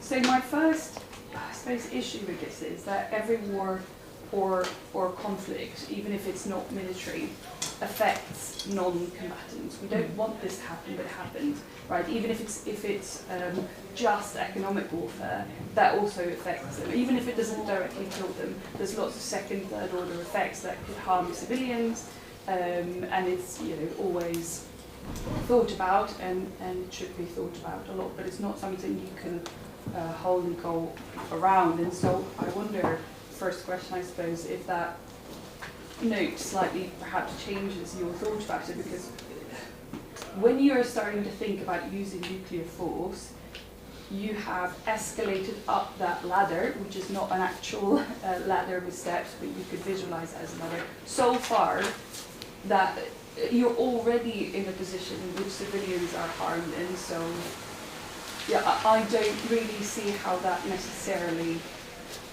would be so much worse, if that makes sense. Worse than what? Sorry, close comparison. For using nuclear deterrence, right? So sorry, what's worse than what? Yeah, I'm just not sure what to so harming, if your problem with nuclear deterrence, even if you don't use them, is the potential harming of civilians. Intentional harming of civilians. Yeah. That's very important. Well, it is and it isn't, because if you are in a situation in which you are considering the use of nuclear weapons, civilians are already being harmed. Like yes, there's no situation in which you would consider using nuclear weapons where civilians are, because you don't go from 100% positive peace to I'm now going to nuke the shit out of you. But this is a consequentialist framework, so I'm not operating under the assumption that because civilians are being killed or harmed, it's okay to harm others. I'm assuming that's not the case. It's an absolute moral norm not to intentionally harm civilians, even if other civilians are being harmed and you're protecting them. Now that's a controversial claim, and I'm not defending that claim in the paper, but I'm asking if that claim is true, what follows? Okay, yeah. Still, I would say something to think about, because it's quite an important point that doesn't seem to be taken into account. The second thing, again, from deterrence, I see the point of disarmament, but disarmament in practice is really, really hard. And disarmament is always the point, right? There's, again, in conflict, nobody ever wages war without the purpose in a way of disarmament eventually. But it's really hard, and it comes back to the point of Hobbes, try to achieve peace, but if you can't do it, you still have to sort of defend yourself, and therefore disarmament in practice, it would be great, but it's really, really hard. And so again, if you then put that back into the perspective of nuclear escalation, what we see in research actually is that the best way to avoid nuclear escalation is to slow down the ladder of escalation so that people get more time to think about it. And that actually is the one thing that appears to be decreasing the risk of nuclear escalation. But because of deterrence being such a holistic thing and wholly dependent on perspective, if you do not have anything to back that up and to almost force the other side to slow down that escalation ladder, and the only thing you have is disarmament, you put yourself in a really difficult position in practice. Yeah, I think I agree with all of that, and I think there are many things that we could and should do to mitigate risks of both conventional and nuclear conflict short of disarmament, so I can fully accept that. Yeah. I think we're going to have to hold on to that point because we need to hear the questions to quick as well.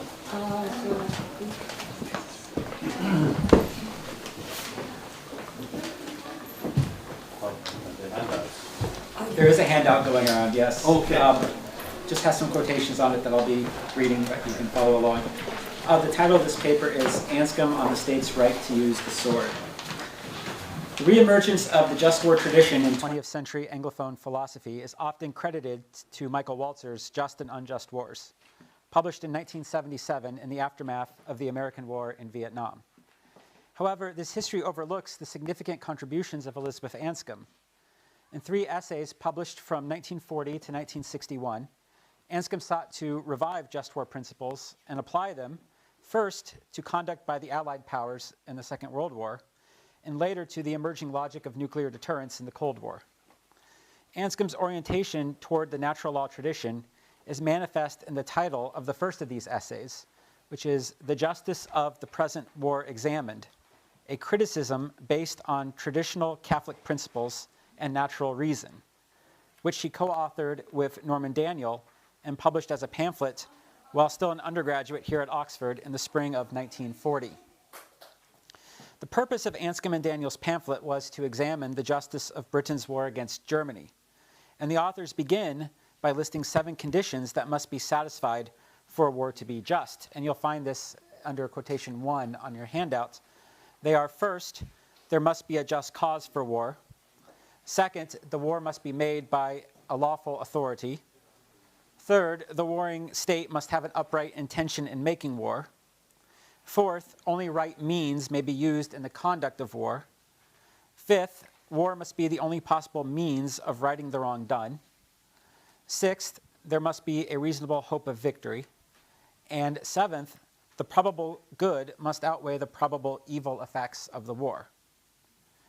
These conditions will be familiar to anyone acquainted with the classical just war tradition. The first 3 derive from Thomas Aquinas' Question on War in the Summa Theologiae.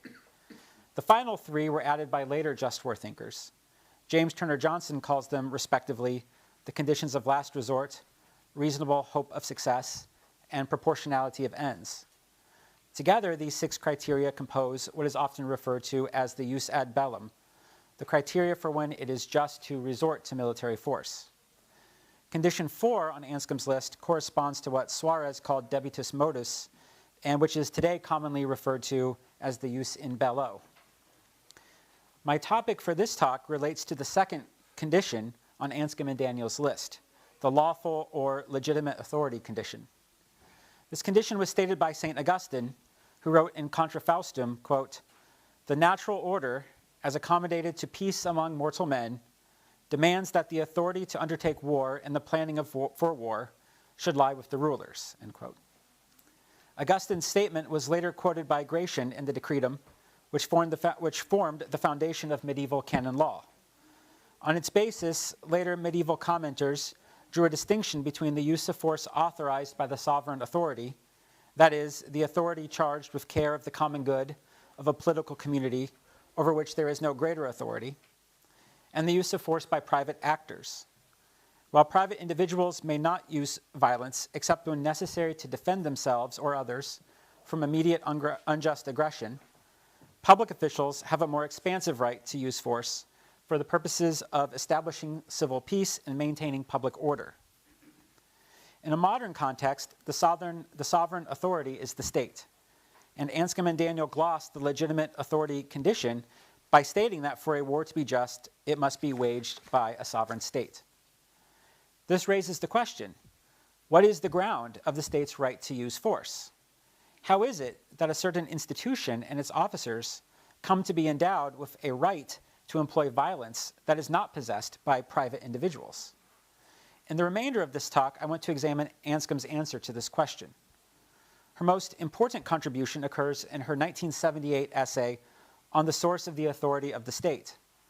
But I believe we can find the starting point for her account there in her earlier writings on war, particularly in her pamphlet, Mr. Truman's Degree, published in 1956. Accordingly, I will first analyze Anscombe's reasoning for the state's right to employ violence in Mr. Truman's Degree. I will then argue that on the source of the authority of the state answers a crucial question about the basis of that right that her earlier pamphlet leaves unanswered. Finally, I will conclude with an important corollary that follows from Anscombe's account. So turning now to the first part of the talk, political authority and the use of force in Mr. Truman's Degree. Anscombe's discussion of the state's right to use force in Mr. Truman's Degree goes hand in hand with her critique of pacifism. She criticizes pacifism as being not only false, but also positively harmful. In a nutshell, her argument is that pacifism teaches people that there is no distinction between killing and murder. This is harmful because, when faced with enormous and unjust threats, such as the one posed by the Nazi regime, very few people will in practice be pacifists. Yet if one believes that simply in virtue of doing any killing at all, one's country is going in for murder, this will naturally lead one to think that the best course to take in waging war is whichever one will likely lead to victory as quickly as possible.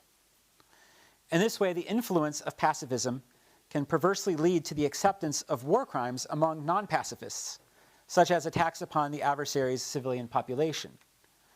Thus, to combat the errors of pacifism, Anscombe believes it is important to show that, quote, for one human being deliberately to kill another is not inevitably wrong, end quote. She then aims to demonstrate this proposition in the following paragraphs, and this is quotation number 2 on your handout. She writes there, quote, I will not discuss the self-defense of a private person. If he kills the man who attacks him or someone else, it ought to be accidental. To aim at killing even when one is defending oneself is murderous. But the state actually has the authority to order deliberate killing in order to protect its people or to put frightful injustices right. The reason for this is pretty simple. It stands out most clearly if we first consider the state's right to order such killing within its confines. I'm not referring to the death penalty, but to what happens when there is rioting or when violent malefactors have to be caught. Rioters can sometimes only be restrained or malefactors seized by force. Law without force is ineffectual, and human beings without laws are miserable. So much is indeed fairly obvious, though the more peaceful a society, the less obvious it is that the force in the hands of the servant of the law has to be forced up to the point of killing. It would become perfectly obvious at any time where there was rioting or gangsterism, which had to be dealt with by the servants of the law fighting. The death penalty is a completely different matter. The state is not fighting the criminal who is condemned to death. That is why the death penalty is not indispensable. But the action of the state in depriving a man of his rights up to his very life has to be considered from two sides. First, from that of the man himself. If he could justly say, "Why have you done this to me? I have not deserved it," then the state would be acting with injustice. Therefore, he must be proved guilty, and only as punishment has the state the right to inflict anything on him. Second, from the side of the state, divine retribution is not its affair. It only has to protect its people and restrain malefactors. The ground of its right to deprive of liberty and even of life is only that the malefactor is a nuisance, like a gangrenous limb.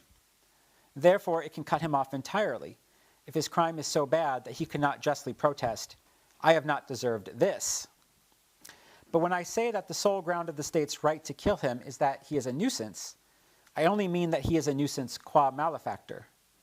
The lives of the innocent are the actual point of society. So the fact that in some other way they may be a nuisance, troublesome to look after, for example, does not justify the state in getting rid of them. Now, this is also the ground of the state's right to order people to fight external enemies who are unjustly attacking them or something of theirs. That's a long quotation, but I quote it at length because I want to argue that Anscombe's thought in it is indebted to Aquinas, though Anscombe nowhere cites Aquinas in the pamphlet. 3 points in particular echo Aquinas' teaching about the use of force in the Summa Theologiae. First, like Aquinas, Anscombe draws a distinction between the right to use force possessed by private actors and the right to use force possessed by the servants of the law, that is, by persons endowed with public authority, such as peace officers and military personnel. In the question on homicide in the Summa, Aquinas contends that while private individuals have a right to use force against aggressors to repel an immediate unjust attack, they may not kill intentionally as a means to preserving their lives. By contrast, Aquinas says the agents of public authority have a right to kill others for the sake of the common good. Second, the analogy that Anscombe makes between capital punishment and the amputation of a gangrenous limb is also found in Aquinas.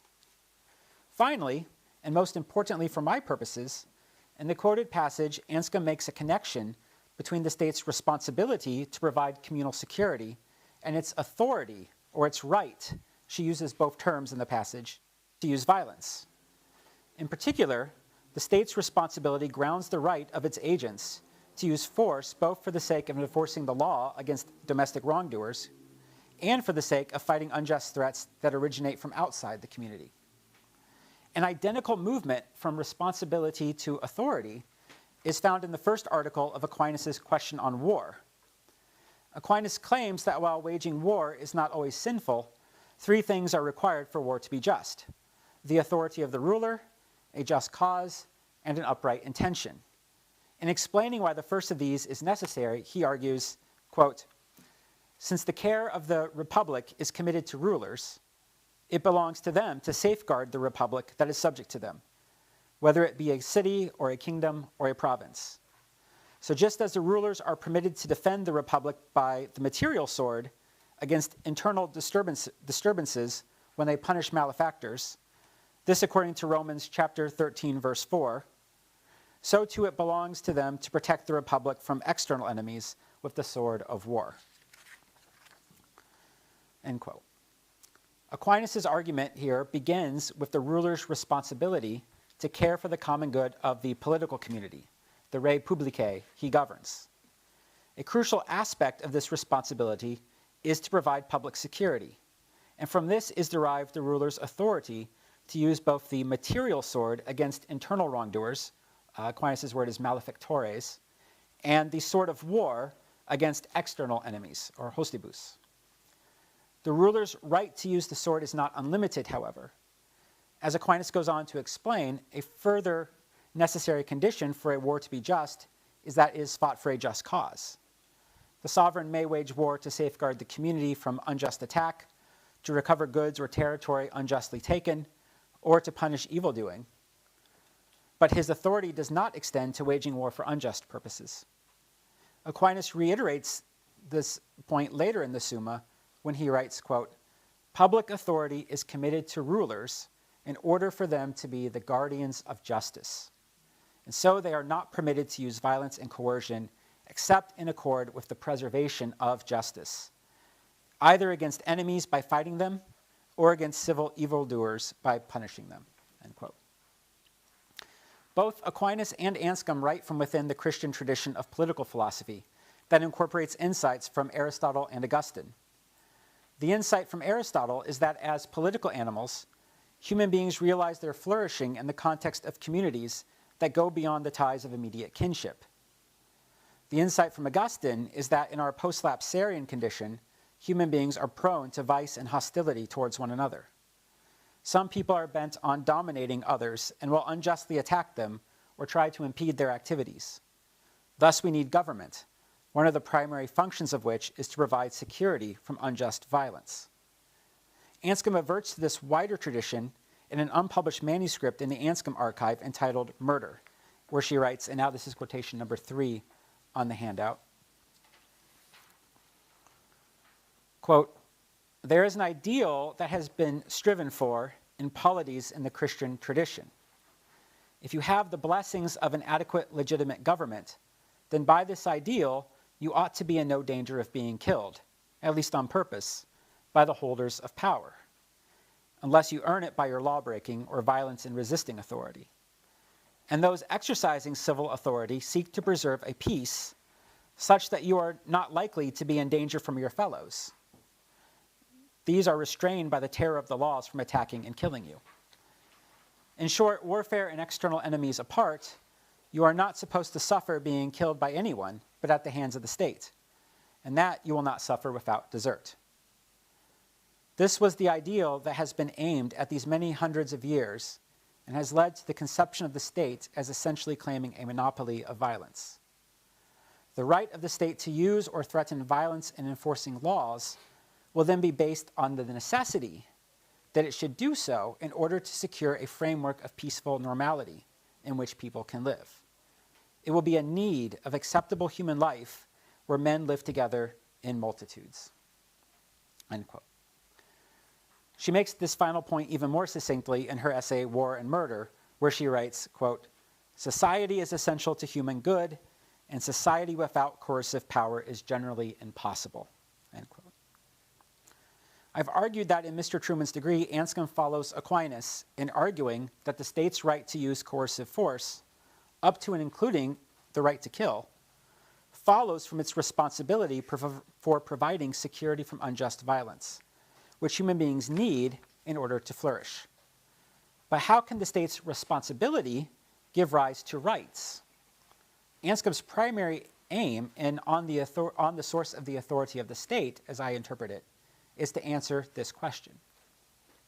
So now I'll move on to the next part of the talk, from responsibility to rights, on the source of the authority of the state. Anscombe frames her inquiry in this essay as an investigation into what distinguishes a state from two things that resemble it.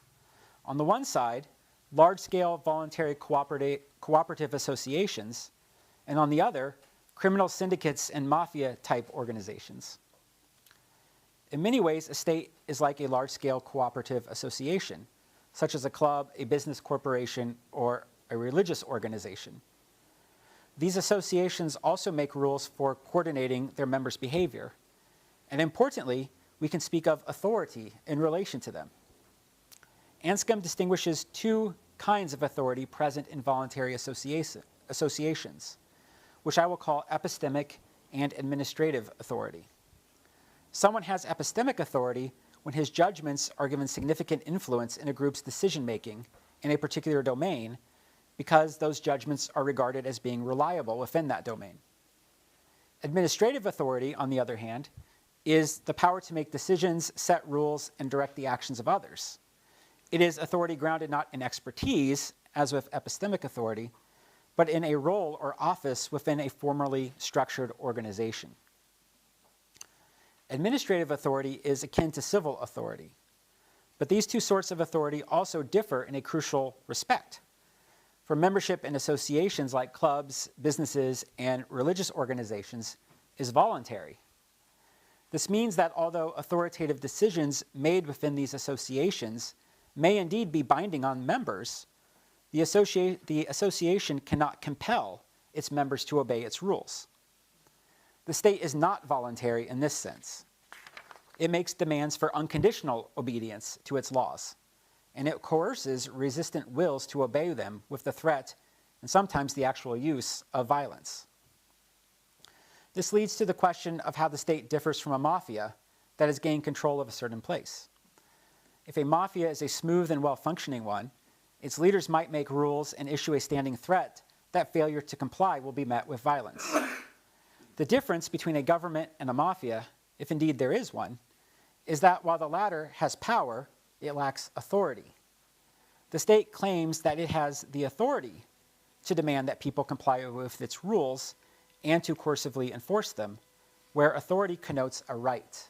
And now this is quotation number 4 on your handout, where she says, "One might say shortly, government is distinguished from authority in voluntary cooperative enterprises by bearing the sword, by its exercise, actual and threatened, of coercive force.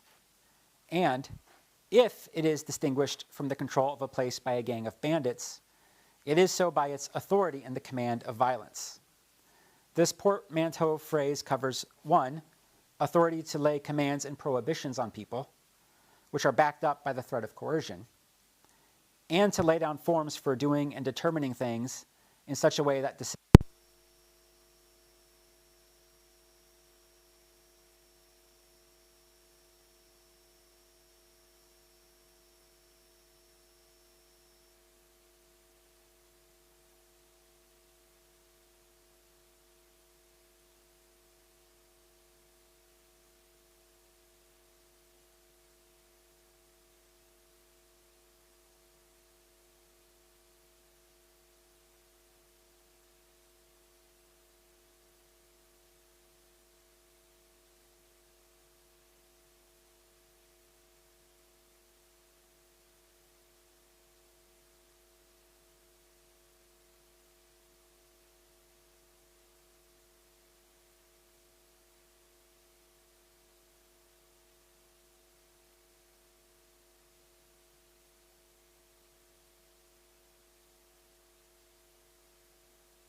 you steal it from me and gleefully drive it away.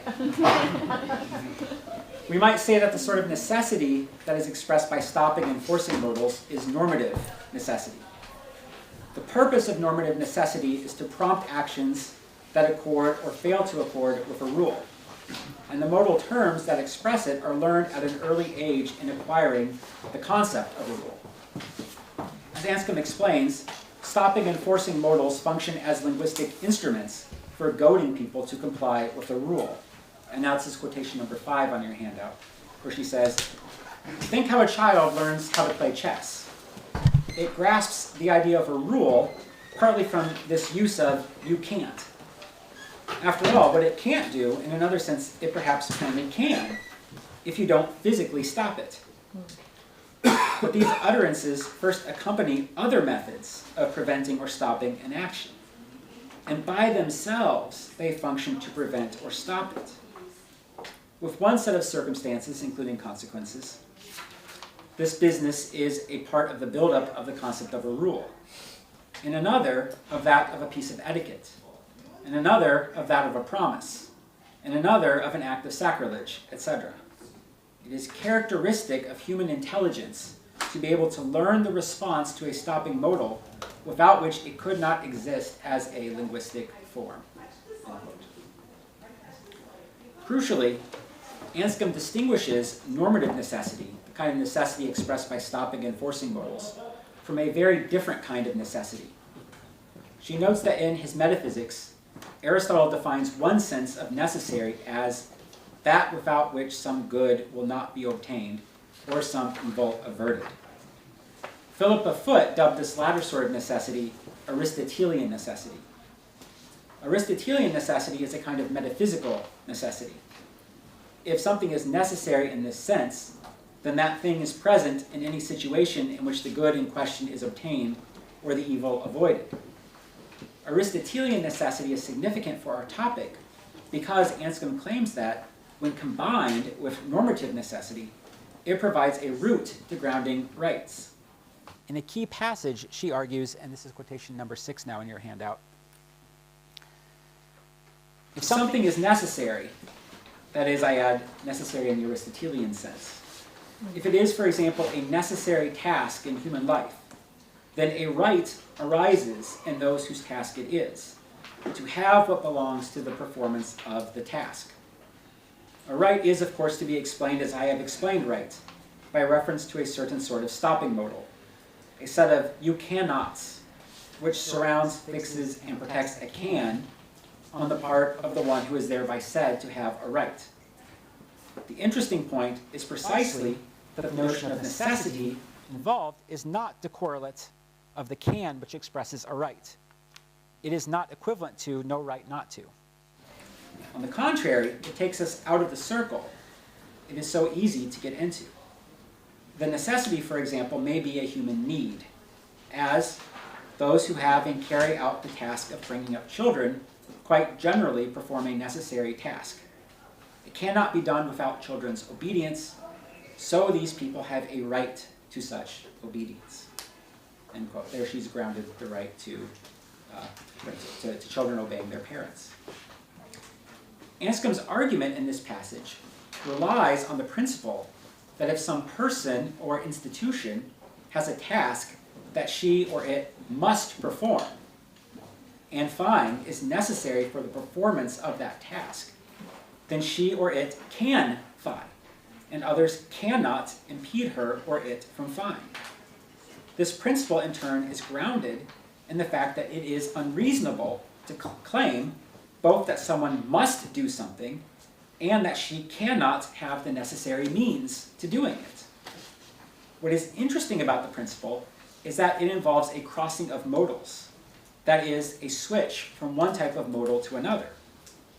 In particular, the type of modality at issue in the principle's antecedent, parents must bring up their children, right, is Aristotelian necessity, while the type of modality at issue in its consequence, so they have a right, they can tell their children what to do, is normative modality.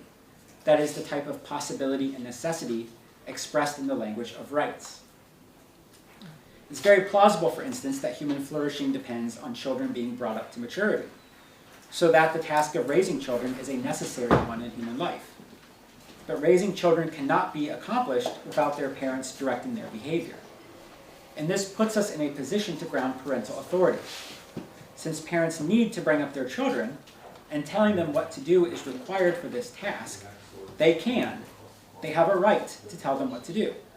And others cannot. They have no right to impede them doing so. Anscombe's argument is that the state's right to use violence is grounded in a very similar way. In order to flourish together within a political community, human beings need civic peace. And civic peace requires security from unjust violence. Where it exists, the state is the institution that has the task or responsibility of providing members of a political community with protection from unjust violence. In order to perform this task, it needs to command obedience to laws prohibiting unjust violence towards others, and it needs the power to enforce these laws against those who violate them. In sum, to perform its protective task, the state requires the power to use the sword. Therefore, it has a right to use it for this purpose. Now, just a final very short section, a concluding corollary. I will conclude by highlighting an important corollary of Anscombe's derivation of civil authority. The state does not have the right to kill innocent people. Anscombe herself highlights this aspect of her account in her paper, Murder and the Morality of Euthanasia. And this is the final quotation, quotation number 7 on your handout, where she writes, quote, "Some think it would be within the competence of the state to authorize such killing as seems necessary for the common good. But the right of the state to use violence has such a foundation as to put that idea right out of court. For the foundation is the human need of protection against unjust attack. The fact that the attack is unjust secures the justice of supplying the need by the threat or use of violence. The need creates the first task of government, which cannot be supplied in a large society without laws and the administration of justice. Only when we have these have we civil authority. But if the civil authority itself attacks innocent people, it nullifies the basis on which its use of violence is different from a gangster band. The state's right to use violence is grounded in a specific task, namely protecting its members from unjust violence, both from internal sources, right, and external sources, as in war. Innocent people are not agents of unjust violence, however, and so violence against them cannot be justified in terms of protecting people from unjust violence. If the state attacks innocent people, it ceases to act as a protector and becomes itself a source of unjust attack.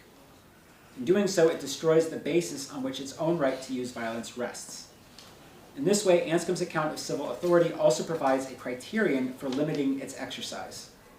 Violence by the state is justified only insofar as it remains ordered to the preservation of justice. Thank you.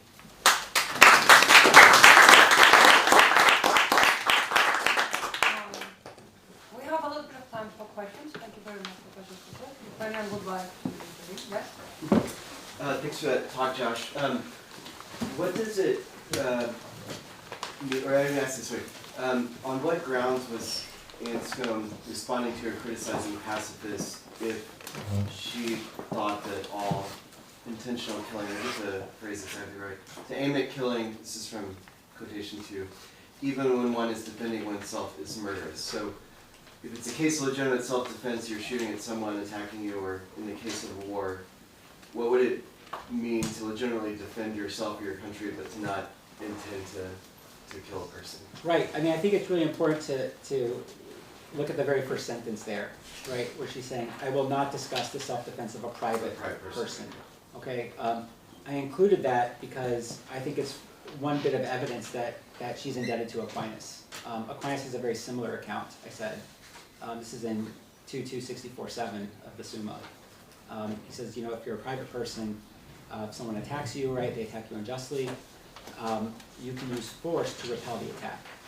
But if the death of the attacker occurs, it shouldn't be your aim. It should just be like a foreseen side effect of your action.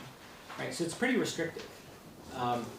If there's no way you could defend yourself without intentionally killing the attacker, I think Aquinas would say you can't do that. But it's different. But it's different when it comes to the state. She said, now they, right? And there she's also agreeing with Aquinas in 64.7. She says the state actually can deliberately kill innocent, or sorry, not innocent. They can deliberately kill unjust attackers and aggressors. There are some people today, people in the new natural law tradition, who want to deny that. They think all intentional killing is wrong.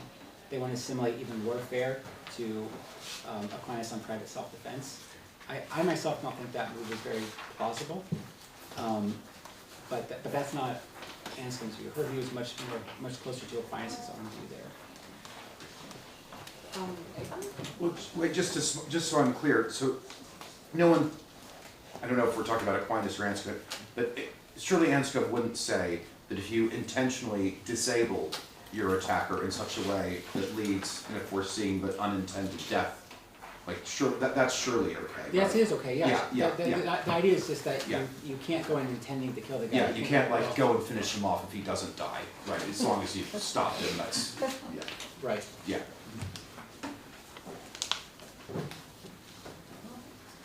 Thanks for a really stimulating paper. I was wondering about the principle of subsidiarity, and whether that would go against this second point of the seventh condition. So last week I was in the park with a foam rocket launcher, and my children had left me to go to the other side of the park, so I was just standing there with a rocket launcher. And a 5-year-old comes along, a rogue 5-year-old who wants to use the rocket launcher. So I was like, okay. And then he says, I'm going to shoot you. So then I put my foot on it, and I said, no, that's not what it's for. Now, if I consult the second condition, I start to think that coercion is really about lawful authority, like not me. And I'm looking for higher authority whenever. And I just find it interesting because I understand the criticism of gangsterism, but is this going against a principle of subsidiarity at some level? That are we adopting here a Weberian framework of the only legitimate authority being the most centralized form? I see. I mean, I think it's important that, I mean, condition 2 isn't unique to Anscombe or Anscombe and Daniel. As I said, it comes from the whole just war tradition. You can find it in, in St. Augustine even. They're talking about war in particular, right? So war doesn't mean, here, I mean, I think Jonathan distinguished between private war and public war, right? Duellum and bellum. We're talking about bellum here. Like, when Aquinas talks about war, he means like public war. He does use that term private war in one place, 2241, I believe. But we're talking about organized violence by either another state, an external state, or perhaps non-state actors in some way. So we're talking about something that affects the political community as a whole. And the person that should respond to that, Aquinas thinks, and Anscombe is following him here, is precisely the authority that has care for the public good, the republic, or the community as a whole. Aquinas says somewhere, right, it doesn't belong to a private person to assemble the multitude to fight a war against someone else. That's the job of the state, of the authorities. I wonder, thank you for bringing up that distinction that saves me the first point I was going to make, and I hadn't known Thomas Aquinas uses private war in one place. I'll look that up. Thank you.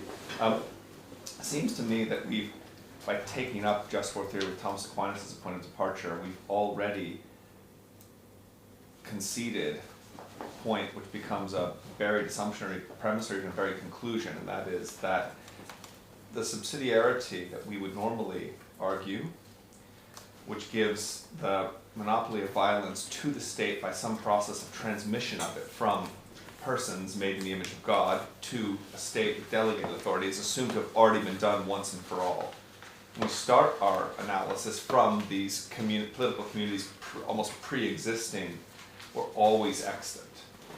And maybe one of the reasons why we have trouble that emerges as war is in part because we haven't found ways to allow private war to have a legitimate place. And what I mean by that is this: in the third part of the Oresteia, you have the story where Clytemnestra wants justice to be done against her son who's killed her.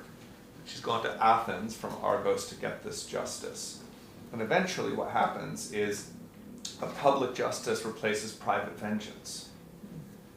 And this has to do with an affirmation of the reform of the Areopagos in that time in Athens and what it might mean. But what that means eventually, with the priority of the public sphere in terms of law, is that crimes are committed and prosecuted against the people or the state or the crown or something of that sort, not against the victim.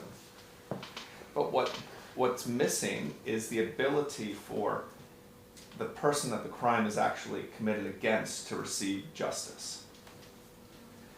And the relief valve for this over the centuries has been that vengeance has never gone away. the Furies' old work of private vengeance has never really gone away. It's always operating on the side, meaning the justice system hasn't been able to account for fully rendering to people what they would do, because there was a sleight of hand which turned it all into a public matter.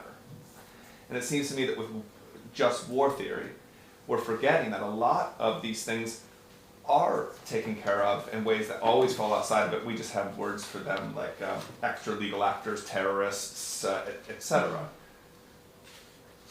Can you think of someone who is thinking about this in such a way so as to incorporate those kind of actors as justifiable warriors, at least so as to have war account for, or be able to provide a peace that also includes what is currently excluded, that is private tension and contentions that cannot in principle be part of the current conversation about war? I don't want to directly answer your question, but I just want to name a scholar. That's what one scholar is doing. I want to instead comment on, I mean, I think you're right that starting with Aquinas, you are already in a certain kind of thought world, right? I mean, he's building on medieval canon law, which goes to Gratian, which ultimately goes back to sources like Augustine and commentators, the Cretists and the Cretalists. And the way they saw the problem was, the feud in medieval feudal times. Roaming bands of knights who would make war on each other and on civilian towns, right? And so James Turner Johnson is actually really good on this, and the just war tradition, the restraint of war. That the context involves we need a way to restrain this violence, right? That private violence is out of control and causing harm. And there the solution is, right, well, appealing to Augustine. You centralize it in the hands of the sovereign, right? So that would be the medieval lord who doesn't have a temporal superior. So right? And Aquinas this comes down to the question on war when he says, look, the private individual is wrong, he should complain, right, to the authorities. Plead his right in the court. But when there is no higher authority to appeal to, right, you're the topmost authority, then that's when you have the right to use force to vindicate justice. Yes? Would rebellion ever be possible? Yeah, that's a great question. I mean, it's part of Anscombe's account that the state gets its authority from accomplishing its task, right? So it's defined sort of in functional terms. So you can ask, like, what if the state stops performing that function? Yeah. Then I mean, the natural thought is it just becomes like a band of gangsters at that point. But how do you get another state? Yeah. Like how do you get the right to go kill the state? Right. Now that it's abjured, it's. What are you planning? I mean, that's a deep and very, very difficult question. Of course, like Suarez writes at length about that. Thomas Aquinas doesn't say a whole lot about tyrannicide, but later thinkers have a lot to say there. A little bit in the De Regno. What's that? A little bit in the De Regno. There's a little bit in De Regno, right, where it's actually confusing because he says it belongs to other public authorities, and you wonder who the heck they are, and then the examples he gives don't really seem to instantiate that model. But Suarez would say, first of all, people still do retain their natural right of self-defense. That's not going to allow targeted killing, right? But he also thinks that at some point you have to distinguish between like the political community and this institution, and that the institution ultimately gets its authority from the people. And so when it loses that, it reverts to the people, and the people can consent to others becoming their officers, in effect. Whether you can reconcile that with the account that Anscombe gives, I think it's a really difficult question. It's something I've thought about, but I don't have an answer just yet. It's shockingly liberal, for Suarez, I don't know. Okay, I think with this we're going to wrap up today's session. Yeah, unless we have one last. Well, am I the only one who might just not really have a problem with deterrence?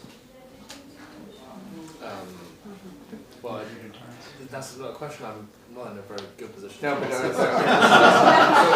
me put it this way.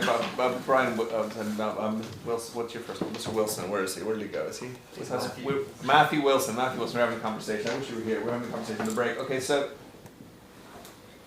if Hiroshima and Nagasaki never happened, would the control of, because no one really owns a nuclear weapon, right? They're not in one's backyard, and even no one person really has ever had control over anything larger than a suitcase nuclear weapon. So a state actor that has a weapon, would it be in principle immoral to possess without use something that could destroy all of humanity or something of that sort? No, I don't think possession is immoral at all. I think that the conditional intention to use it to kill civilians is immoral. So if everyone just kept buying more and more and making more and more nuclear weapons, and none were ever used by anyone for any other purpose than to threaten one another. To be honest, that's why you would have nuclear weapons. Right. You want deterrent. The whole purpose of deterrence is to have things and not use them. Yeah, but this is basically what's happened for the last 80 years, right? I mean, if no one had an intention, even conditionally, ever to use them, then they wouldn't function as deterrents. And they wouldn't make them. Well, Also plausible. well, no. If no one thought others had an intention, right? It's actually what you. It's actually whether you think others have the intention. Now, no one needs to have the intention, but if you think others do, we're back to Hobbes. Yeah. We're back to the bluffing. Well, yes. I mean, you know, parts of life need to be bluffing, like at the card table and you know, sometimes in the academy, but. But it seems to me this conversation has been sullied by the fact that my countrymen used them twice. And is because someone did have the intention and turned that into a decision to use them, is that why we're speaking about it mostly in this way? Because it seems like almost no one else has ever had the intention to use them, although they keep acquiring them because they think others would have the intention to use them. I'm not convinced by the descriptive claim that the deterrent regime pattern we observe is basically bluffing. I don't think that's true. I think if it were, there'd be much more realization that this whole thing is a house of cards that's going to come down, and then they wouldn't deter anyone. No, I'm not saying it's bluffing. I'm saying because we can't know that it's bluffing. So this, in Rumsfeldian epistemology, right? It's a known unknown.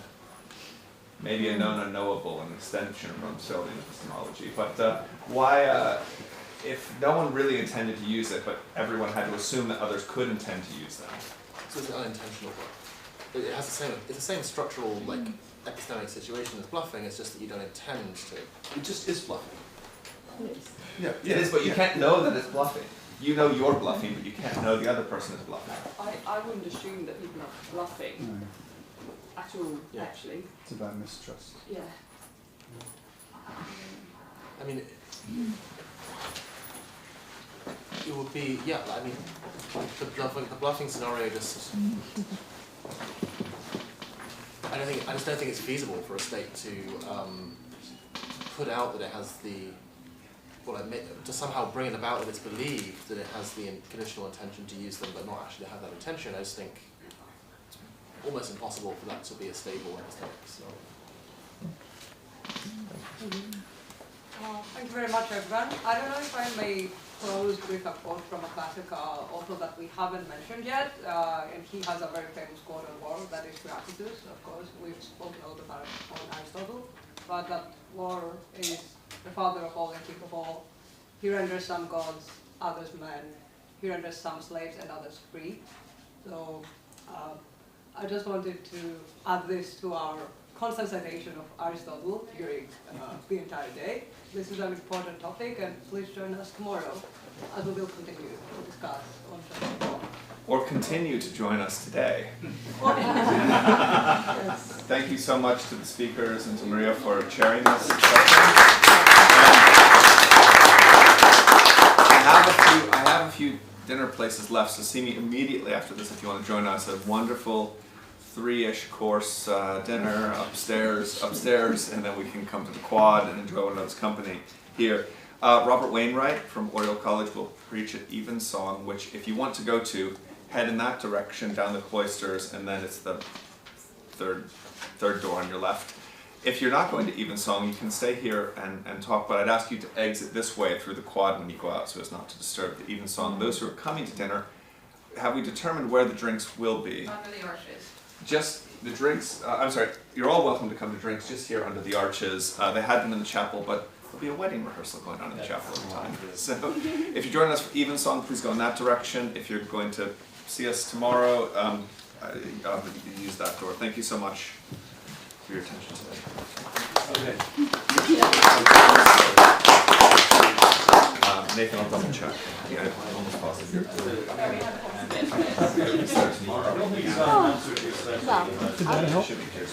Well,